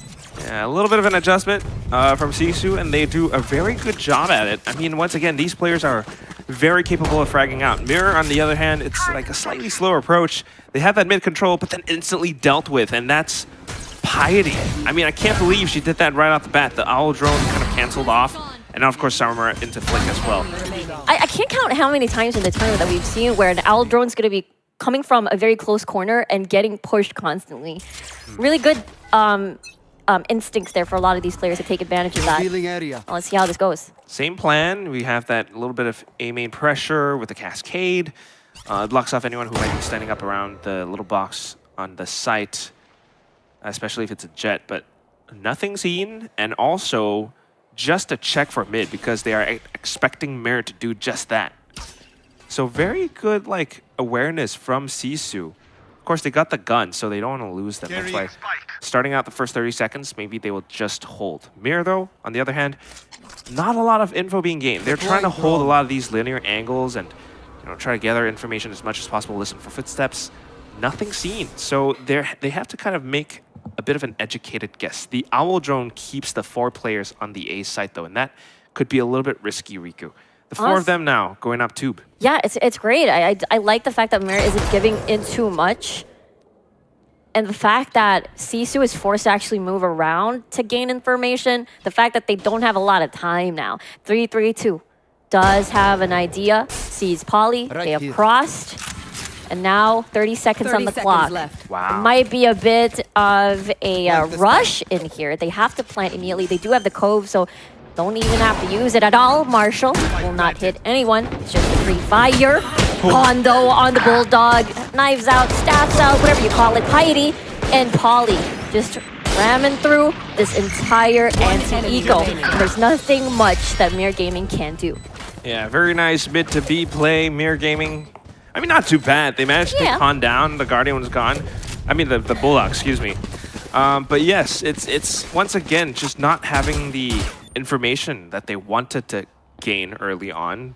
So a little bit difficult for them to come in with a retake. I mean, it came down to that little kitchen play, and they were pretty good at taking at least 1 player down. But then the quick reaction from SISU, that's something that they kind of have to anticipate, I guess. Whenever it's like the firepower plays, SISU will always come out on top. And even utilizing the mid to come up, well, literally on top of the kitchen.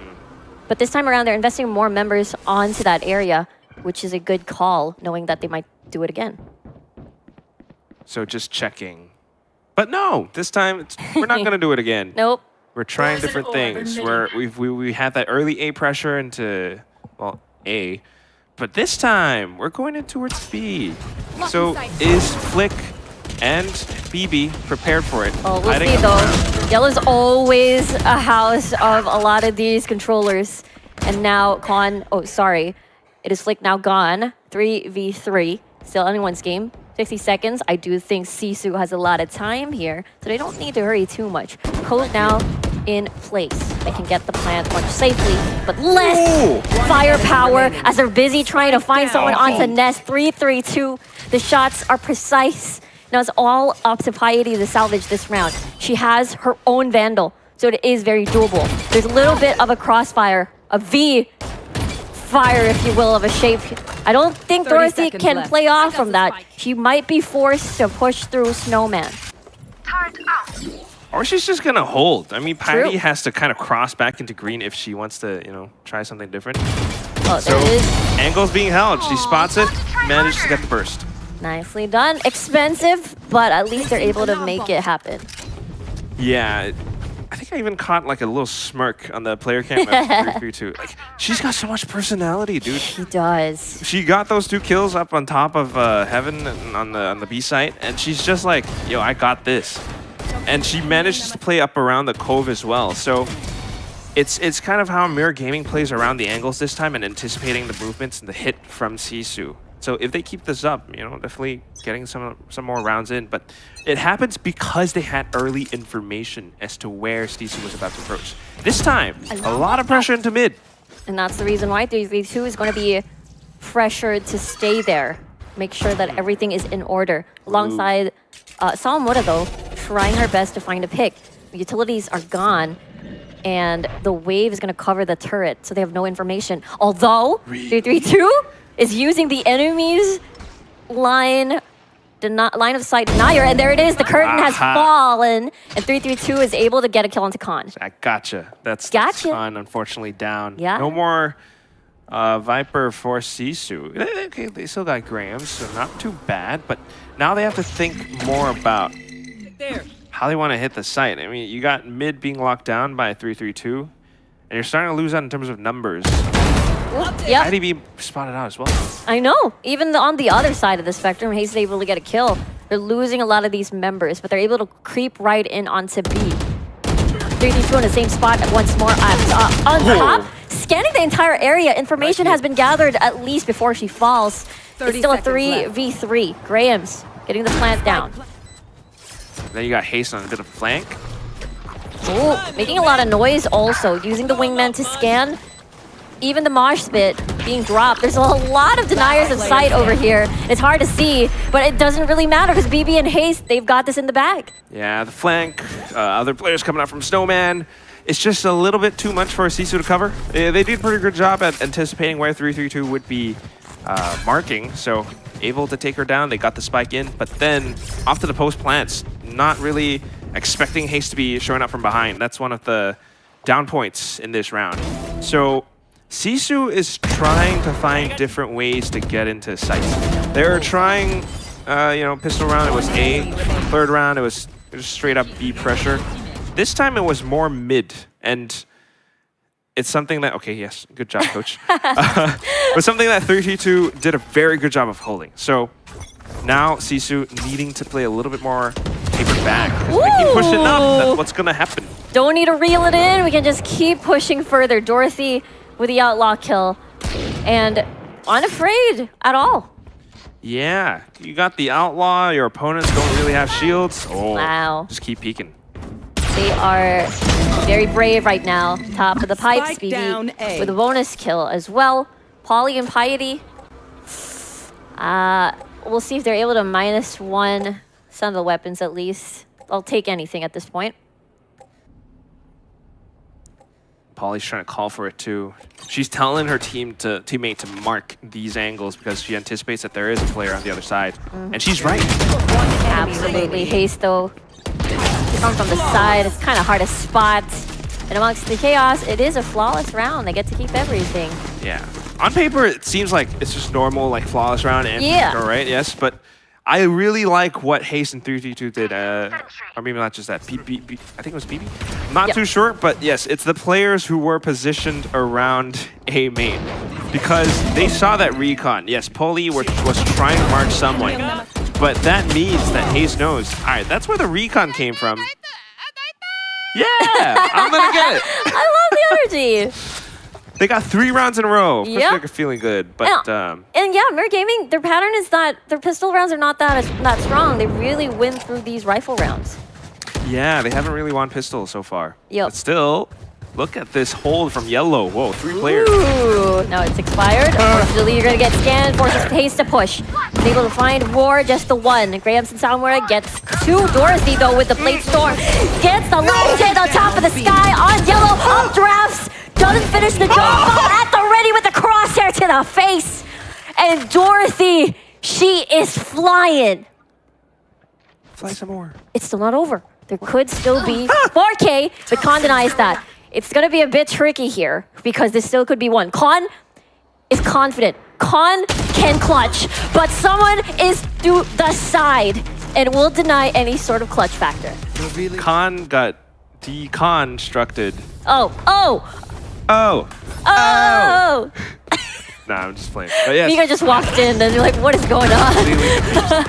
But yeah, I mean, it is all Dorothy in this round. She was just a Jet. Yep. Yes, her teammates, she had like 2 more up around yellow. Very good read from MIR Gaming because they were anticipating this B push.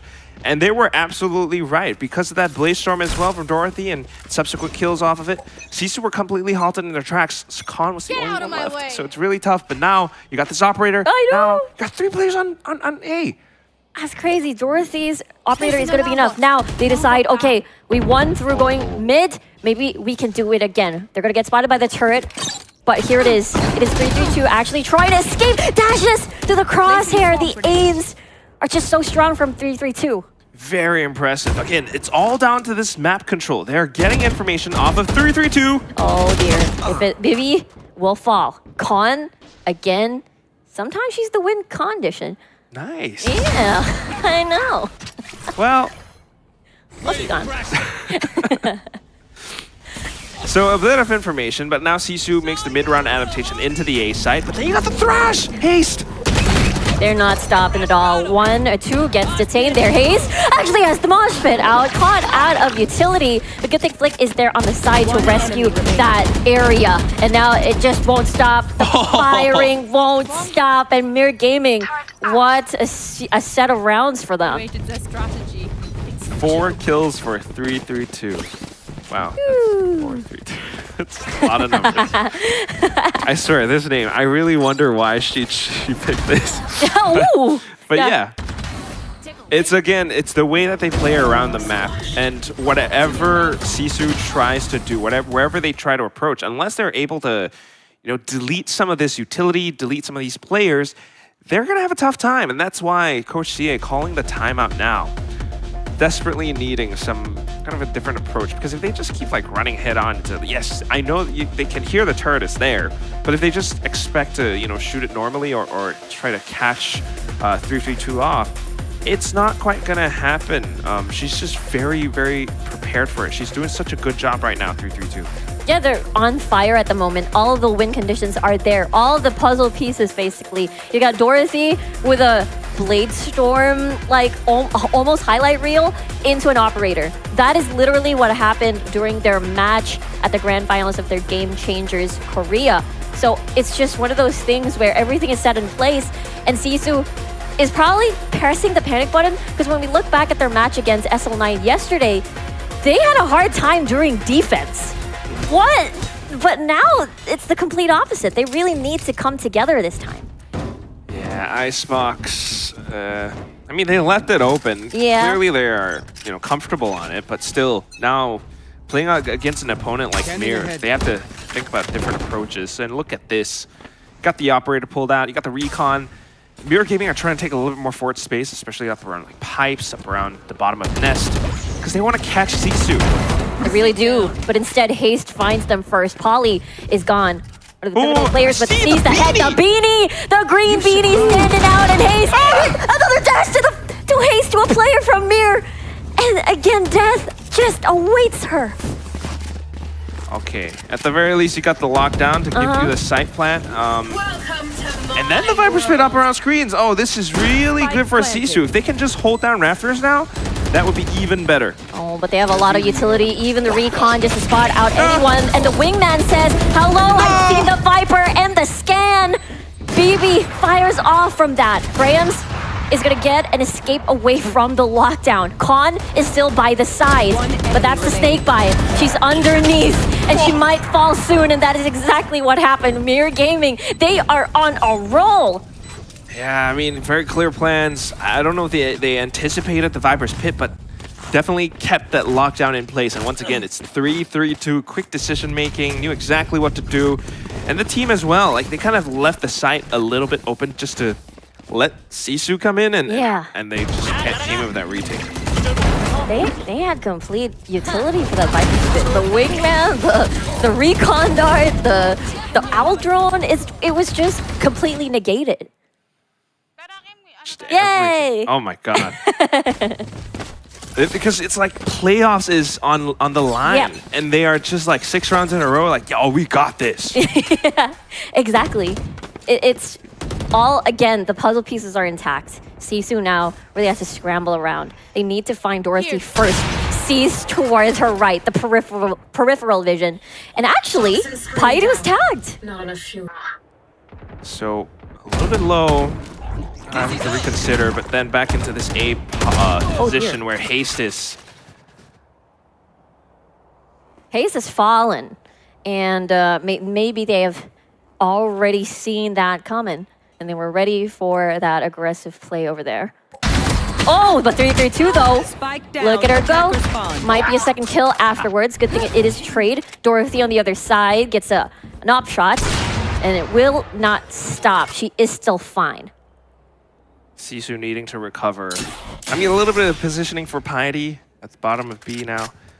But question is, where is she going to go off of it? If she's able to lurk towards like kitchen or something, maybe find someone, that could be something.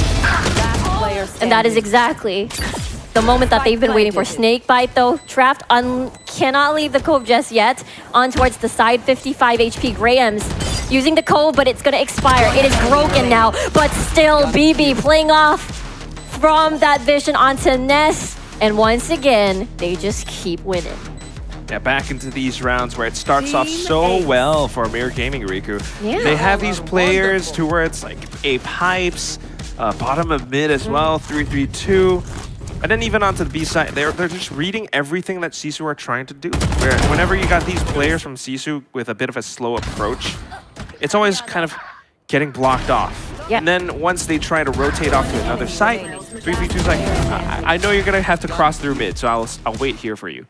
And then you got players like Haste and everything, and they're having fun. Like, BB's like fist bumps. The vibes are so good. Right, the smiles are everywhere, and who wouldn't? Yeah. Good start then so far. Sees the legs almost, and the nano swarm is gonna kick in actually. A good thing 3-3-2 is there to bail Dorothy out. She's gonna escape from that one. Poison Cloud is gonna block off, but the timing, I thought she was gonna be in trouble there. Good thing she has supportive fire from Dorothy on this angle. The turret's gonna spot her out. One is down, but eeny, meeny, mighty mo, which target am I going to go? And it is very hard because there's so much utility down at mid. Yeah, at this point it's like, okay, calm down. You're doing a little bit too much. Yep. BB down to 5 HP too. You don't want that. SISU, that's the adjustment here. They know that, you know, if they push up a little bit forward, MIR Gaming will try to contest for that space. So the rest of the team is just hanging back, waiting for them to come through. And that's when you got the Sheriffs to shoot off, and 3-2 unfortunately bites a bullet. So off of that little play, it's going to be the Reckoning into the A site. They are looking to get the spike planted, High Tide to block things off. Got to set up post plants after that though, because MIR Gaming has the guns. They really want to get that space, get that plant down. And it's so difficult. Whoa! But Saomura, that's a very important Guardian shot. -1 already. Bibi literally one stray bullet away to falling down, and there's the Hunter's Fury activated to keep stalling some more. Bibi now has the Operator, but Haste now falls. Dorothy with the mission impossible, having to go towards the side, unspotted so far. Now they know when the spray transfer is crazy. They don't have a lot of time here. And now she's probably gonna stick it. Piety still holding on and gonna get scanned, so she's forced to dash away. She needs to get a kill now because she doesn't have a lot of time. And the Thrifty's gonna come through. SISU finally breaks the curse. What a good round from SISU. I don't know if it was calling from Pauly or maybe the adjustment from the coach, but they anticipated the plays from MIR Gaming. They watched them up around mid, and then quickly rotated into the A site. MIR Gaming didn't have anyone on the A site to really kind of hold them off. So because of that, they were able to set up, play those host plants. Pauly in with the Hunter's Fury. She was just waiting for them to come through and then sending out those beams. Down to the last player, Dorothy. Unfortunately, not quite able to fend off the two oncoming players. So 2 rounds left in the half, and SISU gets the buy up. Finally have their guns. They finally have the fighting power, the momentum breaker. There's a lot of ults on the side of MIR Gaming though. Yeah. Viper's Pit, Yep. Thrash as well. They are clearing out the A site. Nobody's there. And Samuro taking out Flake. Really nicely done by Sawamura. She is finally coming online. 3-3-2. Ready. Ring the Nano Swarm to prevent the spike plant from happening. Delaying it a little bit for the rotation to come through. Okay, but Thrash is back online. And there's the flank coming out from BB as well. Oh! Ooh, Khan gets to spot the flank almost immediately. Sawamura's blinded, can't see a thing. Dorothy, the Thrash, is going to detain someone, and Dorothy's going to follow up. Alley-oop! And goes spray shots over to Nest. And that makes it a double kill. Reload, 3 bullets, now back online. Toxic Screen up, delaying the vision, dashing through. And guess what? 3-3-2 is right behind you. And they get to win another round, despite SISU trying to take it back. 7-4. 7-4. Some. Riku. Yeah. You got the basketball reference. Yeah, true. Yeah. She did the alley-oop, and then Dorothy did the slam dunk. Yeah, exactly. 8-3, dude. And it's now the Blade Storm coming in as well. I mean, this is, once again, MIR Gaming doing everything right. SISU, they wanted to get into sight, and they did, but then not quite anticipating some of the flanks, not quite anticipating that the Thrash was going to be used in that fashion. Dorothy just instantly coming through off of Haste's ultimate. Yeah, Dorothy, the micro decision making that she does. Somebody does detain, okay, I'm gonna dash right in, I'm gonna kill, and then just drawing a lot of attention to her, which enabled 3-3-2 to just set up that flank. Now, back on some broken buys over here for SISU. Interesting though, okay, so it might be a little bit of a broken buy. You got some Guardians and light shields, but they have a Beast Blade approach! Dorothy, please, you are just unstoppable at the moment. May not stop again if the Blade Storm activated. Triple kill. She is insane. Haste across the map, trying to make plays of her own. She ain't stopping. No one is stopping from MIR Gaming. And they're just crushing the confidence of SISU at the moment. No one is stopping, and then they just stop because they had the spike. Yeah. And then they're like, okay, we're gonna play for this. Oh my, what a first half, Quack. They picked Icebox. They did it for a reason. Let's take a look at that replay. Yeah, that one. Ooh. I was not expecting this. I thought SISU, you know, a bit of B-split. They had the numbers. They would be able to push through. But then not quite anticipating players to be positioned around yellow, or at least not anticipating the peek out from Dorothy. And Dorothy just does it, has to tone to get away. Yeah, exactly. She is fearless. But first, let's take a break before we head on over to the second half.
To him.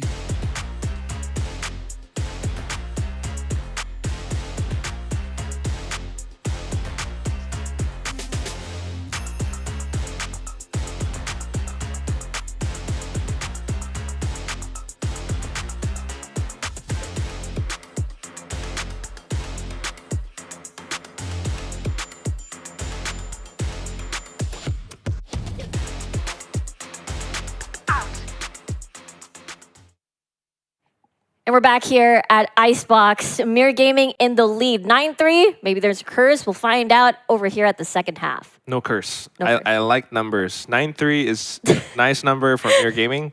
True. 19 kills for Dorothy and 12 for 3-3-2. A lot of those are first kills just because they denied entry against SISU. Constantly, too. And remember when SISU went up against SL9 yesterday, Sawamura didn't have the best of times during defense. Every single time she tried to push to find picks, she would ultimately just fail. Revealing So hopefully maybe today will be different, but let's see what Summer does. Exactly, right now, but BB, 332 are just fast on the trigger. And quickly into the site, Dorothy.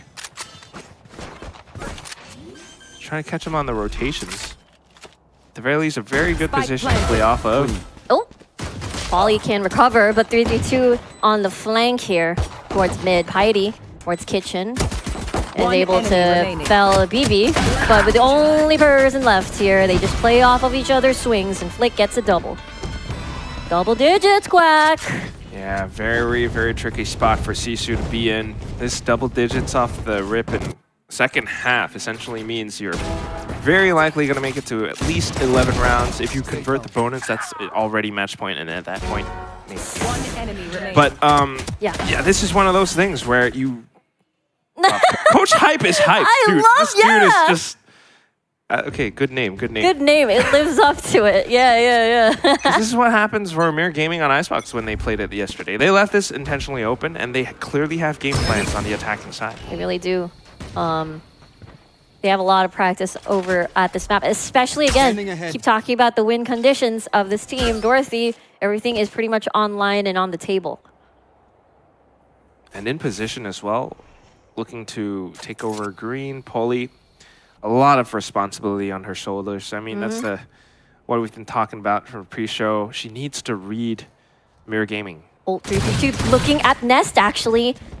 And good thing she was able to miss that shot, but 332, the duel wins in the end. Graham's traded immediately.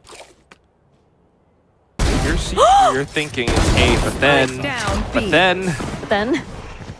that happens. Polly is able to recover at least some of these points. Oh, sorry, it was Khan. Oh, it's Graham's.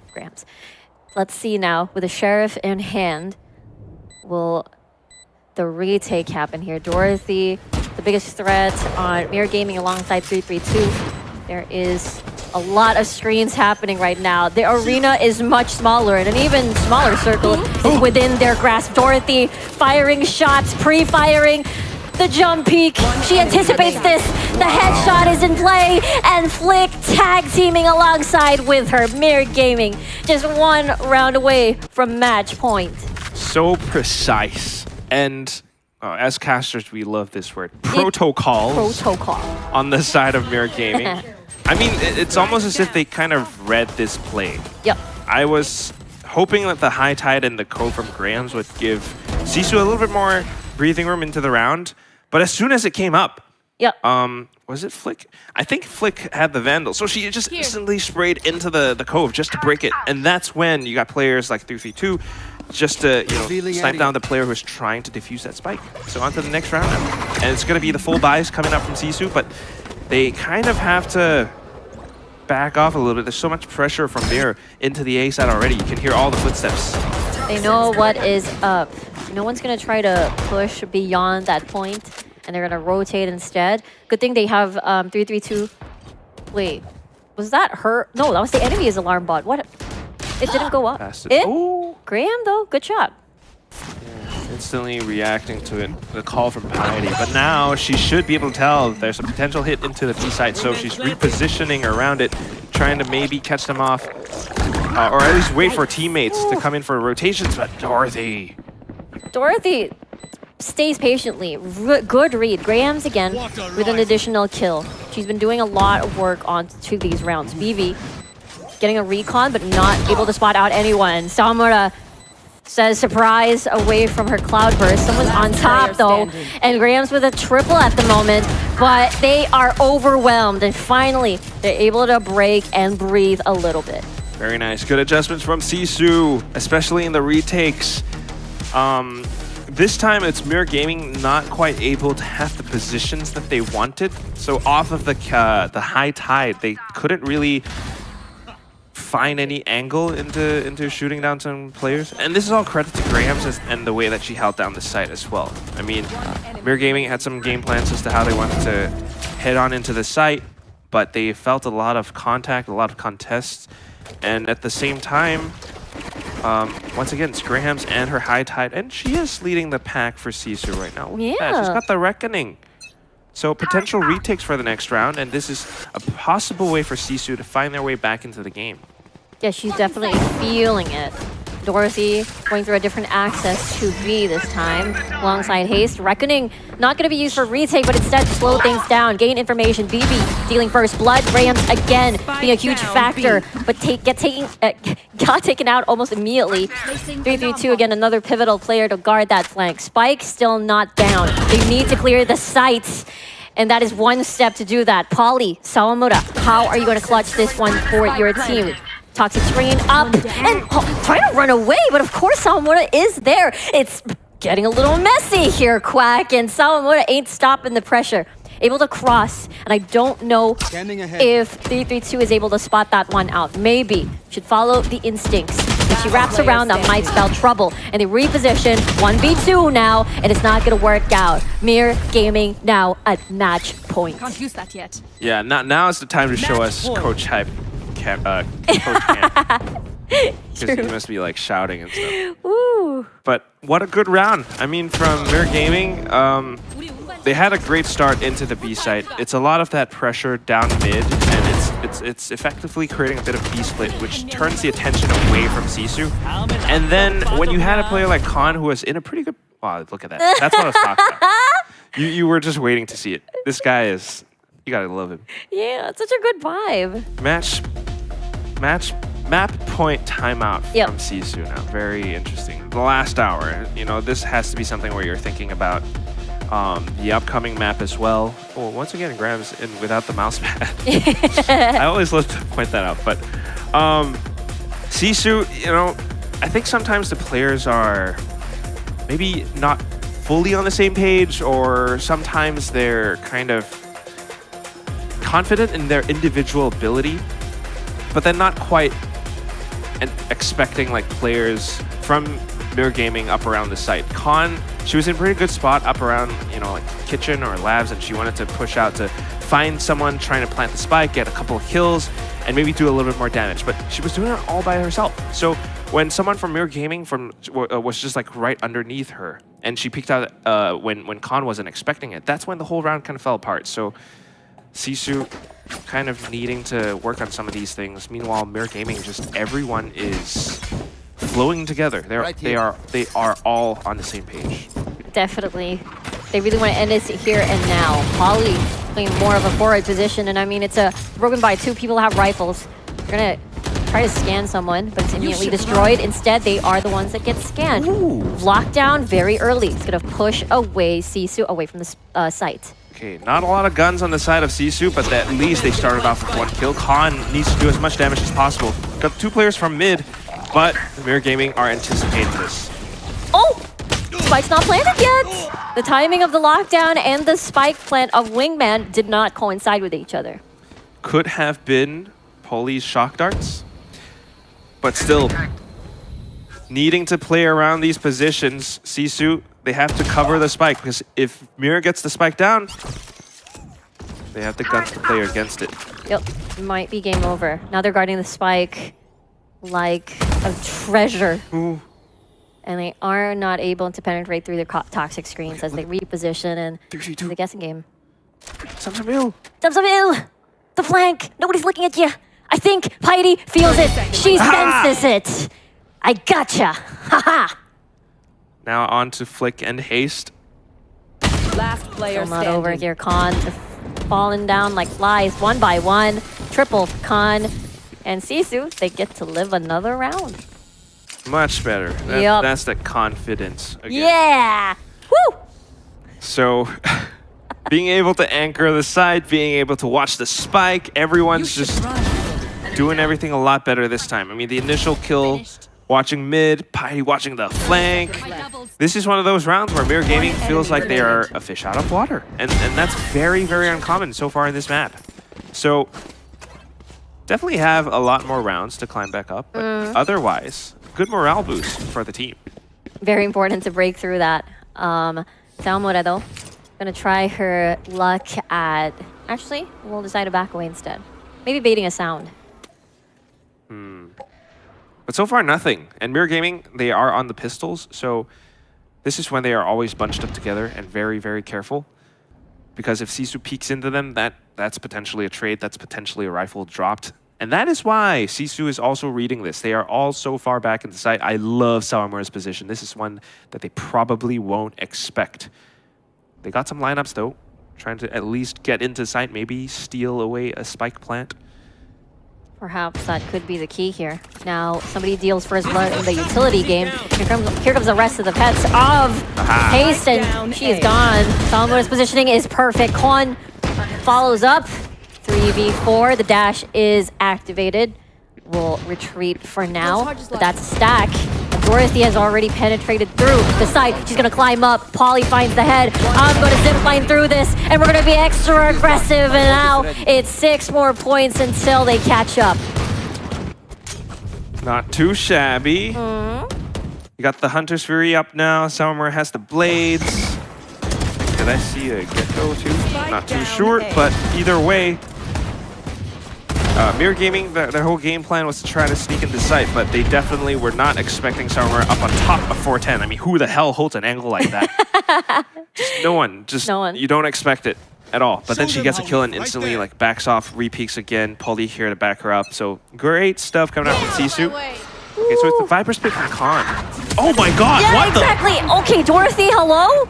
She has Blade Storm. Get out of my way, she says. Eliminates one. Everybody is screaming their ultimates at the moment, all at the same time. BB gets a kill on her own as well with a Hunter's Fury. -2 now. Things are not looking great for SISU. Graham. So good. Graham. Okay, I thought somebody was near, but she's cutting noise. So I don't think they have an idea that she's very close. If somebody pushes, it could be disastrous. You got mid as well. Oh, Dorothy. Run out of blades and exactly right side. Yeah, monster on the loose. The shark misses the chain, but nonetheless, Flick is at least able to salvage through that. 2-on-4, this could be it. This could be it. They are already in position for this. Polly, the playmaker, Sawamura with the operator. This could still spell disaster for them as Sawamura gets a pick. Now she's the only one left. She has Blade Storm. Remember, Toxic Screen is about to expire on top of Viper Spit, and the dash timing to reveal Sawamura's location is going to be enough. Now they have to wrap around. Now they have to find her, or else it could be the timing not in your favor. And what's a first map for MIR Gaming? MIR Gaming really transforming. I mean, this is a very different team from what we saw yesterday. This is a very different Dorothy from what we saw yesterday. I mean, we already knew what she's capable of, right? We already knew that. We already knew that she could go ham, but this was very fearless. There were so many times where she was playing inside of the utility that SISU brought out, and she was the only one there.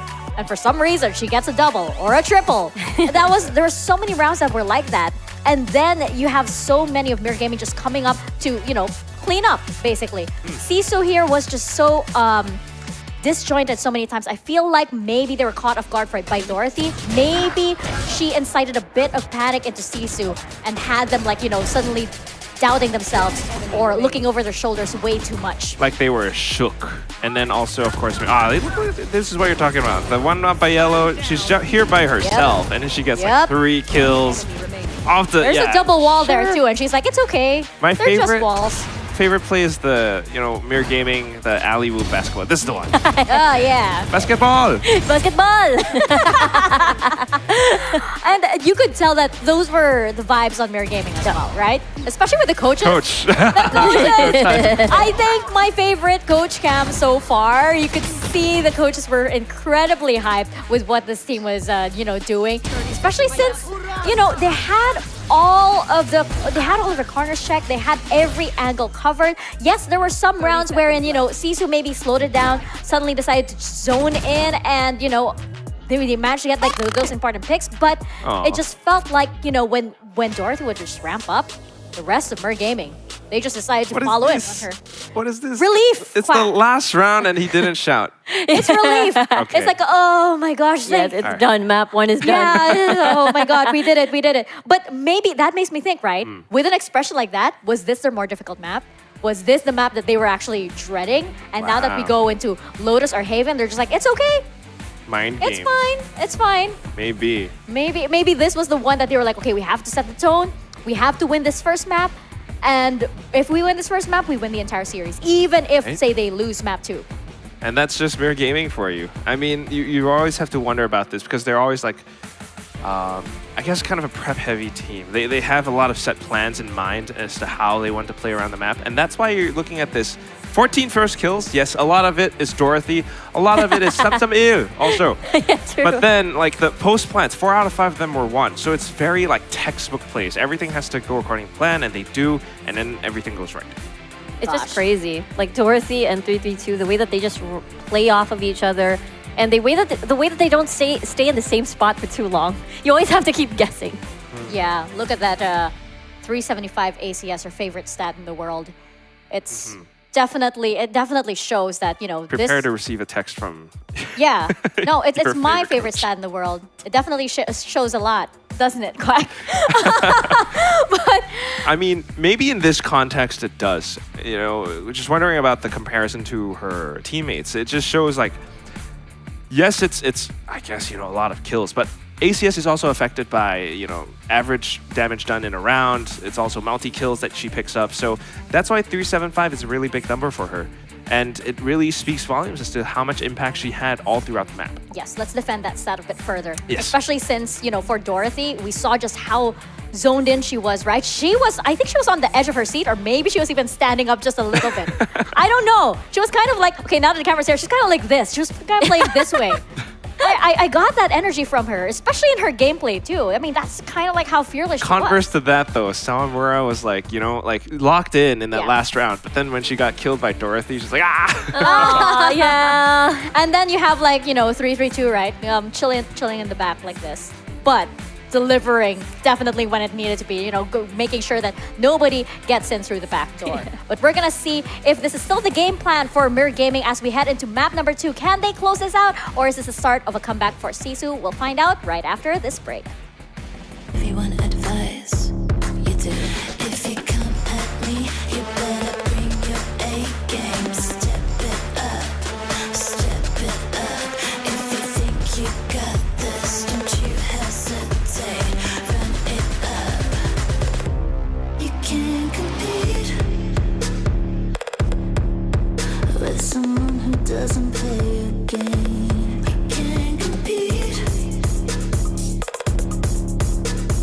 Can't you see we're not the same? My eyes got a different view. Big dreams you cannot subdue. Watch and learn a thing or two. You do. Climb into a higher plane. Get smaller with every aim. Watch me as I take that reign. You do. If you come at me, you better bring your A game. Step it up, step it up.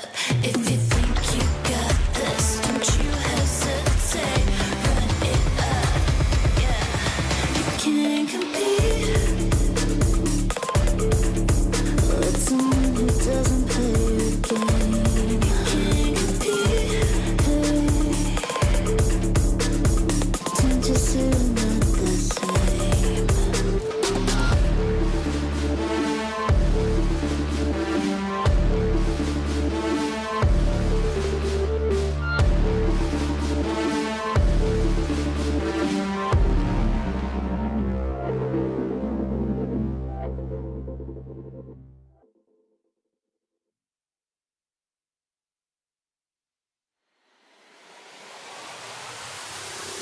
I want it now and I ain't never gon' back down. I want it now and I ain't never gon' back down. I want it now and I ain't never gon' back down. I want it now and I ain't never gon' back down. I am no regular citizen. Do you understand what you're witnessing? You cannot tell what the difference is. I want it all and I'm winning it. I do not care about opinions. Time to make a few decisions so I can take a position. I'ma go get it, I'm punching and kicking. I keep on moving, they out for me. Just do it and stop at our talking G. I'm not expressing no modesty. I can't see nobody stopping me.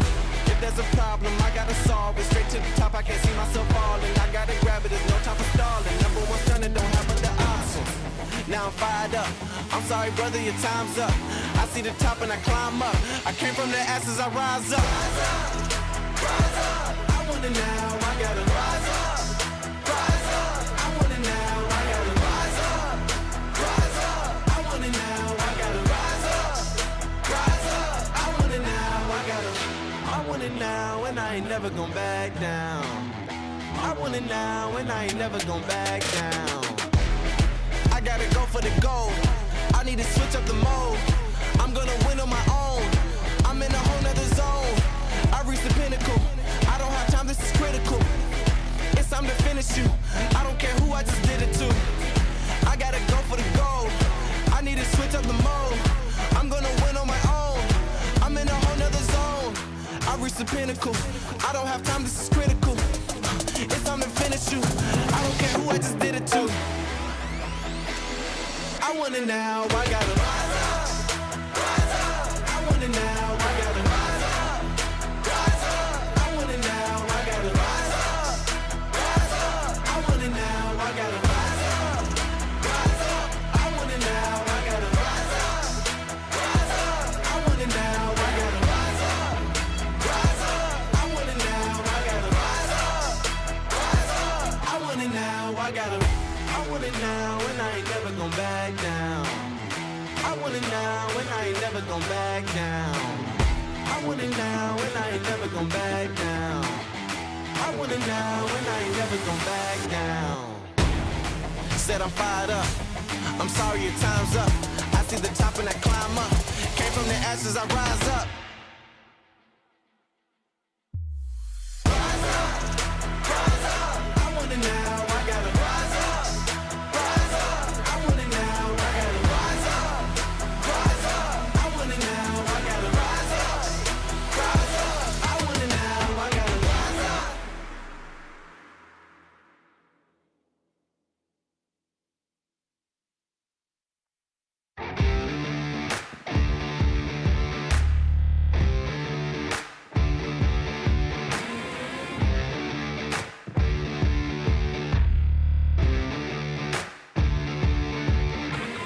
Put me in the ring like a king. I'll go off, beat you to the punch, leave you stunned, and I won't stop till I'm the last one standing. And they call me champion.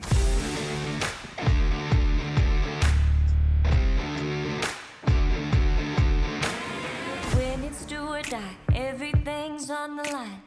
I won't back down until victory is mine. I'll be the last one standing when they call me champion.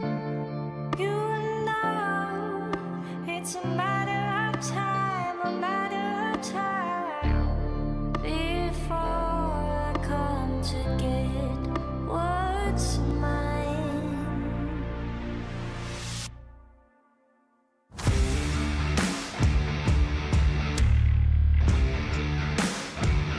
I'm a fighter.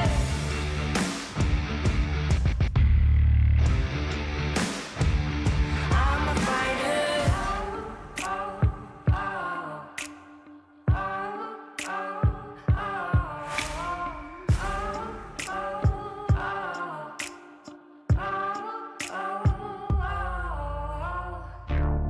You know it's a matter of time, a matter of time.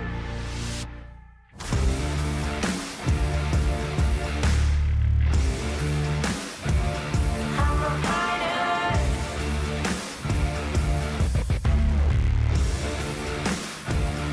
I'm a fighter.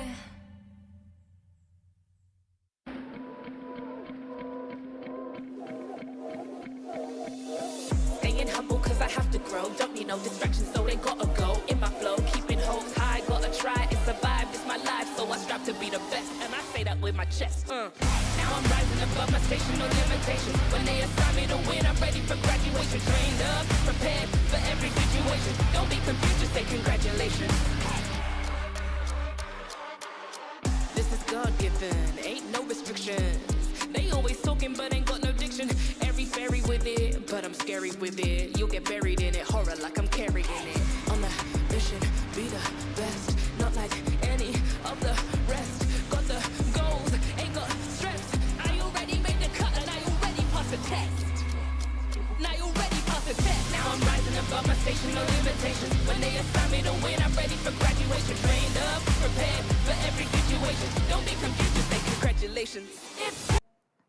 there. What's up? You still with us? I hope so. We're okay. Sorry, what? Well, I change up my intro and you're like, what? What's going on? Great. You caught me off guard. Yeah. Sorry. We're I here. was like, what are we doing? We're still here. We're still going into our second map of the day. It's going to be Lotus. And are we expecting Dorothy to go ham once again? Yes, indeed. I think she's all fired up. And I think the rest of MIR Gaming are fired up as well. Could this be a 2-0? I mean, it's a possibility. SISU, they were expecting a lot on, Icebox. They didn't ban it. They were confident. I mean, they won their Icebox map yesterday when they went up against SL9. So I could see the confidence of letting that through. But knowing that the defense was not quite there and the attack wasn't in their favor as well, you can kind of see like, oh my gosh, we're back into the corner. Where are we going to get our strengths and momentum from then? Yeah, and you look at, this is SISU's map pick, right? Yeah. They haven't played this in a while, so it's possible that they've changed up their game plan coming into this one. And for MIR Gaming, we just saw them yesterday on that Lotus, right? So it is possible they're playing that we already know what they're going to bring out. We already know how they play. They don't know how we play, so we could surprise them on this map. But I just feel like the momentum in favor of MIR Gaming is just way too strong. The vibes are just immaculate. And Dorothy, I think, showed just a completely different side of her that I don't think SISU anticipated. Definitely. I mean, you see that performance on Icebox from MIR Gaming. Most of it was actually just a lot of the individual players, like Dorothy, yes, definitely, 3-3-2, kind of holding down certain lanes, certain angles, positions by herself. And that's very, very impressive stuff. And if they can keep this up, this definitely could be a 2-0. When you were looking at Lotus and how MIR Gaming played it yesterday, when they were playing it yesterday, it was a lot more of like 3-2 kind of. Oh, it's a rave with We're distracting class. Sorry. We're partying to select music. There were select rounds where Dorothy could put her hands up in the air and she'd like lurk into like stairs or certain positions around the map where her opponents weren't expecting it. And it's things like that where on the attack half, Paulie needs to be very aware. Paulie needs to check, Heidi maybe even. A lot of the players on SISU have to watch out for some of these plays, especially on a 3-site map like Lotus. And, for MIR Gaming, you can just tell that coach support, of course, is coming back as well. I am so impressed with how different MIR Gaming is today. And you can just absolutely tell that is that's a testament to the coaching staff, right? How they're able to just, completely transform this team from what we saw yesterday where they were a bit more timid to today where they know that they can just absolutely dominate. It's crazy. And we can see maybe she's not feeling like 100% right now, but she's still delivering. So, this team it's giving that X factor that I was waiting for this entire time. That, from day to day to day, how are you changing? Paulie, though, seems to be like, she's still chilling. She's still positive, keeping it positive with that smile that we saw earlier. For SISU, that's what I need to see, the reset once again. And to just shake off that first map. And now, I want to know, how are they going to deal with Dorothy? Yeah, I'm not too sure. The last time they played this, which was how long ago? Let's see. Months ago. Months ago, stage 2. Yeah, July. That is months. How far back is July? That's like 3 months. Okay. So that's when they played in one of the lower rounds when they were in the lower bracket, climbing back up to play against BOBA as well as ZETA. They had a 13-11 scoreline. They played a double duelist. It was Raze as well as Neon, somewhere around the Neon, by the way, which can be pretty effective depending on how they work around it. But that usually means you want to be a little bit more aggressive with the double duelist. You want to find ways to utilize, the Raze and fade combo, and possibly find a way to stifle MIR Gaming in their steps with that. But I don't know how effective that could be, or if they're even going to change up their composition. Yeah, there's a lot of moving parts, right? We didn't really see that come to fruition during Icebox. We didn't see Khan having to do a lot of the multi-frags during the mid-rounds. We didn't see Sawamura create these opening picks, usually, especially during the first half. She would dash, usually enter her death. People were ready with her crosshairs whenever she would enter his sights. It was actually Graham's that really stepped up for the entirety of that icebox. But again, it's a lot of moving pieces. If they really want to take this to map number 3, all those players really, really needed to come together. I wonder, because SISU does have that, you know, they did try the Clove at some point. And I wonder if that's something that they could bring out here. But I also don't know if it would do anything against MIR Gaming with the pace that they're playing at, right? I think for a map like Lotus, a big map, possibly if you want to, you know, be that much more aggressive with the Clove and then have the not yet to find like that zombie comp kind of style, which I know you're a fan of, Mika. I'm a big fan of zombies. For Lotus, you know, a lot of times they opt for that Omen and Viper, which gives you a lot more, you know, stalling capability and also just control over the map in general. You can see once again Pauly's like rehashing that game plan with the whole team, very serious. So it really makes you wonder what it's gonna be, whether it's that double duelist or we're back to something more standard default with potentially just Sawamura as the duelist. Yeah, I'm looking at it and I'm thinking, because like Khan is usually the one who switches on to the Clove, right? And perhaps for this, it may help them deal with Dorothy a lot more. That is assuming that Dorothy may be on the Neon, right? For this one. Most likely.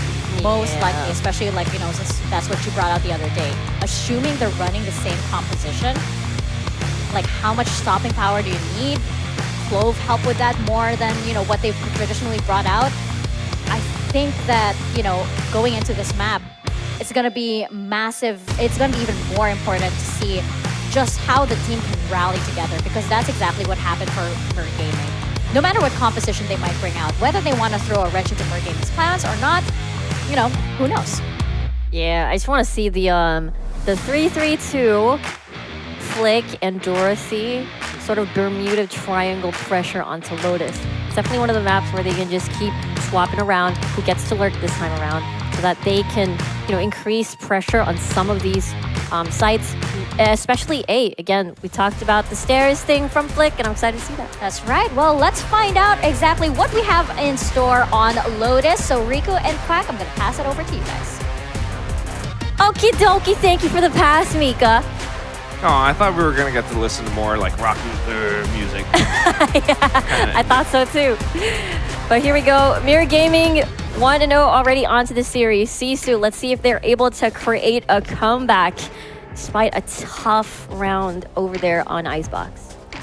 Yeah, needing to recover from it. Once again, I mean, this is for that playoff spot, and Coach Hype is hyped to get that spot. Wait. Vice? It? Is that real? Are we dreaming? Is this a reality? I'll check. I am not too sure, but I guess it's in, and also Grams is on the chamber. Okay, let's get this started. Alrighty, just a lot of surprises here. Dorothy, already on the push. Khan, staying on spawn with a Vice? Just holding the ground, I guess, and they're expecting MIR to peek out for map control. Meanwhile, the whole team now off of Graham's straight into the A site. There we go with another kill from Graham's. Again, the one player that stepped up. Pauly with a jump shot behind the tree. Piety, 40 HP. Everybody's pretty much on low health bars, so BB can really pull a spoiler onto this post plant. Graham's repositions on top of the box as the chamber hears that setup, and BB is doing a lot of work. Haunt will try to scan, but it is destroyed immediately. And now just a tough retake. There you go! No way! Baby! Let's go! Here we go! She gets the 4th kill. Okay. Now she taps the spike. Pauly thinking that maybe she's not committed to it. And there it is, the ghost and the crouch. Pauly nonetheless saves the round in the end. So close to almost getting it just because some players lined up for BB, but then at the same time, SISU having the numbers, having the plays, kind of hang back inside a spawn, anticipating the push out from MIR Gaming. So not too bad of a pistol round, and hopefully this gives them some legs for the rest of the map. I'm still trying to catch up to the Vice pick here. Not only that, the Chamber? Whoa, what? I don't like what I'm seeing here from SISU. Just pulling out a lot of surprises here on why they selected Lotus. Very deliberate plan, I suppose, but still right now it's just movements in towards A, setting up for it. They've got the trip. Just right outside of stairs. Meanwhile, MIR Gaming, all the pistols, a bit of a Bucky as well. Trying to play around the site. Oh, wow. Salmuda really starting this party. I mean, it is their anti-eco, and she's just not stopping. He's gonna dash through, but he's gonna get shut down by Flick! Probably though! Look at that, one and another. Just back to back, and Flick, the only one left. Let's see if she can do a little bit of damage onto the economy. 65 HP. Crosshair prepared at this corner, but no one is budging. Oh, just kind of holding for it at the back end too. Zero dead. So that's going to be SISU picking up 2 rounds now, only losing the 2 guns in this anti-eco round, which is not too bad for them if they can continue.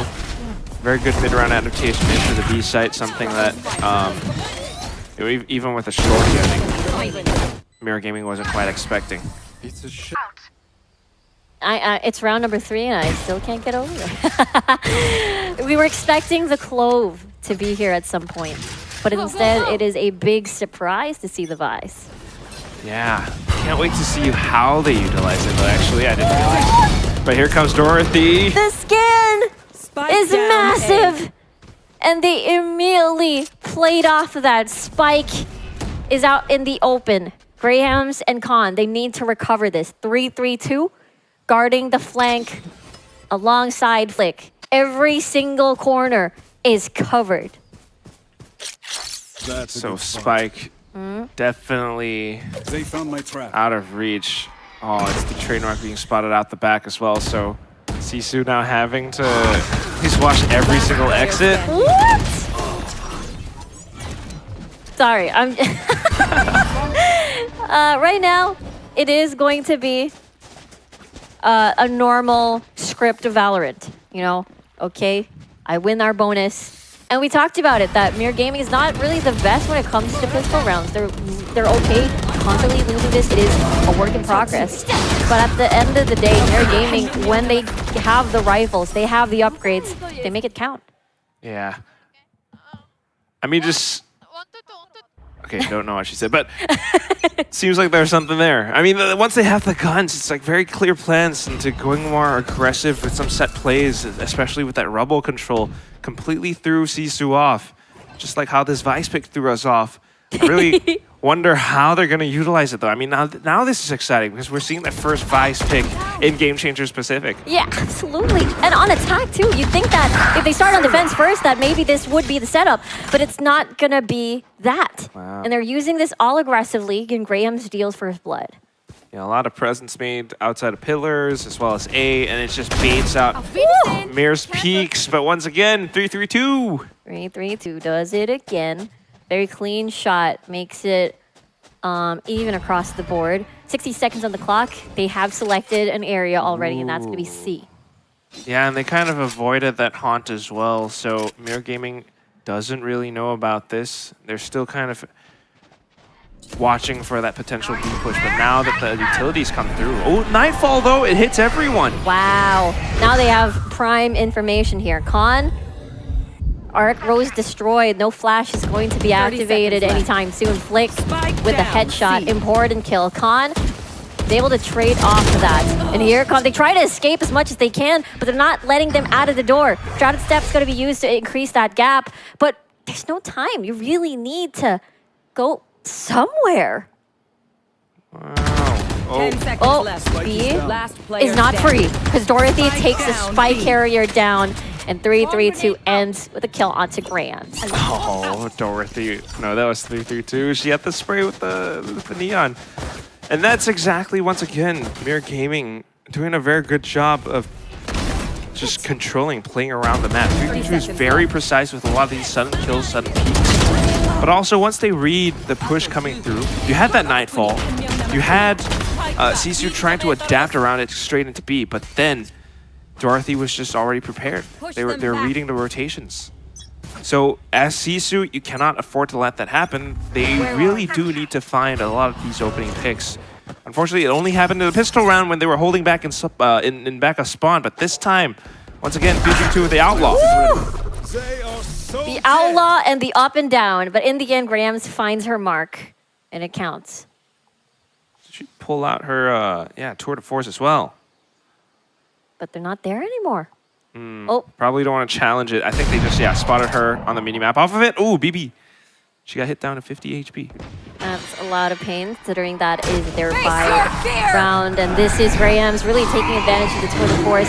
Heidi is going to enter through that door. And 3-3-2 again, plays spoiler constantly on a lot of these rounds where you think SISU really has it. Sheer activated, or sorry, Sheer being placed for the anti-flank. Tosses it in. Off to the other sides. Blocking things off for now. They still need to get the spike down and then to kind of fend off MIR Gaming because they are in position. You might have blocked off stairs, but then Heaven as well as Drop. Still deadly. Ooh, silent drop through the rope. Yeah, they don't have any idea. They're looking at Drop. They don't see towards the opposite side, but Grams is there. Now they have an idea. Prowler is going to spot some of the players. 2v2, and she falls. Khan, double kill. 3-3-2, the ultimate clutcher. Khan is literally one stray bullet away, but she needs to find the isolated fights. The flick to the head. That is huge for 3-3-2. Gonna tap the spike to bait out a reaction, and that is indeed what happens. 4K, what a round for her. She kind of knew where she was, though, after her teammate died, but just kind of looked away at the wrong time, and then 3-3-2 in for the clutch. 1-on-2. Once again, I mean, such a sharp player. Now she has her lockdown. And it starts off with the Outlaw, too.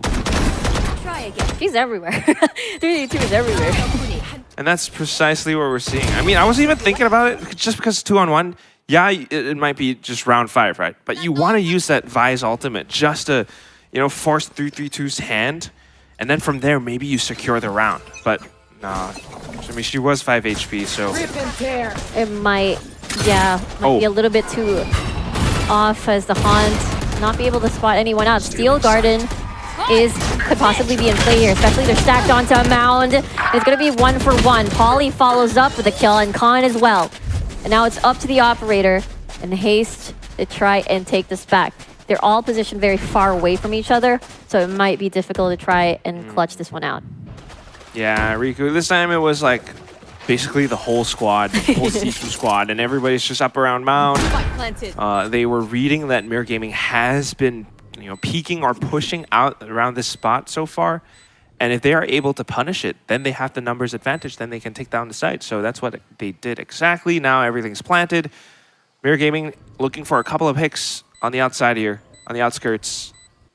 But Khan has an angle, has the expectations. What? But yet Haste gets a little bit of a consolation prize before moving on to the next round.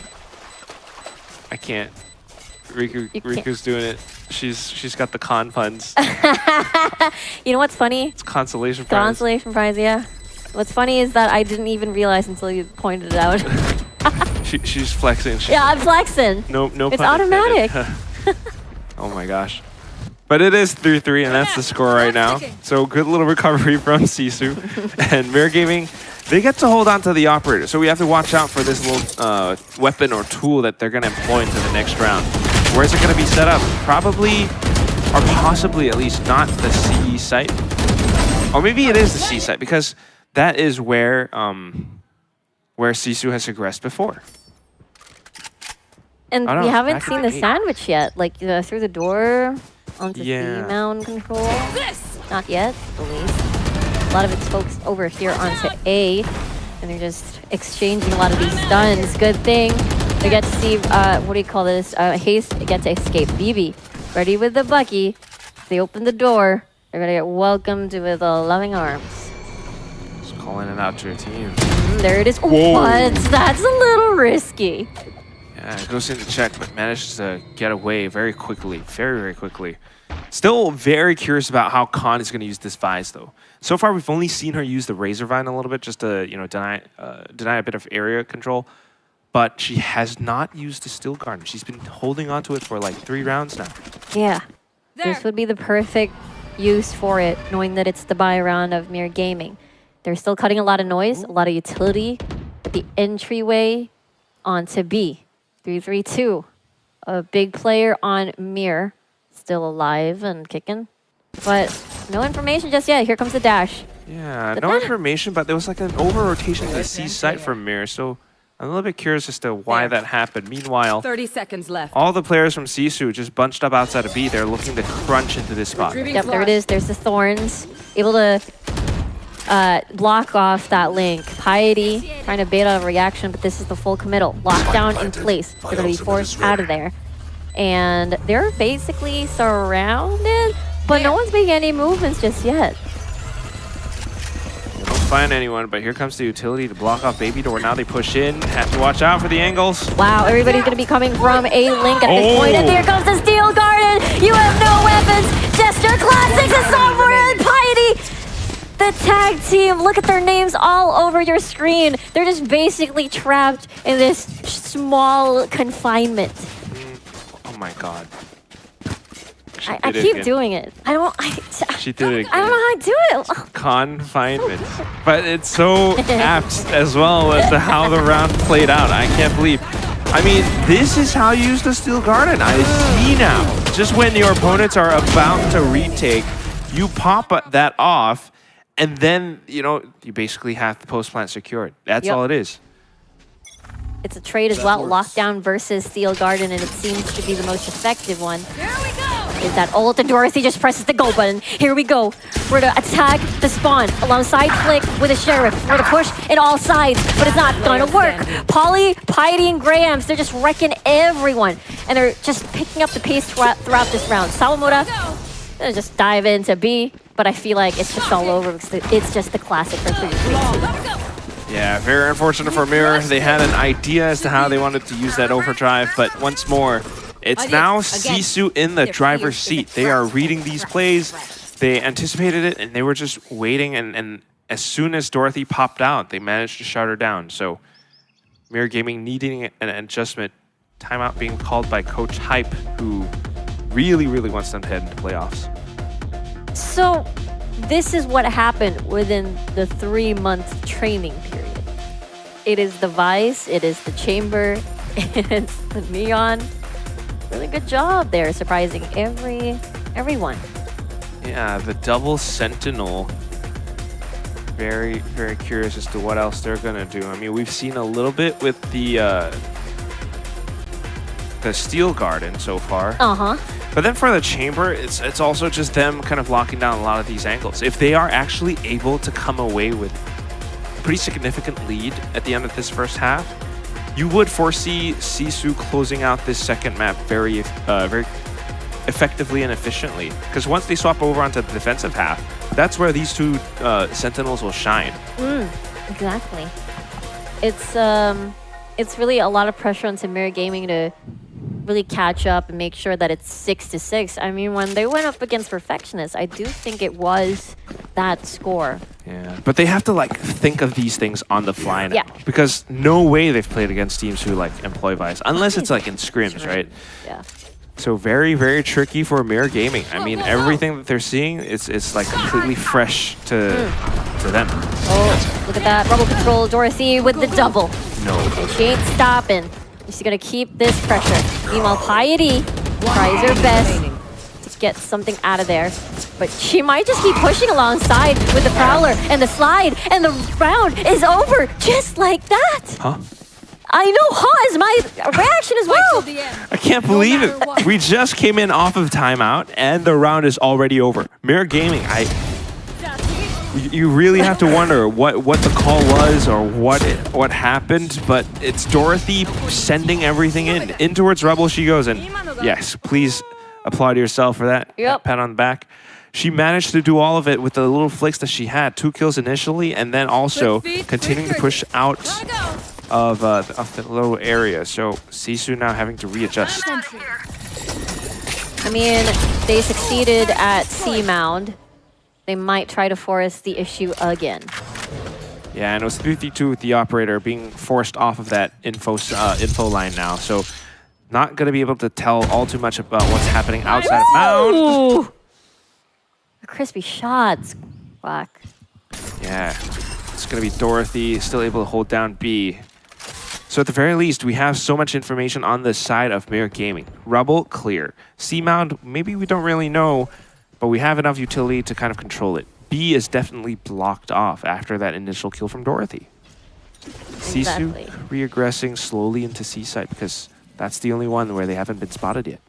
There is double Nightfall upcoming. And there it is. The Fades have streamed their ultimates. And Flick is in trouble. She's stunned. And the Salamander just keeps dashing in.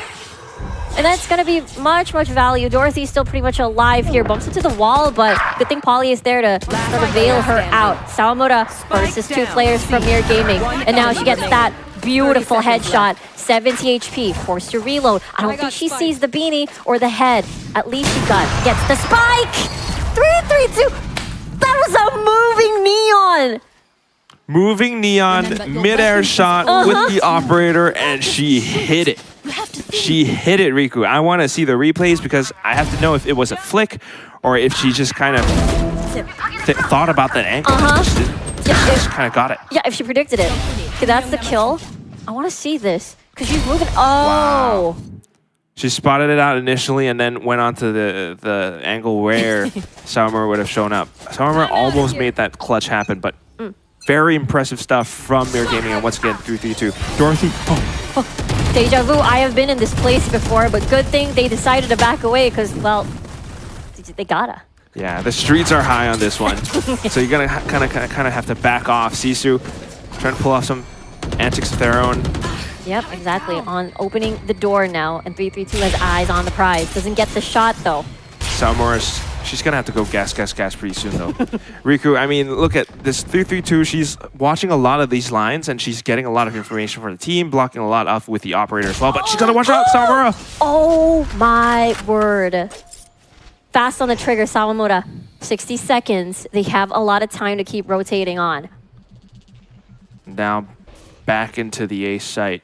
Haste is the only one here. Everyone from MIR has kind of rotated off, and they should be able to tell off of a little bit of timing. Like, not a lot of noise here, so they must have rotated off. That's what Dorothy and Flick are thinking. That's why they were so wary of B, despite having a lot of utility still. Oh, well, joke. 3-3-2's already gone, so that's the reason why they have to be a human ward. Sawamura opens the door, they enter through, but it's empty. Well, Haste is there. Thorny Vine activated. Here comes Sawamura with a fast lane, dividing the entirety of that site. Dorothy falls. Khan has been amazing at this map. 9 seconds on the clock. Nightfall actually forced out by MIR Gaming. Oh, no. No. Yeah, I mean, it was... She sent it out, but I think she kind of knew that it was a mistake as well. Yeah, because there's still another round after. And her teammates are gone, so very, very unfortunate. I don't know if it was blunder, but it looks like that to me. On the other hand, though, just incredible plays from SISU. Also from Khan, she has a lot of these lineups to intentionally use those vines to block off a lot of spaces, especially around drop right. The vines are... I think the area is similar to like a Sage slope. Yeah. But that covers quite a lot of space. So it does. If you are inside a drop, you're just basically stuck there. It's activated as well, so it can just keep being there, having a lot of value. Sawamura trying to lead through this, but will get blocked off by the Dark Shroud. They don't see anyone as they back away. They're going to get flashed. And just a lot of pre-fire all around. But at the very least, it's a bit of presence made known. SISU wanting to establish clear identity as to where they are on the map. MIR Gaming, because of this, they are relegating 3 players to the B site. Of course, because it's B, they could rotate back off to the other ends of the map if needed. But then it creates a bit of that crunch, that pressure where you're always needing to watch out these corners.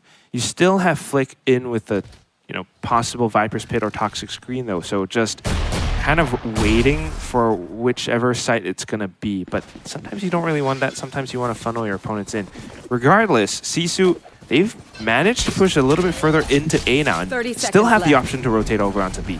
Yeah, and look at this. Somebody is going to cross through the smoke. The flick! Grams was aware. BB, though, has an idea. Polly, a lot of multi-kills so far for SISU. It's not looking great for MIR Gaming. And Flick follows as well. It is going to be a clean round once Dorothy falls. Flawless. No 6-6. It is 75. Incredible round from SISU. They played with the rotations. They played with a lot of presence. And once they kind of confirm which site they wanted to hit, they just managed to do it. Once again, they have a lot of these setups with Khan's utility into the site. But then at the same time, Grams with that like point blank flick shot with the operator, that was something. Yeah, they really need that stairs control. But of course, that's the first half, and we'll take a break first before we go to the second.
We're back over here at Lotus. SISU surprising the entire Valorant community by being the first FIs out here on VCT. Very cool. Very mindful. Very, okay, that's not very Very demure. I mean, this is what we were talking about, though, from the first half, right? If SISU has a bit of an advantage from the first half, now on the defense, this is really where that Vice and Chamber combo will shine on, because it's two Sentinels, they get to block off so much. I mean, she's already got some traps set up outside of tree, and that is something that, MIR Gaming, they can't really walk across. They don't have the raise either, so they can't just, like, use nades to break a lot of these traps. Yeah, earlier during attack for SISU, we never really got to see the shear come into fruition. But on defense, I think that's where it will truly shine. Dorothy, when she dashes, she might get isolated on some of these. A lot of those trademarks as well. Yeah, Dorothy really, really has to be very careful. I mean, needing to bait out some of these traps as well.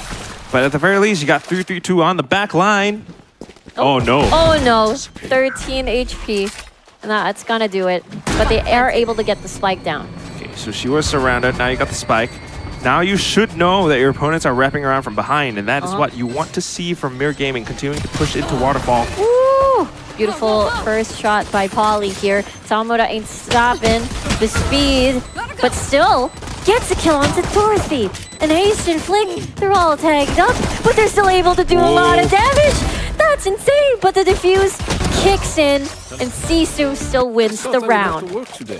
Yeah, little kills coming through, but then SISU managing to stick it all the way. Salmora, I can't believe that shot down onto Dorothy. She was almost able to get away with that kill, but then just one tap to the head. That's all it was. 3-3-2 this time, feeling so much more pressure as opposed to what we just saw in Icebox. Very, very different looks, very different performances on both teams right now. I mean, it's very clear this double Sentinel combo now. This is what it's made for. The fact that they got the lead too during the attacking side. Haste Pretty far forward onto Rubble, and Salmora deals first blood. Spike is down, Polly towards the side. The slice and dash, or sorry, the dash in is not going to work out as well. Haste, trying to get some something out of there at least before anything else. Yeah, I don't know how much she's going to be able to find though. Oh man. Again, the composition is like perfectly countering MIR's attacking side. Yeah, they're just so coordinated when they come together. So if you get to isolate them and kind of just remove the formation, it really destroys a lot of the game plan for MIR Gaming. At least for this pistol round though, if they're able to get the spike plant, not too bad. But they have no info on who's on A site, and that's why they're so hesitantly stepping into the site itself. Yellow health bars. Once they do the then SISU knows what's up. SISU. 30 seconds left. Do they know what's up? Yeah, they're going to rotate very quickly. But that's why you got 3-3-2 playing up around heaven. Oh, she's... At least get one kill. At least get one kill. That's important. But remember, pistol rounds aren't exactly MIR Gaming specialty. Salmora has been on fire. If she was quiet earlier onto Icebox, she's really making up for lost time. 50 HP. She's just being a distraction right now, making herself hard to hit and allow the rest of the members to just finish the job. She's like laughing off of that. the jiggle, like, I think she did like 3 times. I can't even count. Like, there was that little corner of tree just so many times, and her opponent was just not able to react. I wouldn't know what to do in that situation. There's a lot surrounding me, but Salmora feels like the start of the sentence and the period to it. She's always alive, despite dealing a lot of the first blood damage onto this second half. Definitely feeling a lot more rejuvenated in from that first map. Coach Sia also definitely liking what he's seeing, but. Now we got Grams in with the operator, and this is going to lock down C 100%. Solo Vi's on A as well, and an opening pick onto 3-3-2. Those lurks are completely dealt with. There's the shear, and that's the isolation. Dorothy is unafraid, though. I may be alone, but I can still make the plays. Haste follows up with that kill, and Polly is going to get stunned. There is one at drop, but they're able to plant the spike at least. So Prowler comes in to check. Remember what we talked about with MIR Gaming as a team. Everyone is capable of kind of setting up that lurk, and this time it's going to be Haste. Meanwhile, the rest of the team all holding down the site. Arc Rose destroyed. No flash. Oh, he's dead. Ooh. Flick, amazingly done. And Grams will just save the operator. I'm going to keep it. Don't come after me. So, MIR Gaming, I mean, this comes down to the frags, honestly. Yep. Just straight into the A side. They already lost 3-3-2 like as soon as the round started. Samamura took her out. That was like painful. But then Dorothy, getting blocked off by the wall, the sheer wall, and she was still able to find those frags. And this is what you want to have from MIR Gaming. Yes, your opponents picked a very specific agent composition that kind of works against you, but if you are able to still point and click and, take them down, then you still would be able to win out in a lot of these side games. Yeah, wait, did I just see that correctly? Dorothy, not only did she activate the shield, but she also dodged the Arc Rose flash, and that's why she was able to kill Con. That's insane. She is her. Very talented player. Absolutely. Might start again. They're trying to increase the volume on the aggressiveness, but they're at the opposite side. Yeah, slight unfortunate reads from, I guess, SISU perhaps. They have a lot of A control, but now quickly rotating on over. Ooh, paranoia. Here comes someone over the overdrive. Laser hands at the ready, sees the heads. It's going to be extremely effective. Gets taken down by Haste nonetheless. Dorothy is responding in kind, and Graham's the only player left again. Teleport's ready. My op. Woo! Op and a headhunter. They're going to surround him, swarm him. It is still 3v1. So that's why they're going to use 3-3-2 as a distraction. She's keeping her there. Yeah. stuck at Waterfall, and Haste with a triple. And Mir's coming back. That is very, very great adjustments. And they did it without a timeout, too. This is... Yeah.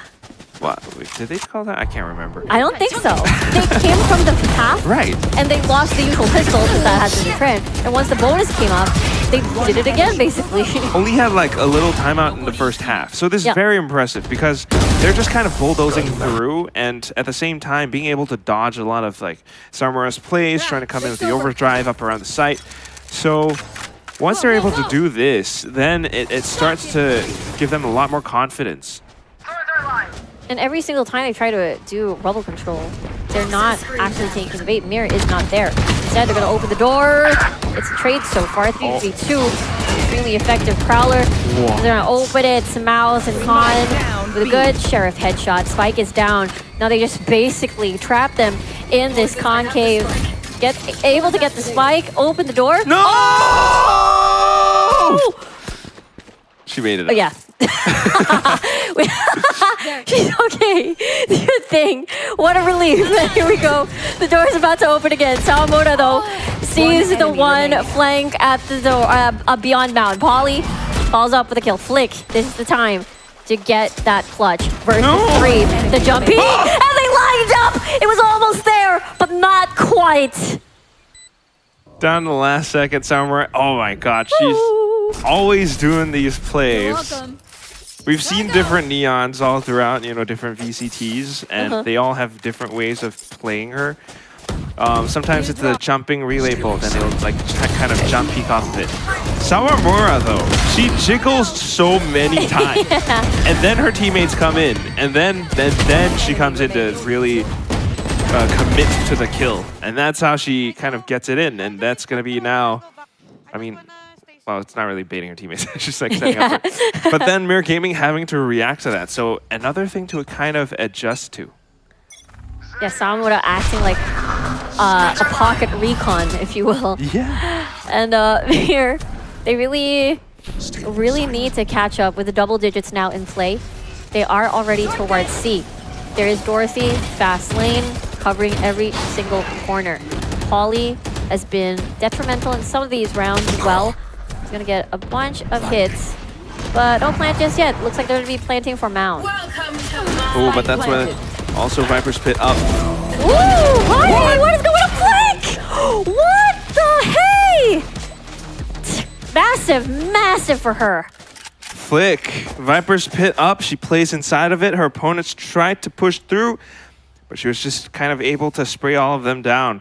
Just right around the edges. I mean, that's exactly the only plays where they could have pushed through. Piety coming in with a bit more support as well. So effectively, the whole of Waterfall turned into a big choke point for MIR Gaming.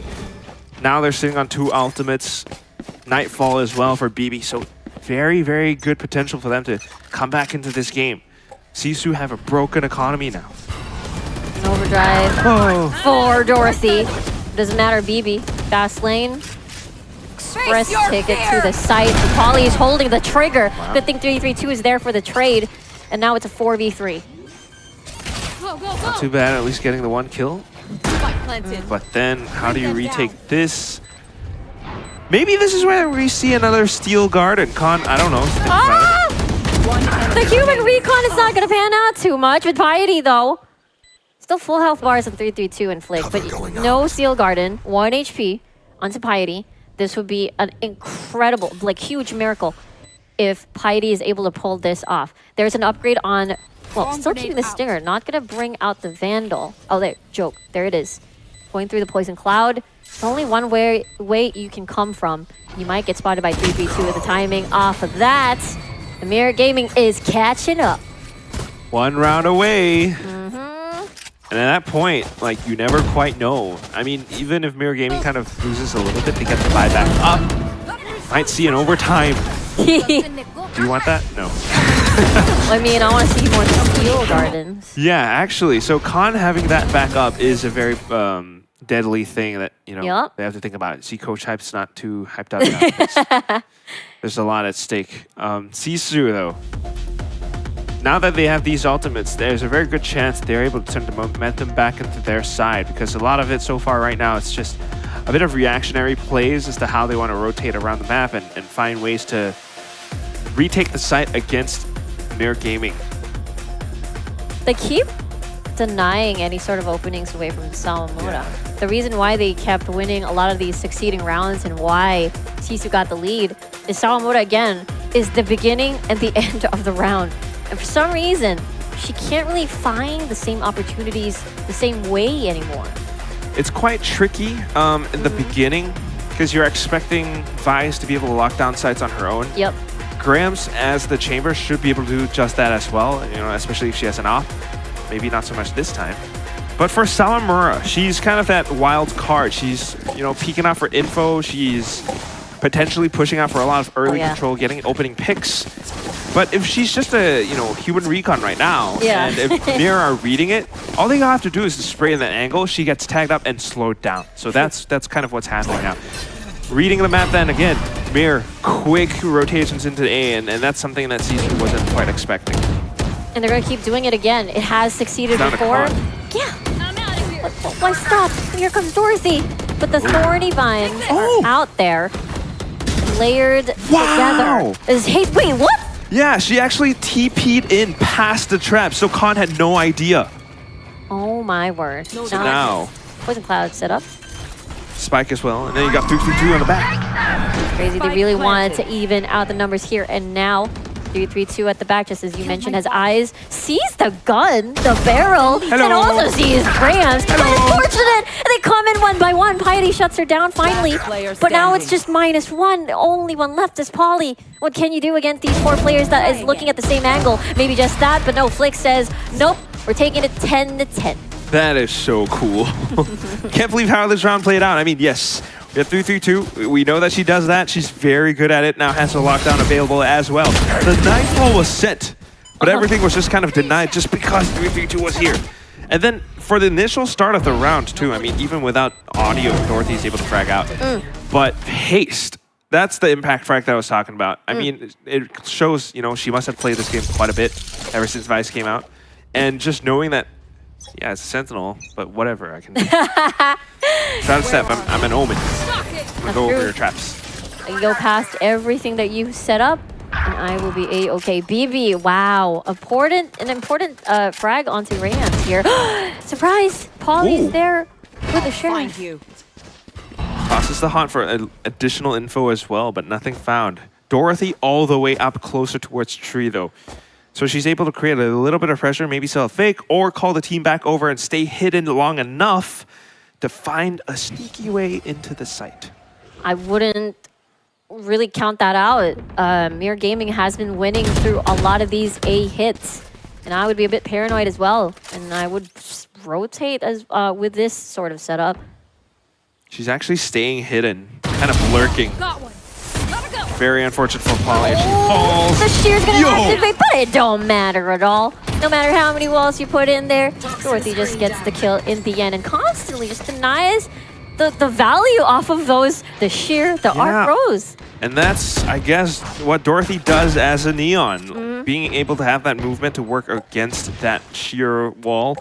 But also her teammates just created a little bit of pressure enough outside pillars. Like they just fired a couple of random shots. And then it baits like a bit of utility or rotations out from SISU. But now, okay, Sawamura able to pick up a gun. She has the overdrive too.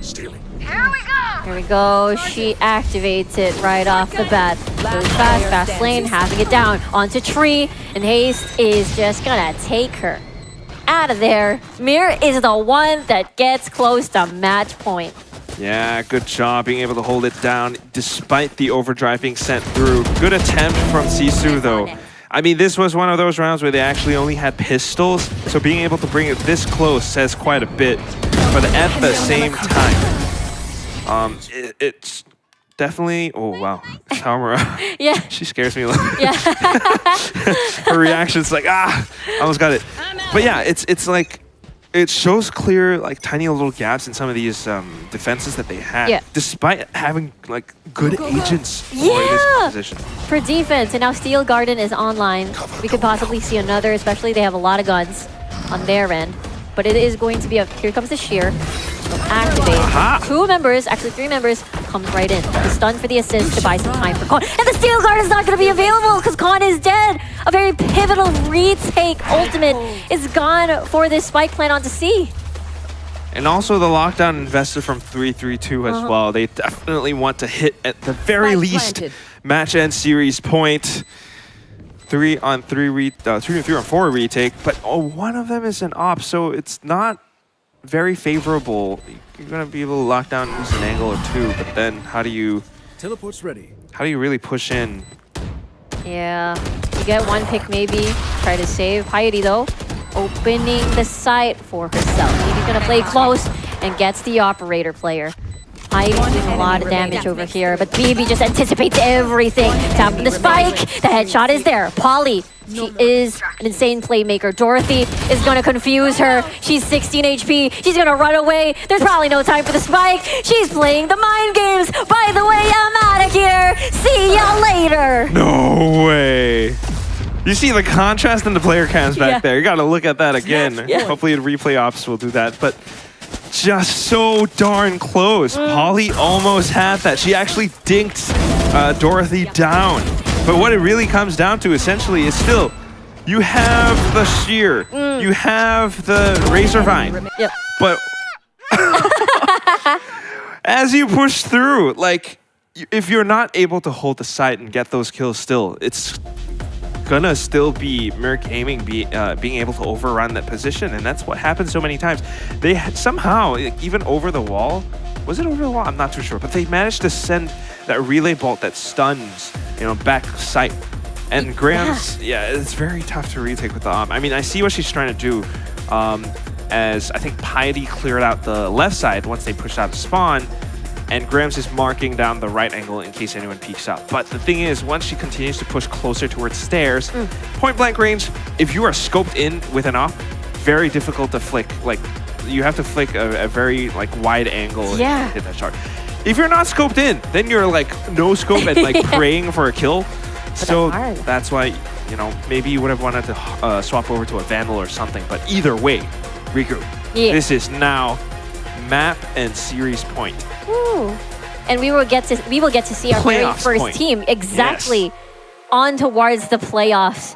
The pressure is on. Overtime is the win condition, the extension condition for SISU. They need to make this work. They've got Steel Garden. They got From the Shadows. They're not close for the other ults though. Maybe Nightfall if Polly gets a multi-frag. 2 rounds away from the overtime. Dorothy in with the judge. Yeah. She's ready to go win. Even if it takes, her just being alone, activating the shear, it don't matter. She really was never countered by this wall. It never really stopped her. Wow, but straight into B. Nobody's here. B is the greatest site for a Steel Garden, though. Yep. Might see a little bit of that repeat.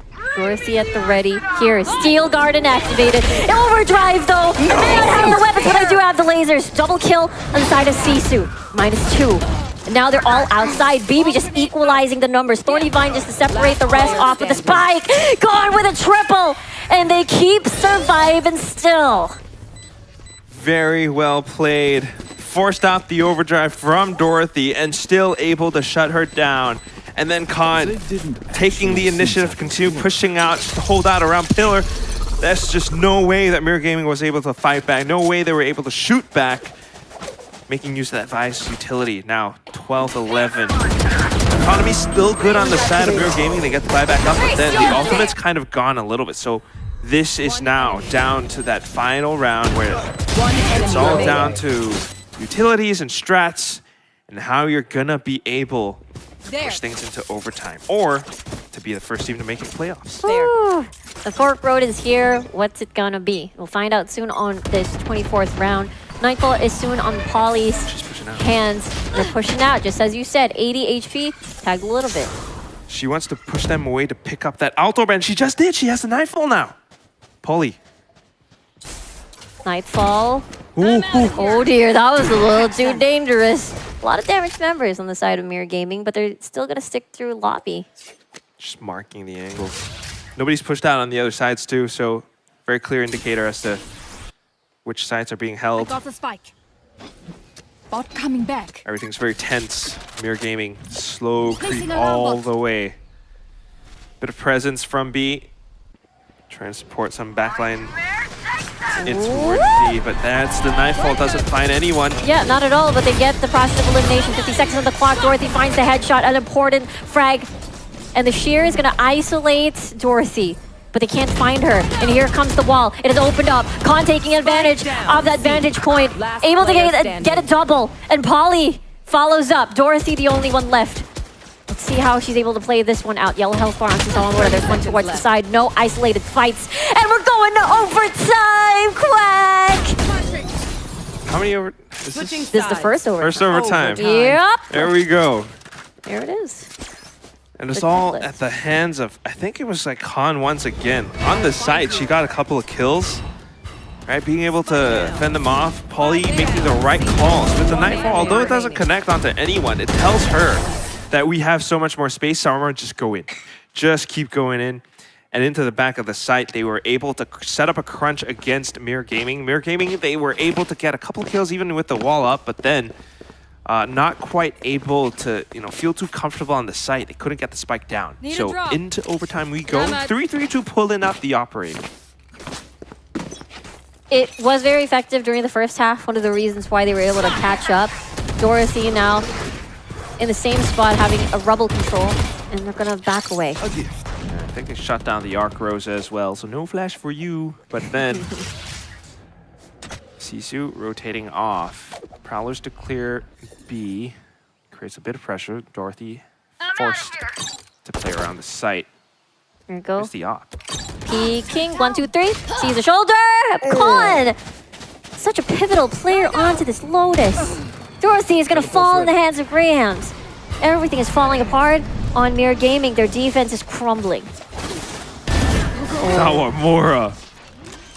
Confidence is truly key here. Graham's eyes on this door. Case is still trying to salvage the entirety of this. And there's the Steel Garden trying to teleport away from this. But they mission accomplished already. They really just wanted for them to be respected. And Polly haste falls, lands Polly. And I think that's just quick maths right there. MIR Gaming, SISU is in the lead on this overtime. Yeah, great calls once again. Just kind of seeing that MIR Gaming were, I guess, trying to kind of hold out around a lot of these positions, but ultimately, I think one of the more impactful frags was definitely Khan. Yep. After the turret was broken, the little double tap against 3-3-2 really broke down C's site. And then, of course, those subsequent kills outside as well. You can't give early kills onto Khan. She'll really take advantage of the Steel Garden, and it's just going to ruin your rhythm. Oh, but wow. Let's see if they can actually pressure Khan now all the way into the A site from Tree. Yeah. Broken everything. I know, the toxic screen activated shear maybe is there, but I don't think it's going to be effective too much. Polly's going to join the fray. Haunt. See if anybody's going to get spotted out. Or sorry. Dorothy low she's gone again. Khan! Oh. A good thing that she is now out of the equation here because the Steel Garden has been huge, but Salamura, you can't count her out just yet. She's massive, especially during the first few rounds of this fight. Sees the barrel, trigger discipline, 3-3-2, able to get that frag. Salamura can still clutch this out. Taps on towards the spike. Wait, that's not post-plant. The nanoswarm is actually very far away. There's the headshots, 1v1. It's now half, fast lane. 2 just prevent the line of sight, and we're still going through overtime, 13-13. Came down pretty close though, you can tell. MIR Gaming, some of these hands are getting, some of these palms are getting sweaty. Yep. Some of these knees are getting weak. Yep. And we still have the operator being pulled out by 3-3-2. Very, very close. They managed to create a lot of that pressure against Khan. Like once they see, okay, Khan is just on one side. She cannot anchor possibly alone. She will fall back into a certain spot. And that's when they start to go in for a lot of these trades around the back of site. Salamura, of course, trying to do her best in the clutch scenarios as well. But yeah, it's a little bit too much. But now, oh wait, it's Dorothy with the op. Yeah. And an Odin on the side of BB. My God. Adjusting, adapting. A Prowler. She swaps over the shorty so they don't really know that it's an op. Keeps that hidden. Graham's solo mission into A. And the one-way outside of Mound. Just trying to keep SISU on their toes. Almost hurting them towards A at this point. Alarm bot's gonna get taken down, but still cutting a lot of noise. I like the rotations from C. You want to keep Dorothy on B with that op as well. A lot of them hiding inside of trees, so SISU has no earthly idea. Yeah, where they will be coming from. But Stair seems to be an open story. Oh no! Doesn't really see that just right as 332 is gonna fall. Dorothy, the what flick? You're insane! Let's see if she gets to land another headshot. She's the guardian of tree. Tries to crouch for that anti-crosshair. Rams versus Dorothy. Operator versus Vandal. The stun is gonna prevent the plant. But now she has an idea. Operator, so close, so slow. You're insane. 3K, 4 grams. What a clutch. Why would you do that, Dorothy?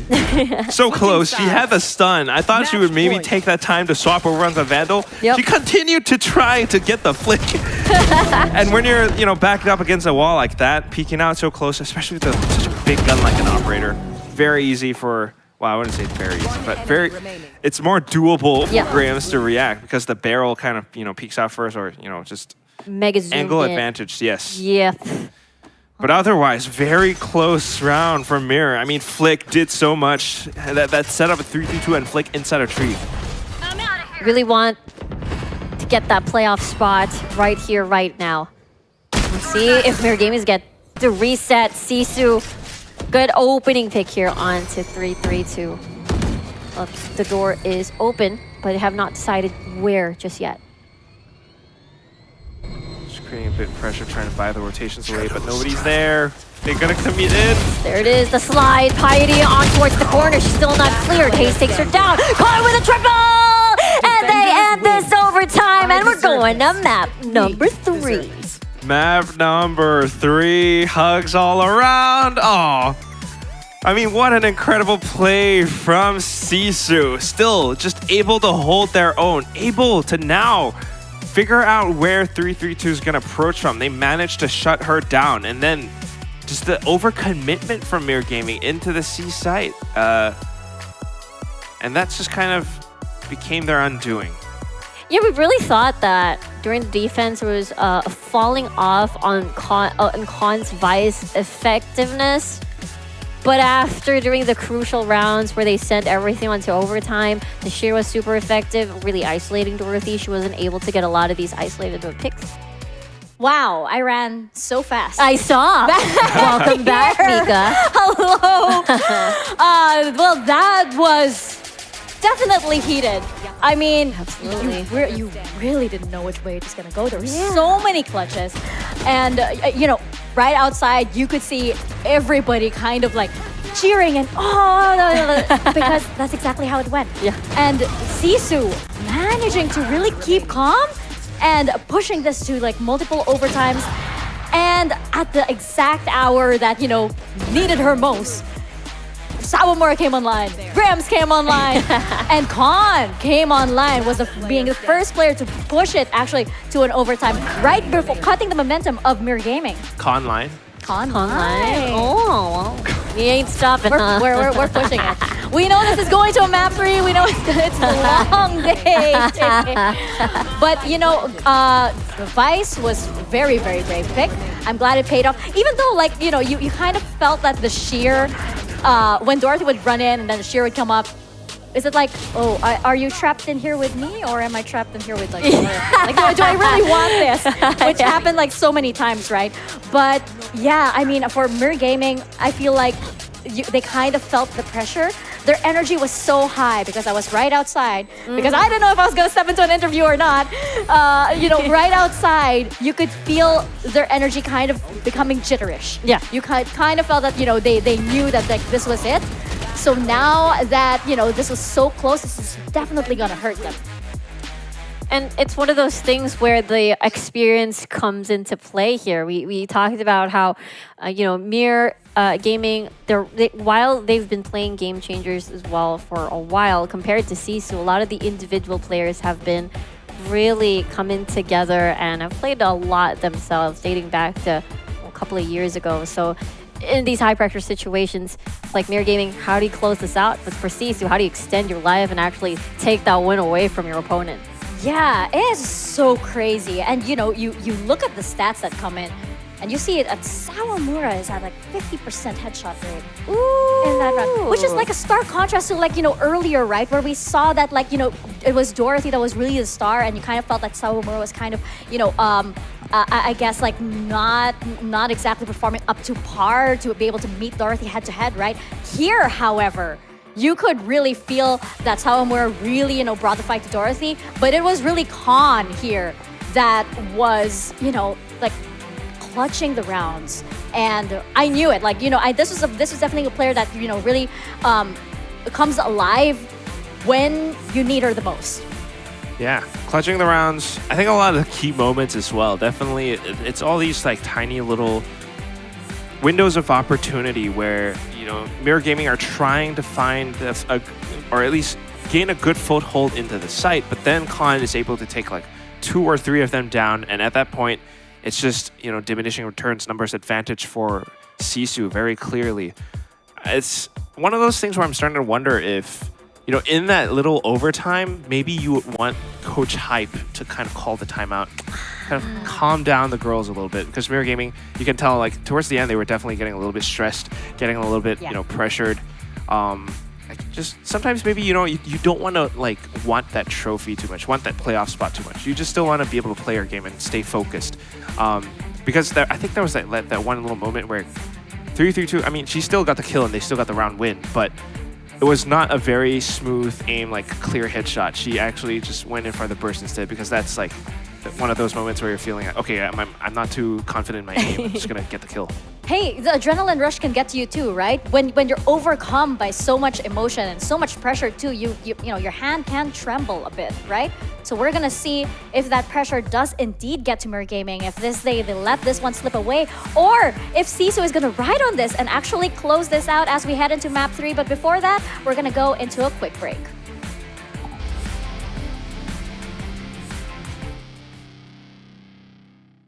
Ready right now, ready right now. Came for the win, gonna win hands down. This ain't a game, where's my motherfucking crown? Give it to me right now, let me grab it right now. Ready right now, ready right now. We don't ever lose, cause we got it right now. Push you in the face with a score right now. You don't like it where it is, come and see me, you a clown. Ready right now, ready right now. Ready right now, ready right now. Ready right now, ready right now. Hey, ready right now, ready right now. Ready right now, ready right now, ready right now, ready right now, come and see me, you a clown. Ready right now, ready right now, ready right now, come and see me, you a clown. Ready right now, we came to win cause the winners hands down. Ready right now, we came to win cause the winners hands down.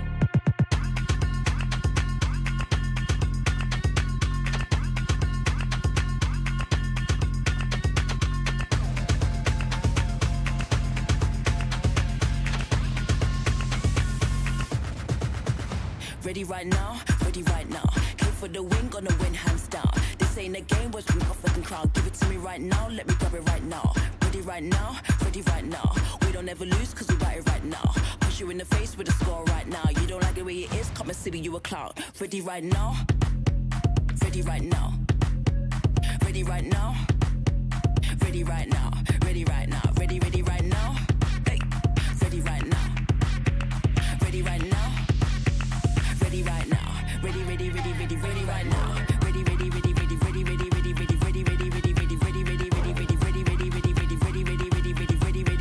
ready right now.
with someone who doesn't play your game. We can't compete. Can't you see we're not the same? My eyes got a different view. Big dreams you cannot subdue. Watch and learn a thing or two. You do. Climb into a higher plane. Get smaller with every aim. Watch me as I take that reign. You do. If you come at me, you better bring your A game. Step it up. Step it up. If you think you got this, don't you hesitate. Run it up. Yeah. You can't compete with someone who doesn't play your game. You can't compete. Don't you see we're not the same?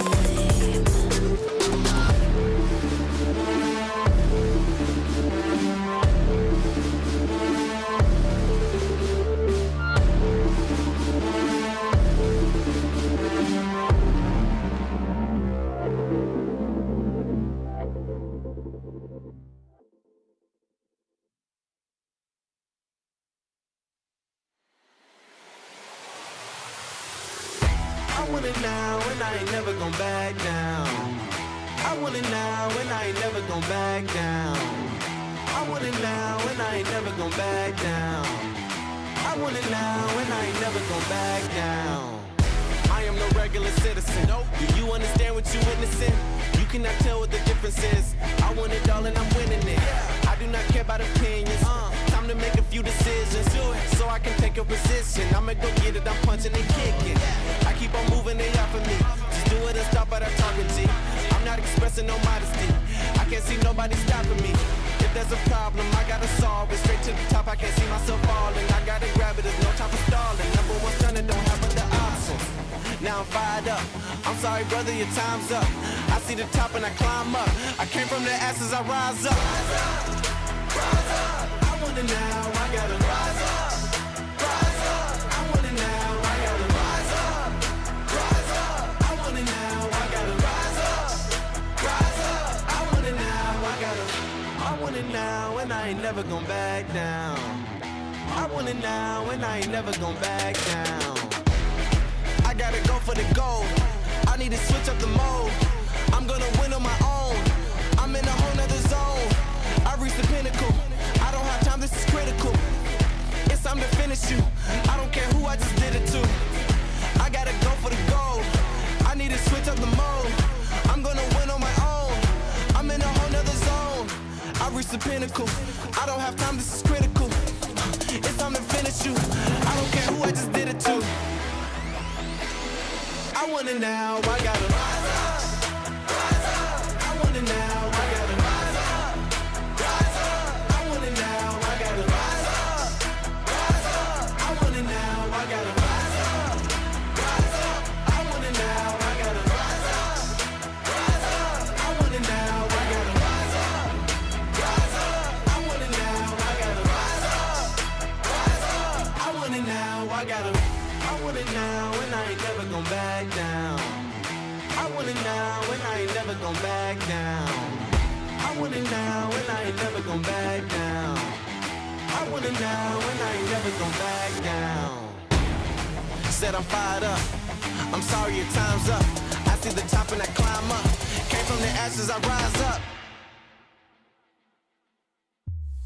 Rise up, rise up. I want it now, I gotta rise up. Rise up, I want it now, I gotta rise up.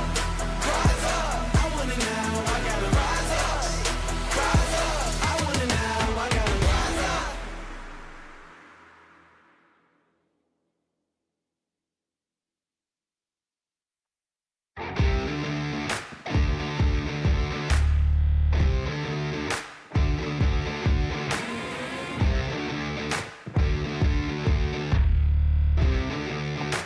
Welcome back, everybody, to VCT Game Changers Pacific. We are now down to our final map of the day, for real this time. Our final map of the day, and we are going into Haven between SISU and MIR Gaming. And I feel like this is a statement map for SISU, especially what happened yesterday.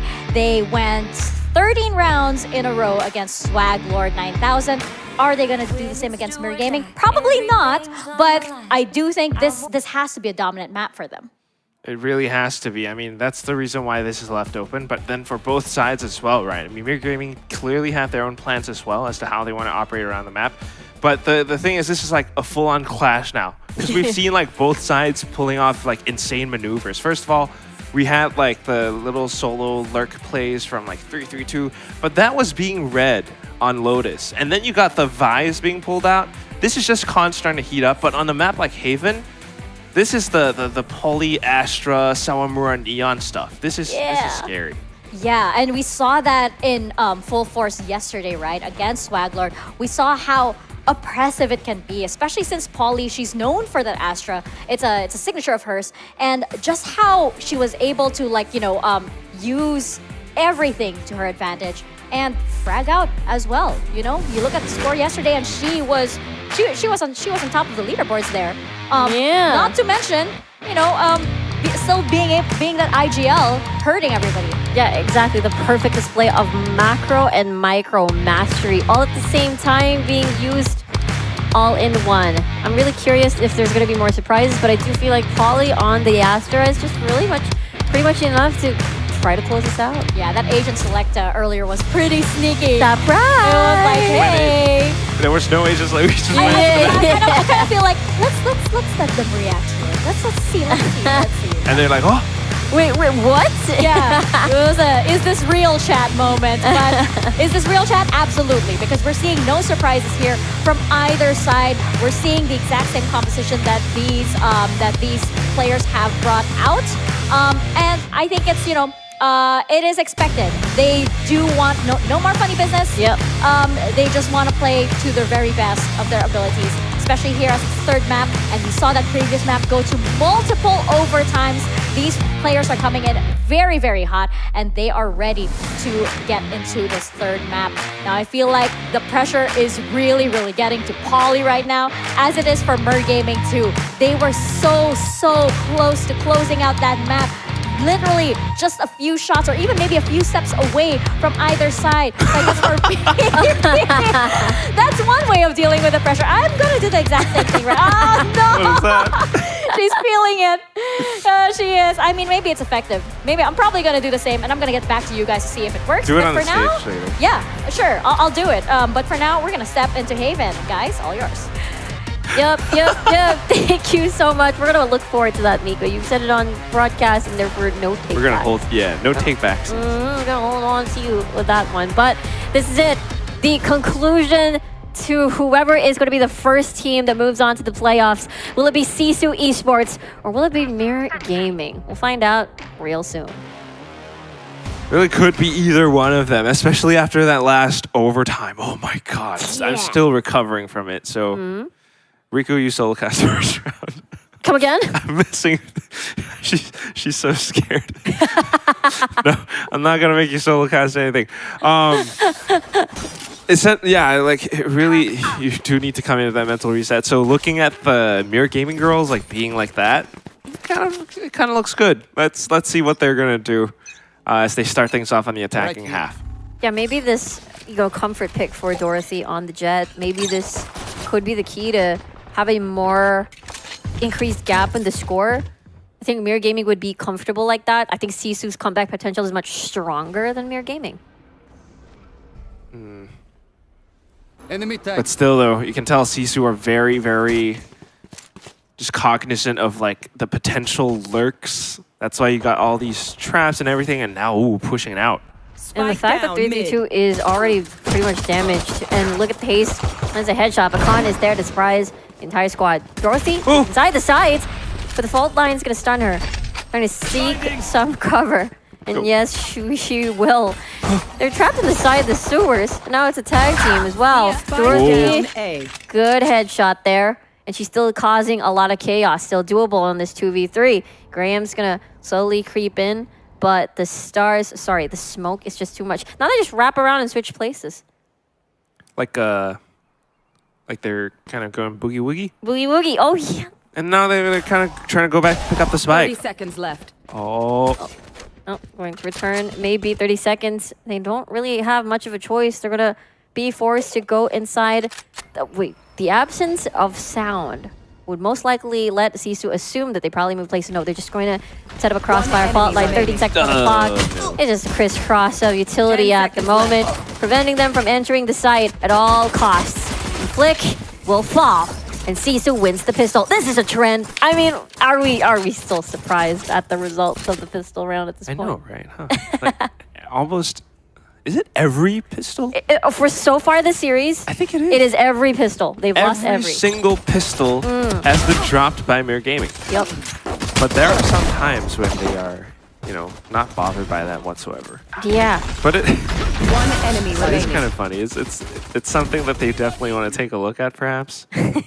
Yeah, every pistol, right? Except for Icebox, they actually won one of the pistols on the second half. So imagine this is the third map already. Let's take a look at this, though. Samura, the gravity well is going to cause a lot of chaos here onto A lobby. They're all blind, and Grams with a spray transfer. Going to shut down by DD2 and Flick.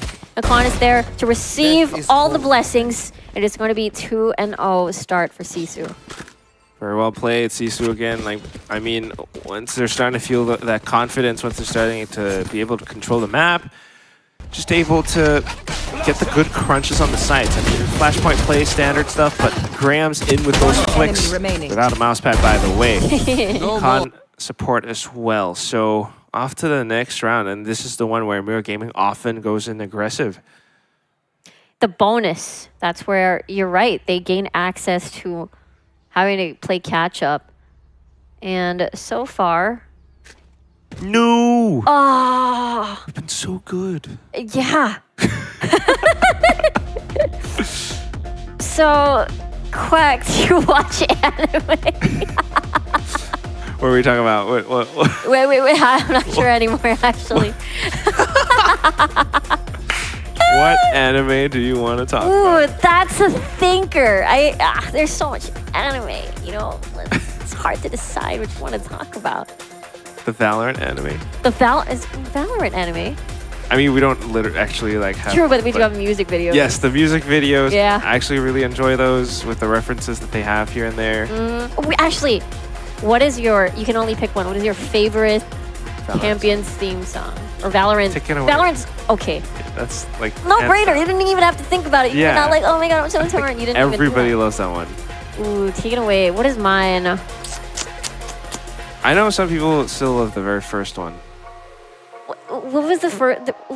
Wait, I know the title, but I forgot. Like, it escapes me. What is the? What goes? Legends Never Die. No. No. What was it? Help me, Oh, a little hint. That's probably like Taken Away too. Wait, no, there's another one. Can you give me more songs? Legends Never Die. One of the words in that title is also in the Valorant song. No, not that. Another one. Another one? Give me another title. Oh, you mean the What was Champions the in second Berlin? song? What was Champions in Berlin again? The Ash Nico song? Champions in Berlin. Yeah. Oh. Dude, I'm blanking. Me too. Don't worry. Yeah, you know what? Okay, my favorite is also Taken Away now. We have Acer Predator laptops here for us. Oh to yeah, that's look true. up Oh yeah, stats. thank you. Help Look up me out stats here. and songs. There we go. Quack is on it. He's on there. Which one are you talking about? Wait, Is I that the got it. second Champions or? Is it the second Champions? Where? So the first year was Die For You. Die For You. Yes. That's what I was talking about. Wait, Legends Never you Die. said Taking Die For Away. You. Taking Away was the one that I liked. Oh, okay. Oh, you said Die For You. I didn't hear. We're all losing it a little bit. It has been a very, very long day. Riku has been here for the whole day. She brought us pizza and then she came back to cast again.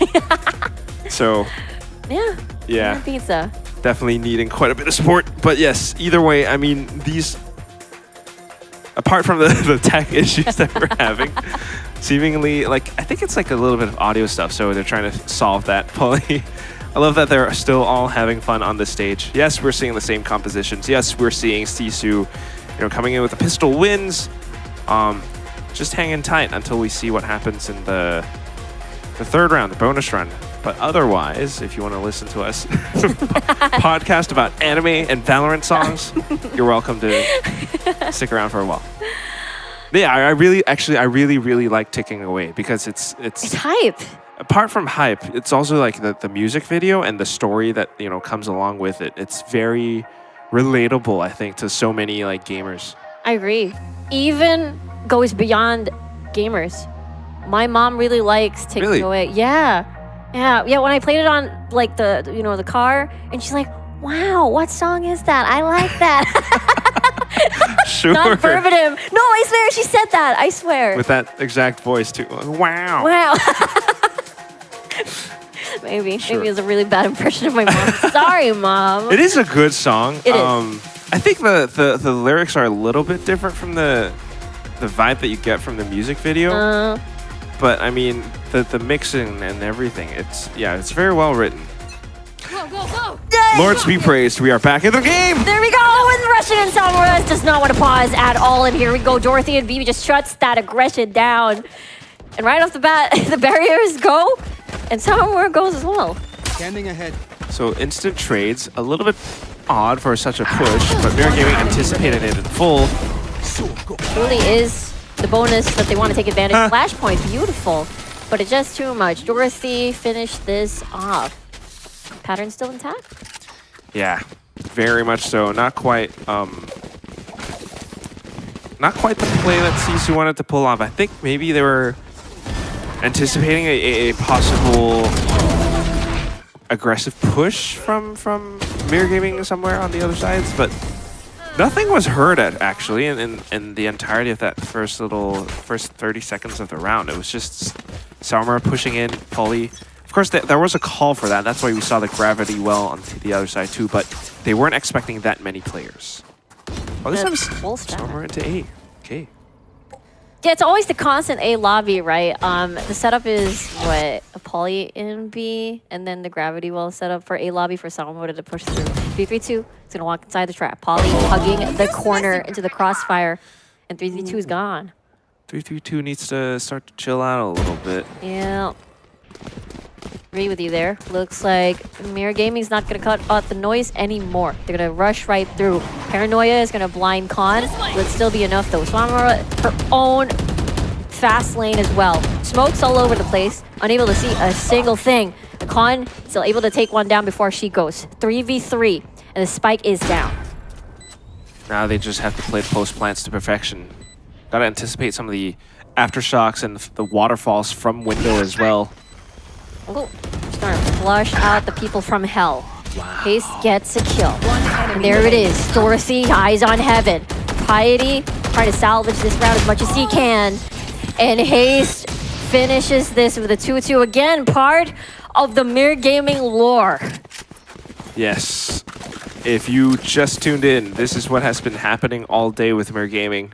They might lose the pistol, but then in the next couple of rounds, they're able to string it together.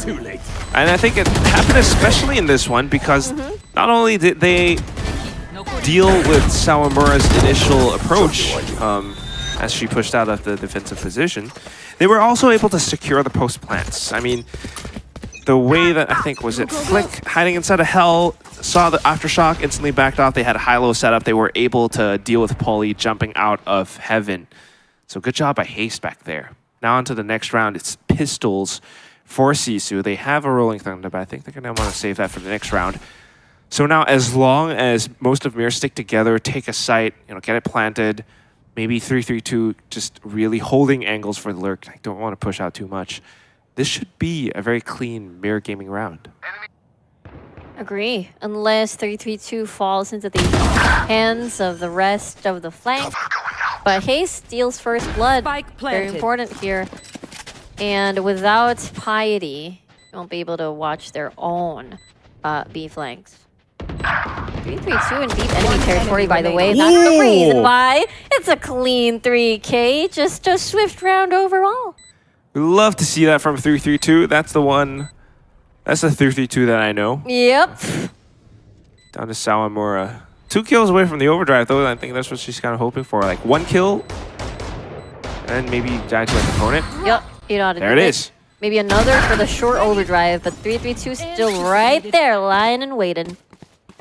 Still good, and this is also 332 with their ultimate as well. So MIR Gaming having a lot of tools at their disposal for the next oncoming rounds. But otherwise, it's very characteristic of MIR Gaming and how they approach the map. We have these lurks from this esteemed lady in that chair. 332. That is her. Sometimes they anticipate the push onto garage, but sometimes they're not really prepared for lurks. Maybe a more aggressive stance here as trades for trades. -2, the side of MIR Gaming. Hunter Spirited to chase everybody down. Han gets a kill. Now it's practically even again on this boat. Sawamura pulls back onto Link. Yeah, quick reactions, and I'm impressed by the investment of that Hunter's Fury into the round too, because this clearly shows that SISU, they want to pick up the momentum. They want to hold on to their guns in this round, because if they lose it, then they're going to have to kind of save again or go in for a bit of a half buy. MIR Gaming, though, very cautious, very steady. 332 needs to stay alive. She's got that lockdown. This could give them, a potential sight. But one of the bigger things on the map right now is Polly all the way up C long. With this position, she can call that C is always clear. And that is why you're seeing Sawamura as well as Khan not even on sites. They are just playing and waiting for MIR Gaming to make a move and then come in with some sort of a retake. It's truly the process of 30 seconds elimination, left. despite the cut of noise. Khan, his eyes on Link, but the rest of the SISU squad are a bit just disjointed. The Alarmbot's gonna spot out Polly, but nonetheless, they get the plan. Lockdown off the bat, though. Woo! Oh, no. Going off the turret, lockdown, just as you said. Aldrone as well to spot out any funny businesses. There it is. Now they're just knowing where everybody's at. 3-3-2-2, pushing through the smoke, but quite a really good shot from Polly. They need to hold this down. The crossfire between Hell onto Graffiti. There's a lot to look at. The stun, Dorothy with the peek. All up to Polly. She has done clutches before onto this round, but that's not going to happen this time around. Yeah, a lot of the micro timings. Relay bolt sent out means you're still stuck in that sort of ability animation for a while, and that's when they peek out. Polly might have taken down 332, which is pretty good, but 332 had the kind of awareness to hide inside of that smoke, so it just at the very least forces the information out for her team. And there's the hype again. There's Mr. Hype. One thing though, SISU does have Rolling Thunder to use later on for retake. So, might be good for cut momentum against MIR Gaming. If we take a look at the map right now, though, once again, I mean, yes, it's that Rolling Thunder potential play. 2 players hiding inside a garage, and then it's a Rolling Thunder from MIR Gaming first into the C site. Nobody's found. Ooh. Counter Rolling Thunder in now. Perfect timing. Exactly. Sawamura's gonna hit right through, battering ram to the site, and it's just massive for SISU. Just nobody survives. Complete flawless round for SISU as they ran that perfectly. I mean, Polly doing a lot of work there. But at the same time, I mean, just incredible shots. Some of them were able to capitalize off that alley-whoop. Another alley-oop moment indeed. So quick to the trigger as well. It's almost innate, automatic. Everybody's stunned. I'm going in. So MIR Gaming now has to consider quite a bit. Oh my gosh. Doing the same thing again. Sawamura getting very close, gravity well. So much to the side, a headshot. Crispy right there. Good little pick off. Controller's gone. That really hurts your... What is happening? Dorothy, though, is trying to recover this round, but with 12 HP, it is going to be a bit too dicey. Spike climbing on towards window. But Samura has the crosshair in place. What? She's still alive despite having 10 HP? Able to take one down. Now down to a 1v2. BB will have Hunter's... No, joke. Doesn't have Hunter's Fury just yet. Maybe one kill off of that. Aldrone will spot her out. She doesn't know where everybody's going to be coming from. Gets the first, doesn't get the second, and Khan saves the day. Yeah, I tried to sidestep it, but then Khan just a little bit faster. So scores tied up now for both sides. MIR Gaming will be able to buy back up again, and Dorothy does have the blades, but the main thing they got to consider in this round is still Haste getting picked off a little bit way too early. If she's down, I mean, and that's why Haste, I don't know, maybe not the best person to send off on a lurk right now in this attacking half, because that means you have no smokes for the site. That's definitely not something that you want to have. Being able to block off vision towards like spawn and garages, just way too valuable. So now just full-on offensive push into A site from MIR Gaming. 100% agree. I don't think they have the setup anymore. The Poly Salamura setup onto sewers, and I feel like that's the reason why it's free reign out here. Yeah, so at the very least, it's a bit of a spike plant, but still, if you take a look, Poly has the Cosmic Divide, Piety has the lockdown too. So that's what they're banking on for this little retake play. Draws out the Hunter's Fury. Cool. Exactly. Not going to take any chances. Therefore, the Cosmic Divide is going to be utilized. Dorothy playing up close and personal with the judge, but they've anticipated that as Grams and Khan is able to get the kill. Look at this go, though. It's complete chaos, but SISU at the end of the day wins the round. Yeah, both sides fighting tooth and nail just to take the round, but in this one, SISU comes out victorious. I think they were thinking that perhaps the lockdown would have flushed them over onto A long, or back more towards short, and that's where the Cosmic Divide blocks them off. But still, very clear plans with relay bolt and pushing through. Parts of the Cosmic Divide also causes MIR Gaming's positioning to go off. So I think that's Hannah as well as CA being very happy with that round. Forces the timeout from MIR Gaming too. I mean, the pattern, the lore was supposed to be this sort of continues. But knowing MIR Gaming, this might be a 6-6 first half. Quack. They always keep it close. It usually is, especially down to this final map that decides who's going to be the first team that makes it into playoffs. So, I mean, both sides definitely a lot to consider.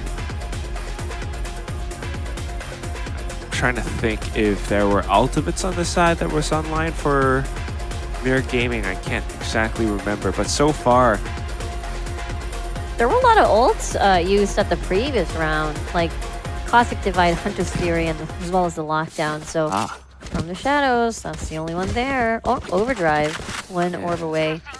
Nothing too much here, but yes, because a couple of players from SISU are only 1 point away from their ultimate, that usually means they want to take that ult orb towards A long. This is something that that MIR Gaming can play off of.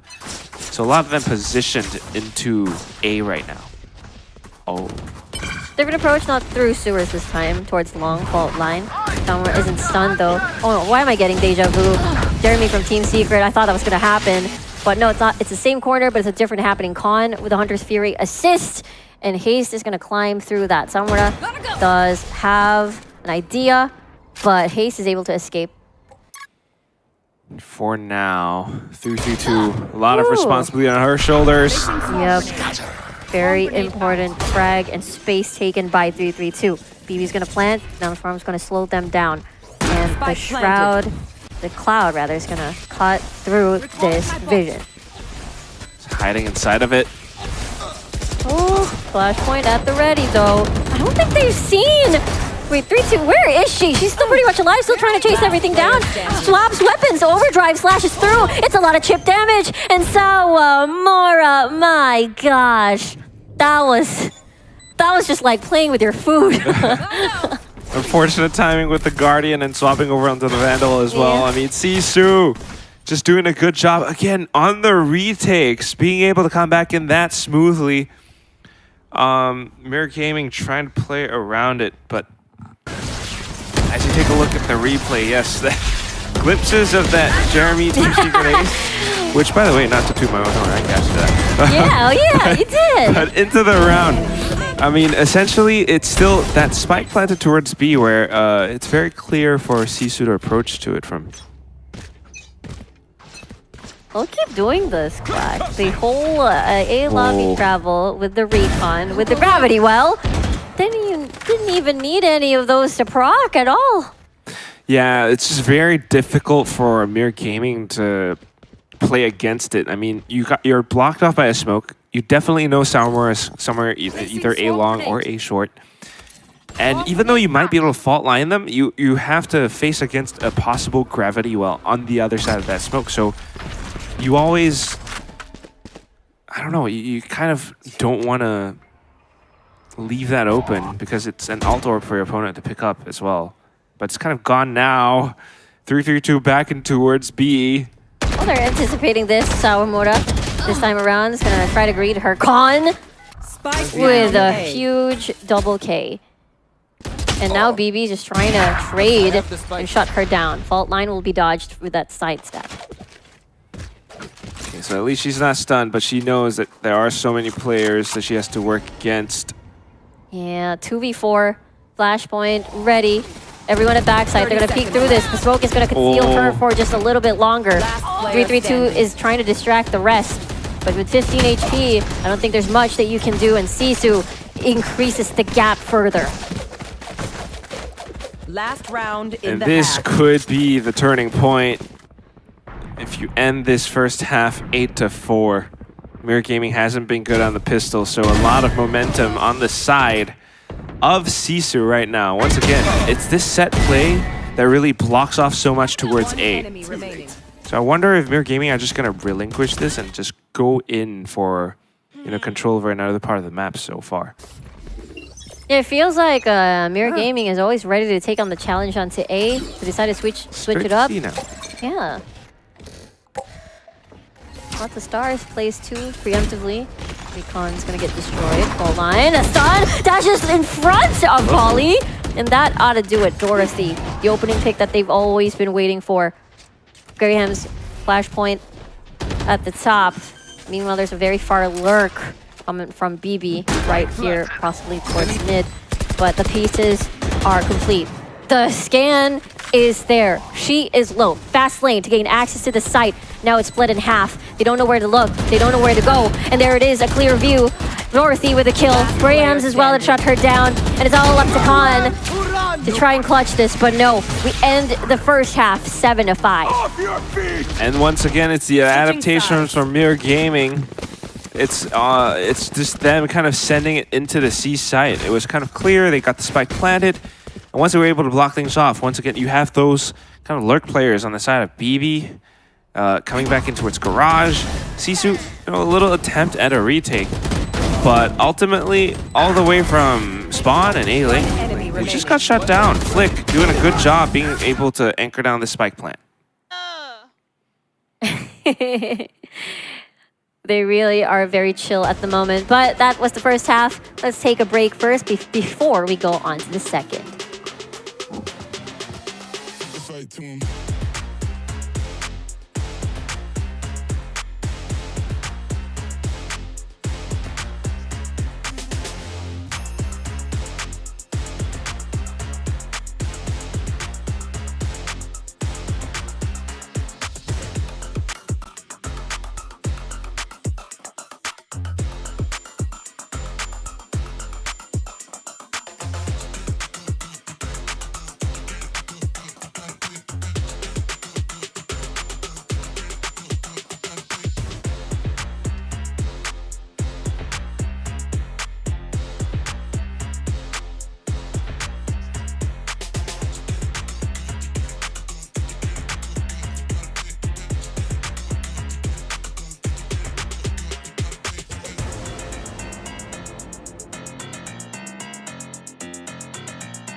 And we're back over here at Haven. SISU in the lead, 7-5, and here is the swap of sides. Remember the lore, Quack. MIR Gaming never really won a pistol round.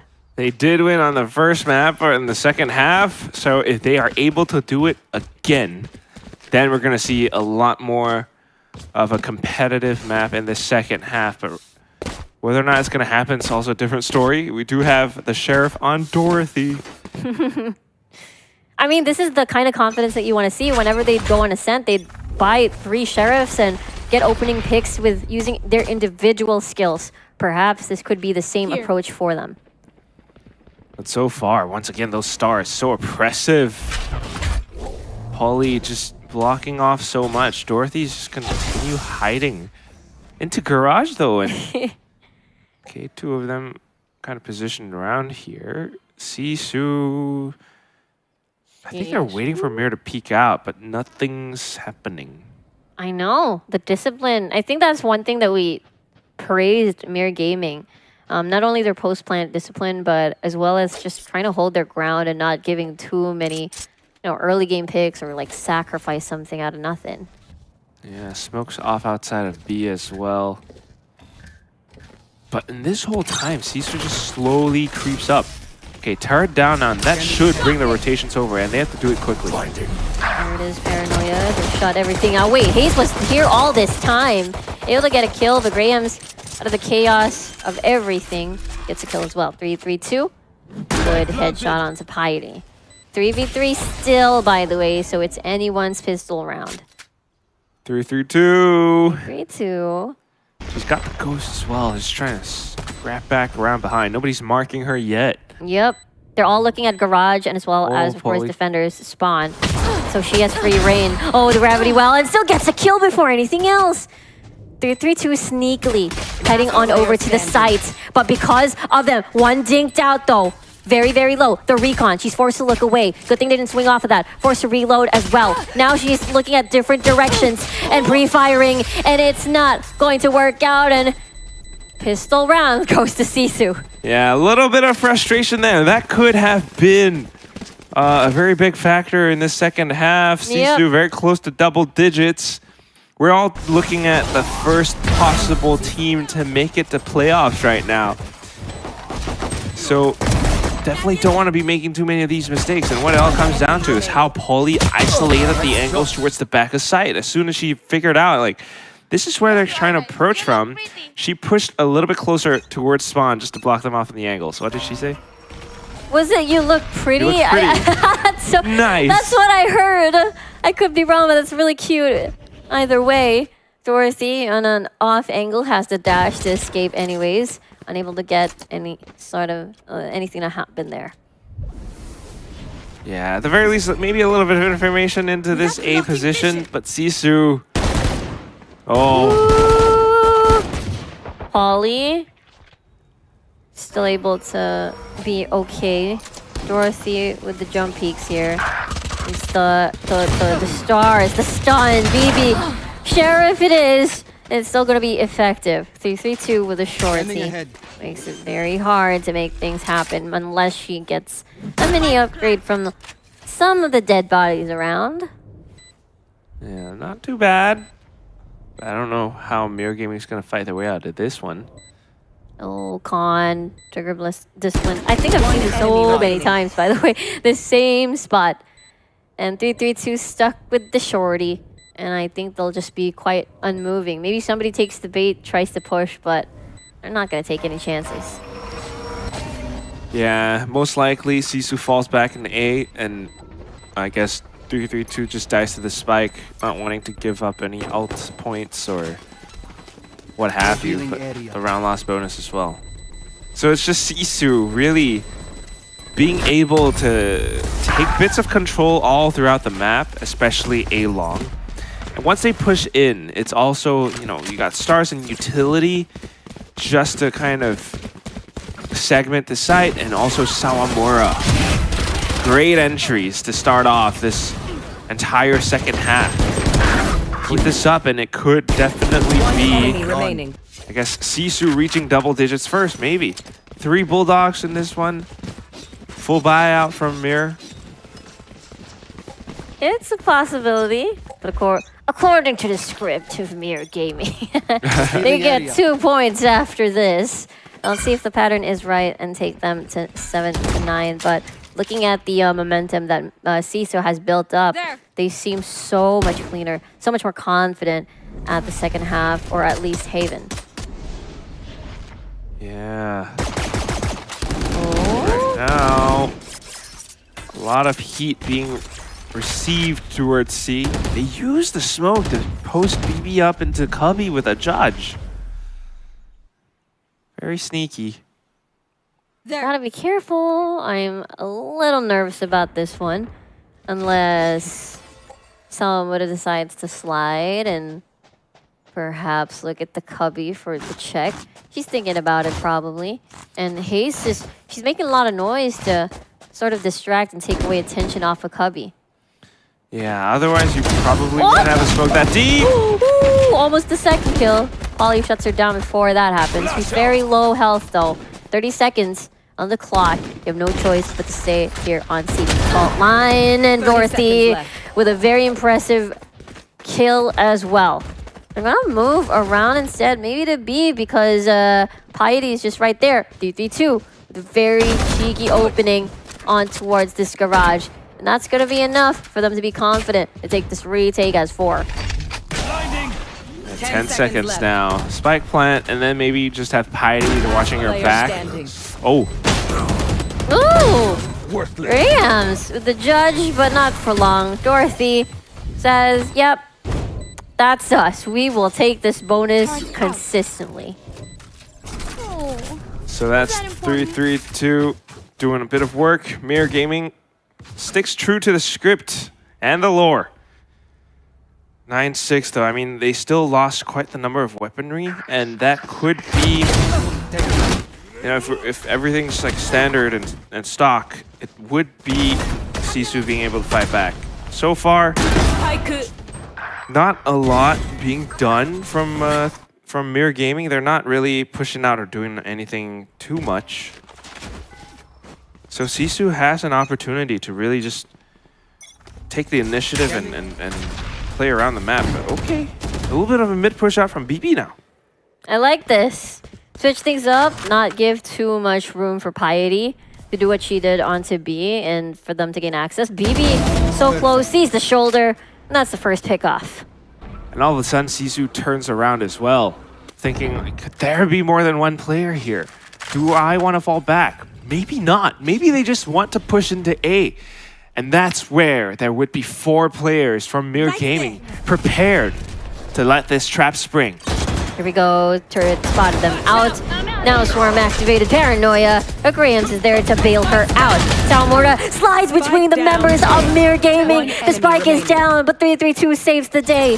Khan, she has clutched many, many times before. Recon Dart is there. See if anyone is close. Nano Swarm to stop her from entering the site. It is going to be a semi-up and down as BB is on Heaven. Khan still has no idea where the last player is, and now she finds out, and she finds out through her death. And MIR Gaming, again, gets to win second times in a row after their bonus. Yeah, great way for them to control the map. I mean, this sudden little push out from BB down mid, and then at the same time, 3-3-2.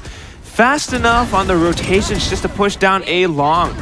Something that SISU was not expecting, so they had to take a little bit of damage from behind as well. It's these opening picks that, ooh, with bated breath, Coach Hype always hopes for MIR Gaming. But question is, I mean, they can't do it too often outside of mid. This time they're thinking of Garage. Woo! Dorothy, once the operator is in play, it truly is a difference in factor. She's just so good when she picks up that op. And now SISU's gonna have to beware. But wow, just push straight into B. Might as well. I'm in. Let's take a look at that flick. Down B.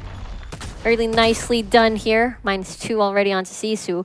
Still a spike plant. It's not clear at all. And Dorothy is just practically everywhere. Right here. Yeah, good little shot down, blocks off even more. SISU desperately trying to go in for a spike plant somewhere, trying to cut them off on rotations. Now, Flawless. backs against the wall. 1 point away from being even, Quack. The gecko sticker always gets me. Would definitely love to see it. You love to see Dorothy up on the operator too. I mean, she's starting to heat up into the server. She's been doing a little bit of work in that first half, but now up to 21 kills.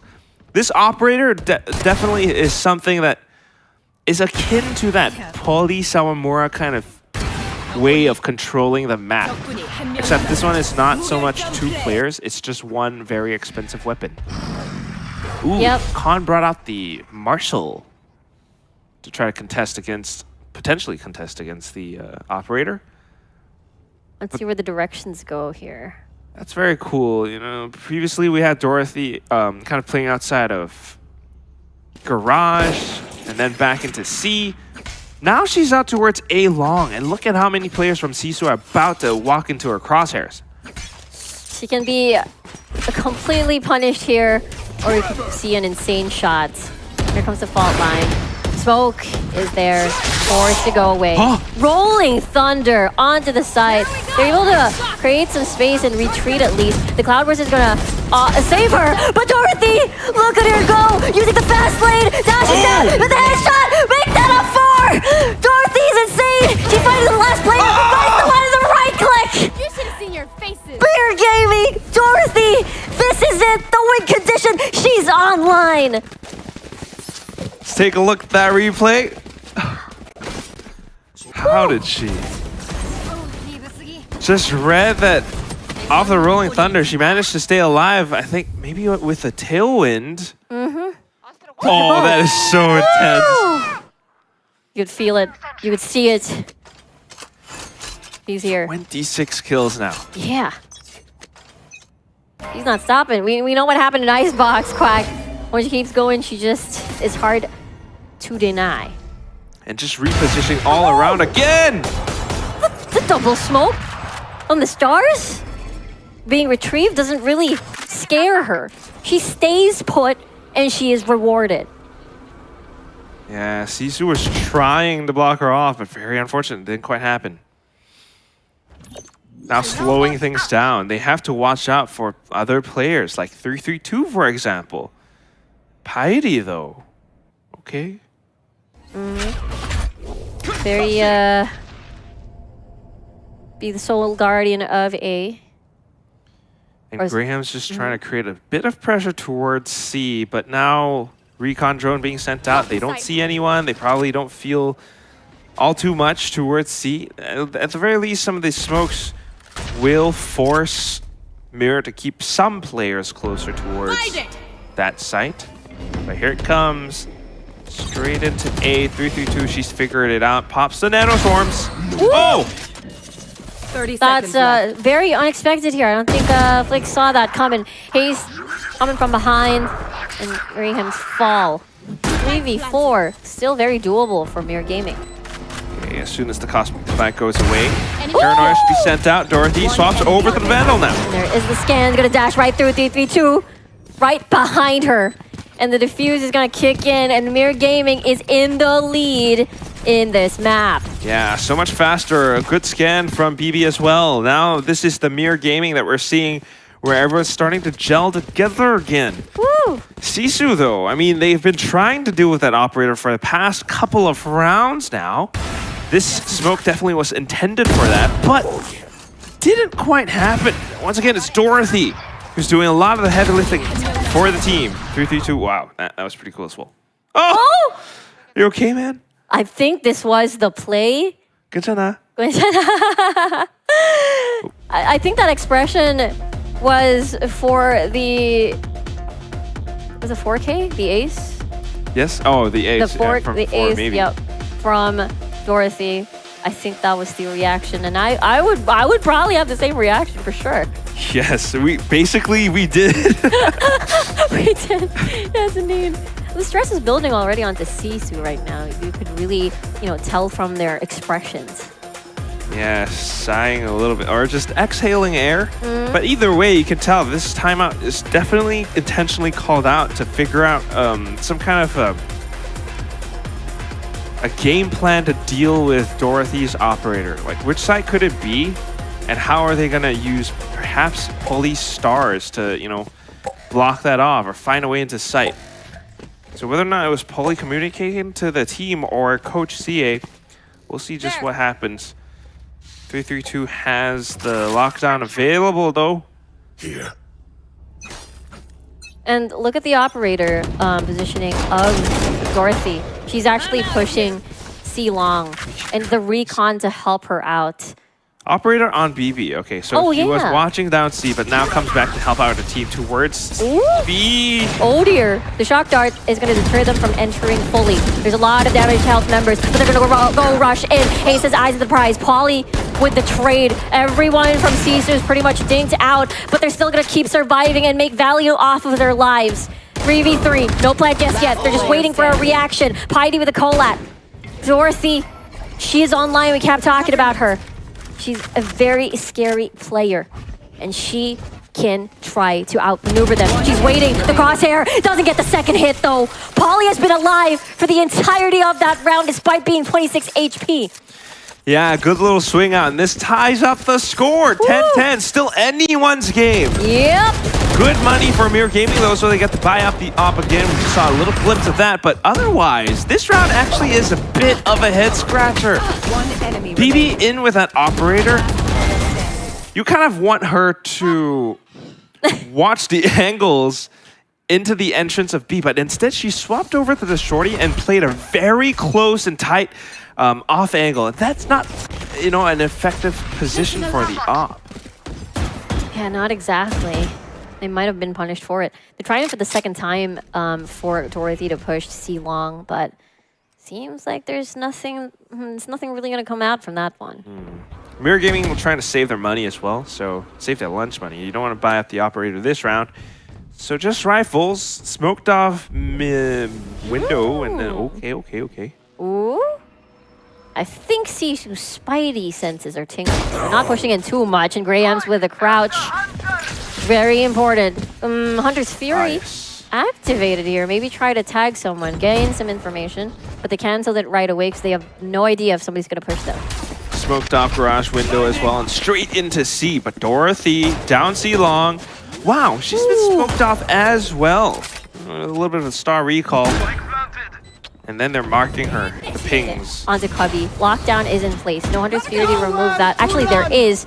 And Sawamura is going to flank the flanker at the moment. Lockdown is going to get eliminated, and it's a 1v1 between the duelists. Sawamura wins that one, but Flick, That's not ready. the woman of the hour, is going to help immensely here. Polly's going to come from long. 3-3-2 with 22 HP. Has a turret. There is the Rolling Thunder. Sees the one onto Cubby. And Flick is doing an immense amount of work here. Falls into Polly's hands. 3-3-2 is defusing, and it's just too late. MIR Gaming is able to break through that 10 score and reach 11. Just enough time to stick the defuse. The Rolling Thunder committed to secure the round as well, because this is where every single round truly counts. And all thanks to Flick doing so much work. Pushing down C Long, she found all of it. Very aggressive plays. Yeah, right there. I mean, Flick might be a little quiet on towards this map, but when it counts, it really matters. And now it's SISU with broken economy. Yeah. A couple of ultimates on their side, but unless players like Grams or Sawamura pick up their ultimate and do something huge onto sites, it's going to be tough. Oh, it is truly, especially the operator back onto Dorothy's hands. Maybe that's the reason why they decided to go to A instead. There's no threat of the operator just yet. Yeah, wanting to pick up the alt orb too. I think they've done just that. Now MIR Gaming waiting in line for them to push through. You got 3 players. Dorothy watching down short. Ooh, got Cosmic Divide. Here comes the scan. Beautifully done. Sawamura takes advantage of that alongside with a stun. Tries to reload. Somebody is underneath that smoke, and Paranoia's gonna hit. Flick tries to do another heroic play, but Hasten 3-3-2 is just right there to save them. Match point now for MIR Gaming. Almost a bit of blunder, but thanks to Haste and 3-3-2, managed to push this to match point. Serious point for MIR Gaming. Lockdown available for Piety as well, but looking at how SISU managed to push in, I mean, someone more in with some of these crazy neon slides with the Stinger as well. I mean, there's so much support for her to be able to pull that off, but then at the same time, if you take a look at Khan in with that little sheriff kill inside of the smoke, she's doing quite a bit. So things are starting to come online for SISU in these final moments as well, but can they hold on long enough to push us into yet another overtime? We've got the timeout. We do. Again, it's so important to just take the playoffs, the first ever playoff spot right here, right now, not waiting for any of the other days. It's like probably one of the longest matches that we've had in the entire Game Changers Pacific so far. And of course, they want it to pay off. For sure. It's definitely a bit of a risk if you go down to that little lower bracket in the group stage. Then you're going to have to face off against either Perfectionist or Swaglord, which, yeah, by all means, they should have, played against them before, but you don't want to risk anything. To be the first team to secure playoffs is a bit of a statement. Then you get to rest a little bit more and study up on your opponents as well, right? So True. That means quite a bit. Dorothy, operator out again. Oh, and a bit more forward now. Let's see if there's going to be a recon to help assist her dash. Tailwind activated. Somebody going to try and peek this one because there is a possible paranoia paired up with this. Dorothy trying to push her luck. Tailwind now deactivated. Cloudburst. She gets to escape Quack. 5v4 in the possible last round for SISU. What are they going to do? Piety looking for a good position to plant her lockdown. And the timing of the possible flashpoint as well. Nano Swarm used to flush out any sort of funny business. Haste decides to push through. And now the numbers are dwindling, not in favor of SISU. Graham's trying to hold on a little bit longer to force that overtime. 3v4. B might be the option here as they enter through the site, but there's just so much stall from Flick here, just being a nuisance. Graham's pretty much stuck and finds the other breach on the other side. This could get really, really messy as BB trades off of that. They go through Link, they decide to go through A, but 332 has eyes on that angle. She knows what's up, but unfortunately it misses. Now they have access through the site. Very well played by SISU, checking a lot of the corners. 3v2 almost made it happen, but now down to the retakes. Dorothy in for the blades. Couple of shock darts for BB. And they have to think how they want to go through on this. Do you want to play around heaven? Do you want to save? They have the economy, but SISU Let's see both here. stuck inside hell. I know. A recon ought to do it to spot this out, but they destroyed it just in time. They just tried to guess. Dorothy's flying. Khan gets the first blood. The scan is gonna do it. And SISU is so close to force another overtime. Got the sprays so far. Like after a clutch and then you pull that, it's just comedic timing. Yeah, true. But otherwise, in this round, I mean, well played by SISU to be able to hold their ground. And also, a little bit unfortunate for MIR Gaming as they had the information, they knew where they were. Yeah. Just not quite the confidence to go in for those frags. I mean, it's just a bit of a wider swing and trusting in your aim to be able to make it happen. Unfortunately, not quite. SISU now. Bit of an overdrive. Lockdown still in play. Another operator pulled out by Dorothy. It has been working wonders for the rest of the previous rounds, but maybe in high-pressure situations, it might be just a shackle, just an extra weight to make sure that is able to work. And SISU just anticipates it and continues to hold. Sourmer continuing to jiggle to bait out reactions, but nothing found. MIR Gaming tries to stay disciplined, and then all of a sudden, 3 stars placed, all towards C site. What does that mean? Yeah, what does it mean? It's just a bait? No! Dorothy finds Grams, and usually Grams is the player that usually have a lot of impact through these mid-rounds. And once they saw the operator towards A, SISU instantly tries to rotate off into the C site. Stars needing to be placed once again, but Polly has to wait for that ability to come back up. Meanwhile, Here we go, overdrive, fast lane, everything pretty much activated. Look at Ace, the patience on this girl. Meets eye to eye, face to face, but Khan is much ready for that instead. Khan pretty much tagged up. D32 still trying to peek, using herself as a distraction method. Look at Dorothy's positioning here over to the flank with a walking operator, a walking turret at that, and Dorothy deals the damage, deals the pain. Now they're ultimately surrounded. Polly isolating the fights. Now it's all up to her to keep extending this 1v1. Where is 332 is the question. Yellow health bar, body shots out to do it, a spray out to do it. There's not a lot of time. 332 is on this pressure. Does she see this? The crouch! And she does! Polly! We're going to overtime for the second time around. Switching sides. Another overtime. The long day gets longer. I know. But still, I mean, what a round. Polly clutching things out. Crazy. It's, I'm gonna be honest, a bit of a marathon play. MIR Gaming are dropping a lot of frags. The joy. Yes. Anyone would be happy. Very well-deserved celebration. And again, MIR Gaming, they had the advantages. They had the positions. They just couldn't find the frags. And down to it, 332 as the last player without much health. Just very unfortunate. SISU, incredible job at taking down the sites and holding their own. Polly, one of the best players so far. The Astra and the mastery onto Haven.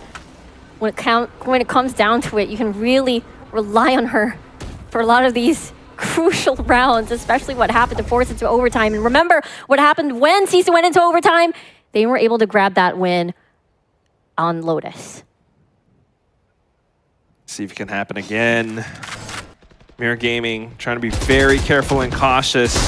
Oh, whoa, whoa, whoa! What is going on? The leg! Come on! To the face! I can't believe what I just witnessed! What is happening? You're with the shorty and then it was swapped over to the knife. You're close to me. I guess I'm gonna pull my knife out this time around. Flick, already on the way to the plant onto A. And the rest of SISU is just gonna try to fly through BB, doing a huge amount of work on the Phantom. Damage is done.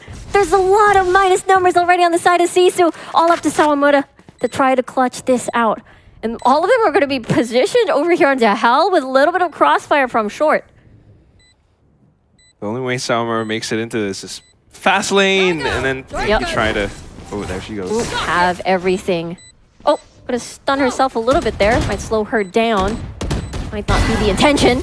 But Dorothy can finish the job. And MIR Gaming, first one up on this OT. Yeah, we're not the only ones feeling the fatigue as casters. The players are definitely a little bit as well. It really is a marathon at this point because you're playing 3 maps, and one of them was already overtime. So now, you know, even with a slight, you know, relay ball to yourself, like it happens, right? But you're feeling a lot of the mistakes that go through, and you just cannot let that affect you. So another time I'm being called now by Coach CA or, you know, the IGL SISU, Polly, and they kind of need that just to, you know, take a breath. Think about the next rounds. Is MIR Gaming going to pull out an operator again? Just as you said, it is a marathon, so might be catching up to them.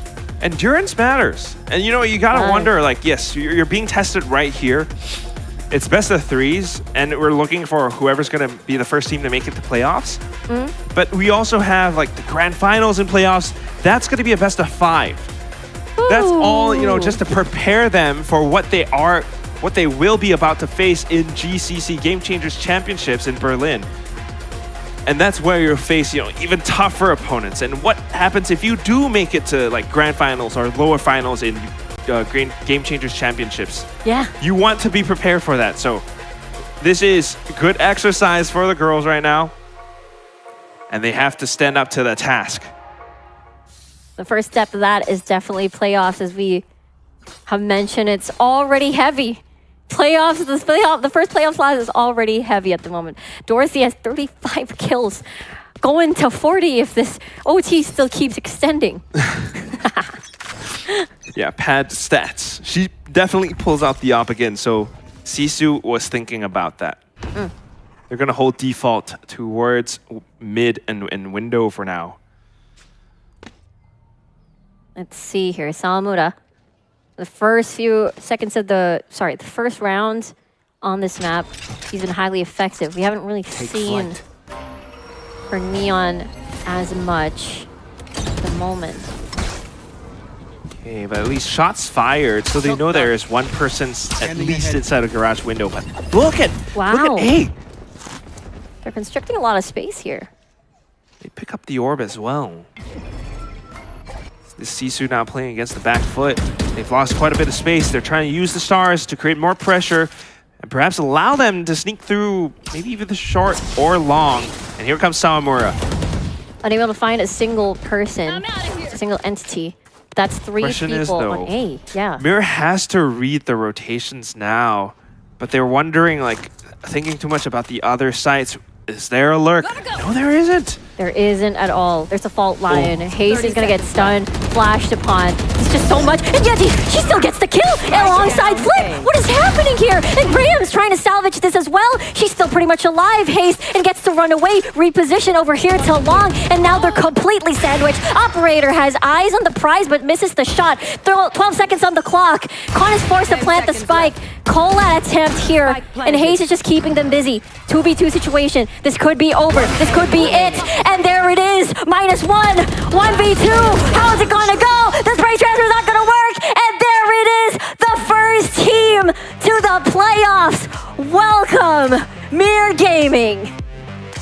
They have done it. Oh, happy applause on the side of MIR Gaming. Dorothy, very happy with her stats. Woohoo!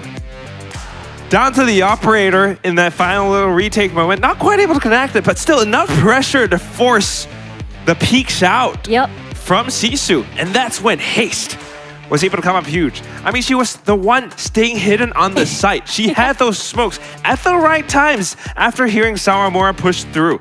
Because of that, she was able to find those pivotal kills and also back off into A long. Yeah. Smart enough to Shrouded steps in to close in the distance.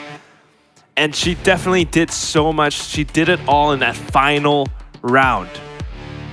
It's crazy how it all went down, right? Imagine Haste was completely blinded, completely stunned, and she was able to survive all of that and landed a key kill for her to reposition out of there.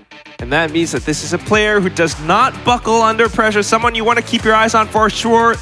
A very good and strong team. I mean, all of them. Dorothy, 3-3-2 as well. Definite contenders for playoffs in Game Changers Pacific. Of course, though, you do not want to count out SISU. Very respectful. It was definitely a very tiring process. But for sure, there is still a chance to head on over to that playoffs on that lower bracket. But MIR Gaming really proved, you know, their capabilities here, just because, you know, they're, you know, relatively new compared to the other veterans over here at Game Changers Pacific. It just doesn't mean you can count them out at this tournament. Yeah, because so many times throughout this series, right, whether it was Lotus or Haven, you would see a lot of the SISU players, you know, at different points in time coming online. Sometimes it's Poli who's able to support Sawamura, read the map very well.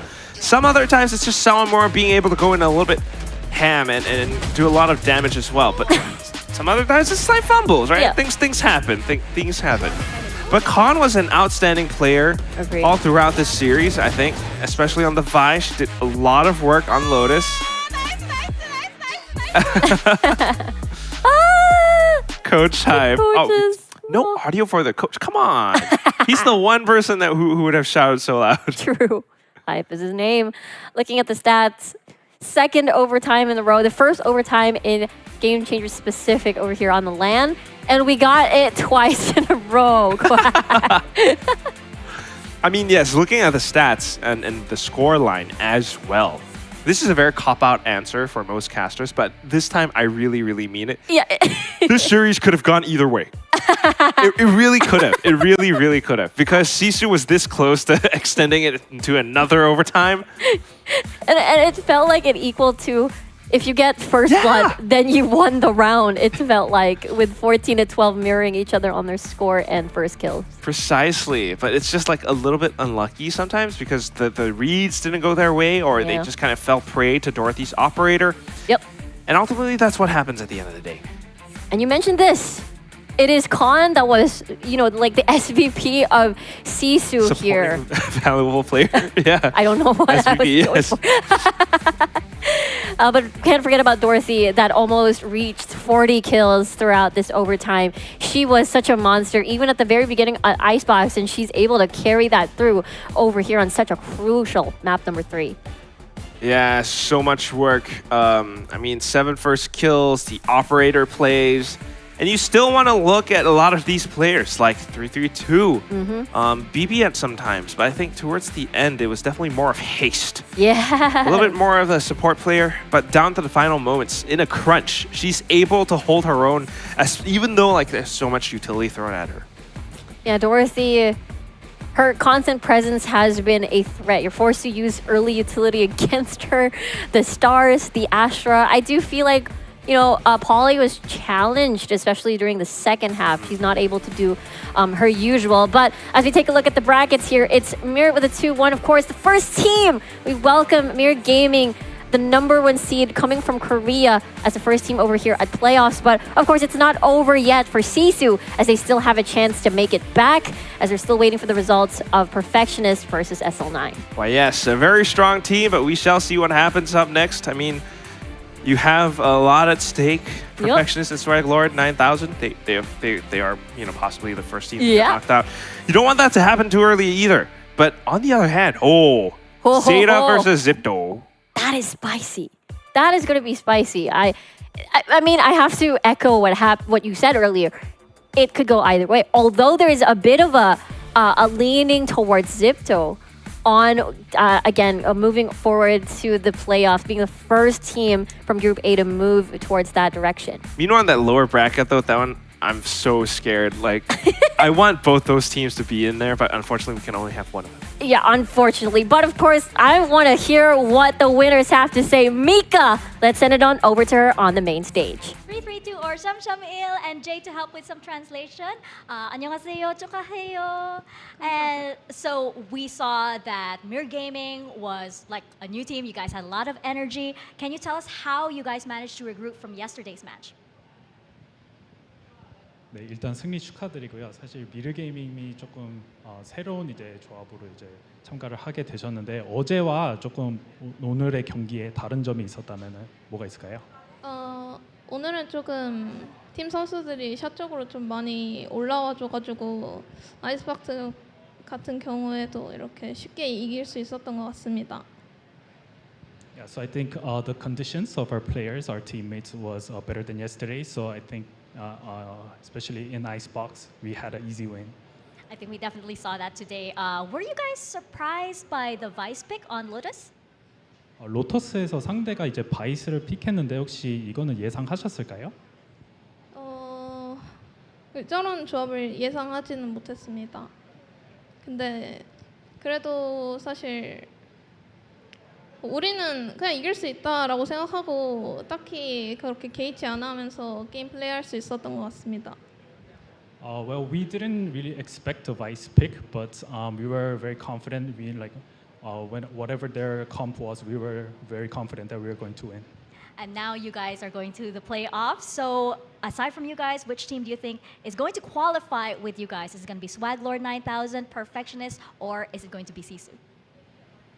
네, 그래서 첫 번째로 이제 플레이오프에 가신 거 정말 축하드리고 지금 그룹 B에서 방금 만나신 시수, 그다음에 Perfectionist, Swag Lord 이렇게 세 팀이 남았는데 세 팀 중에서 플레이오프 진출할 팀은 누구로 예상하실까요?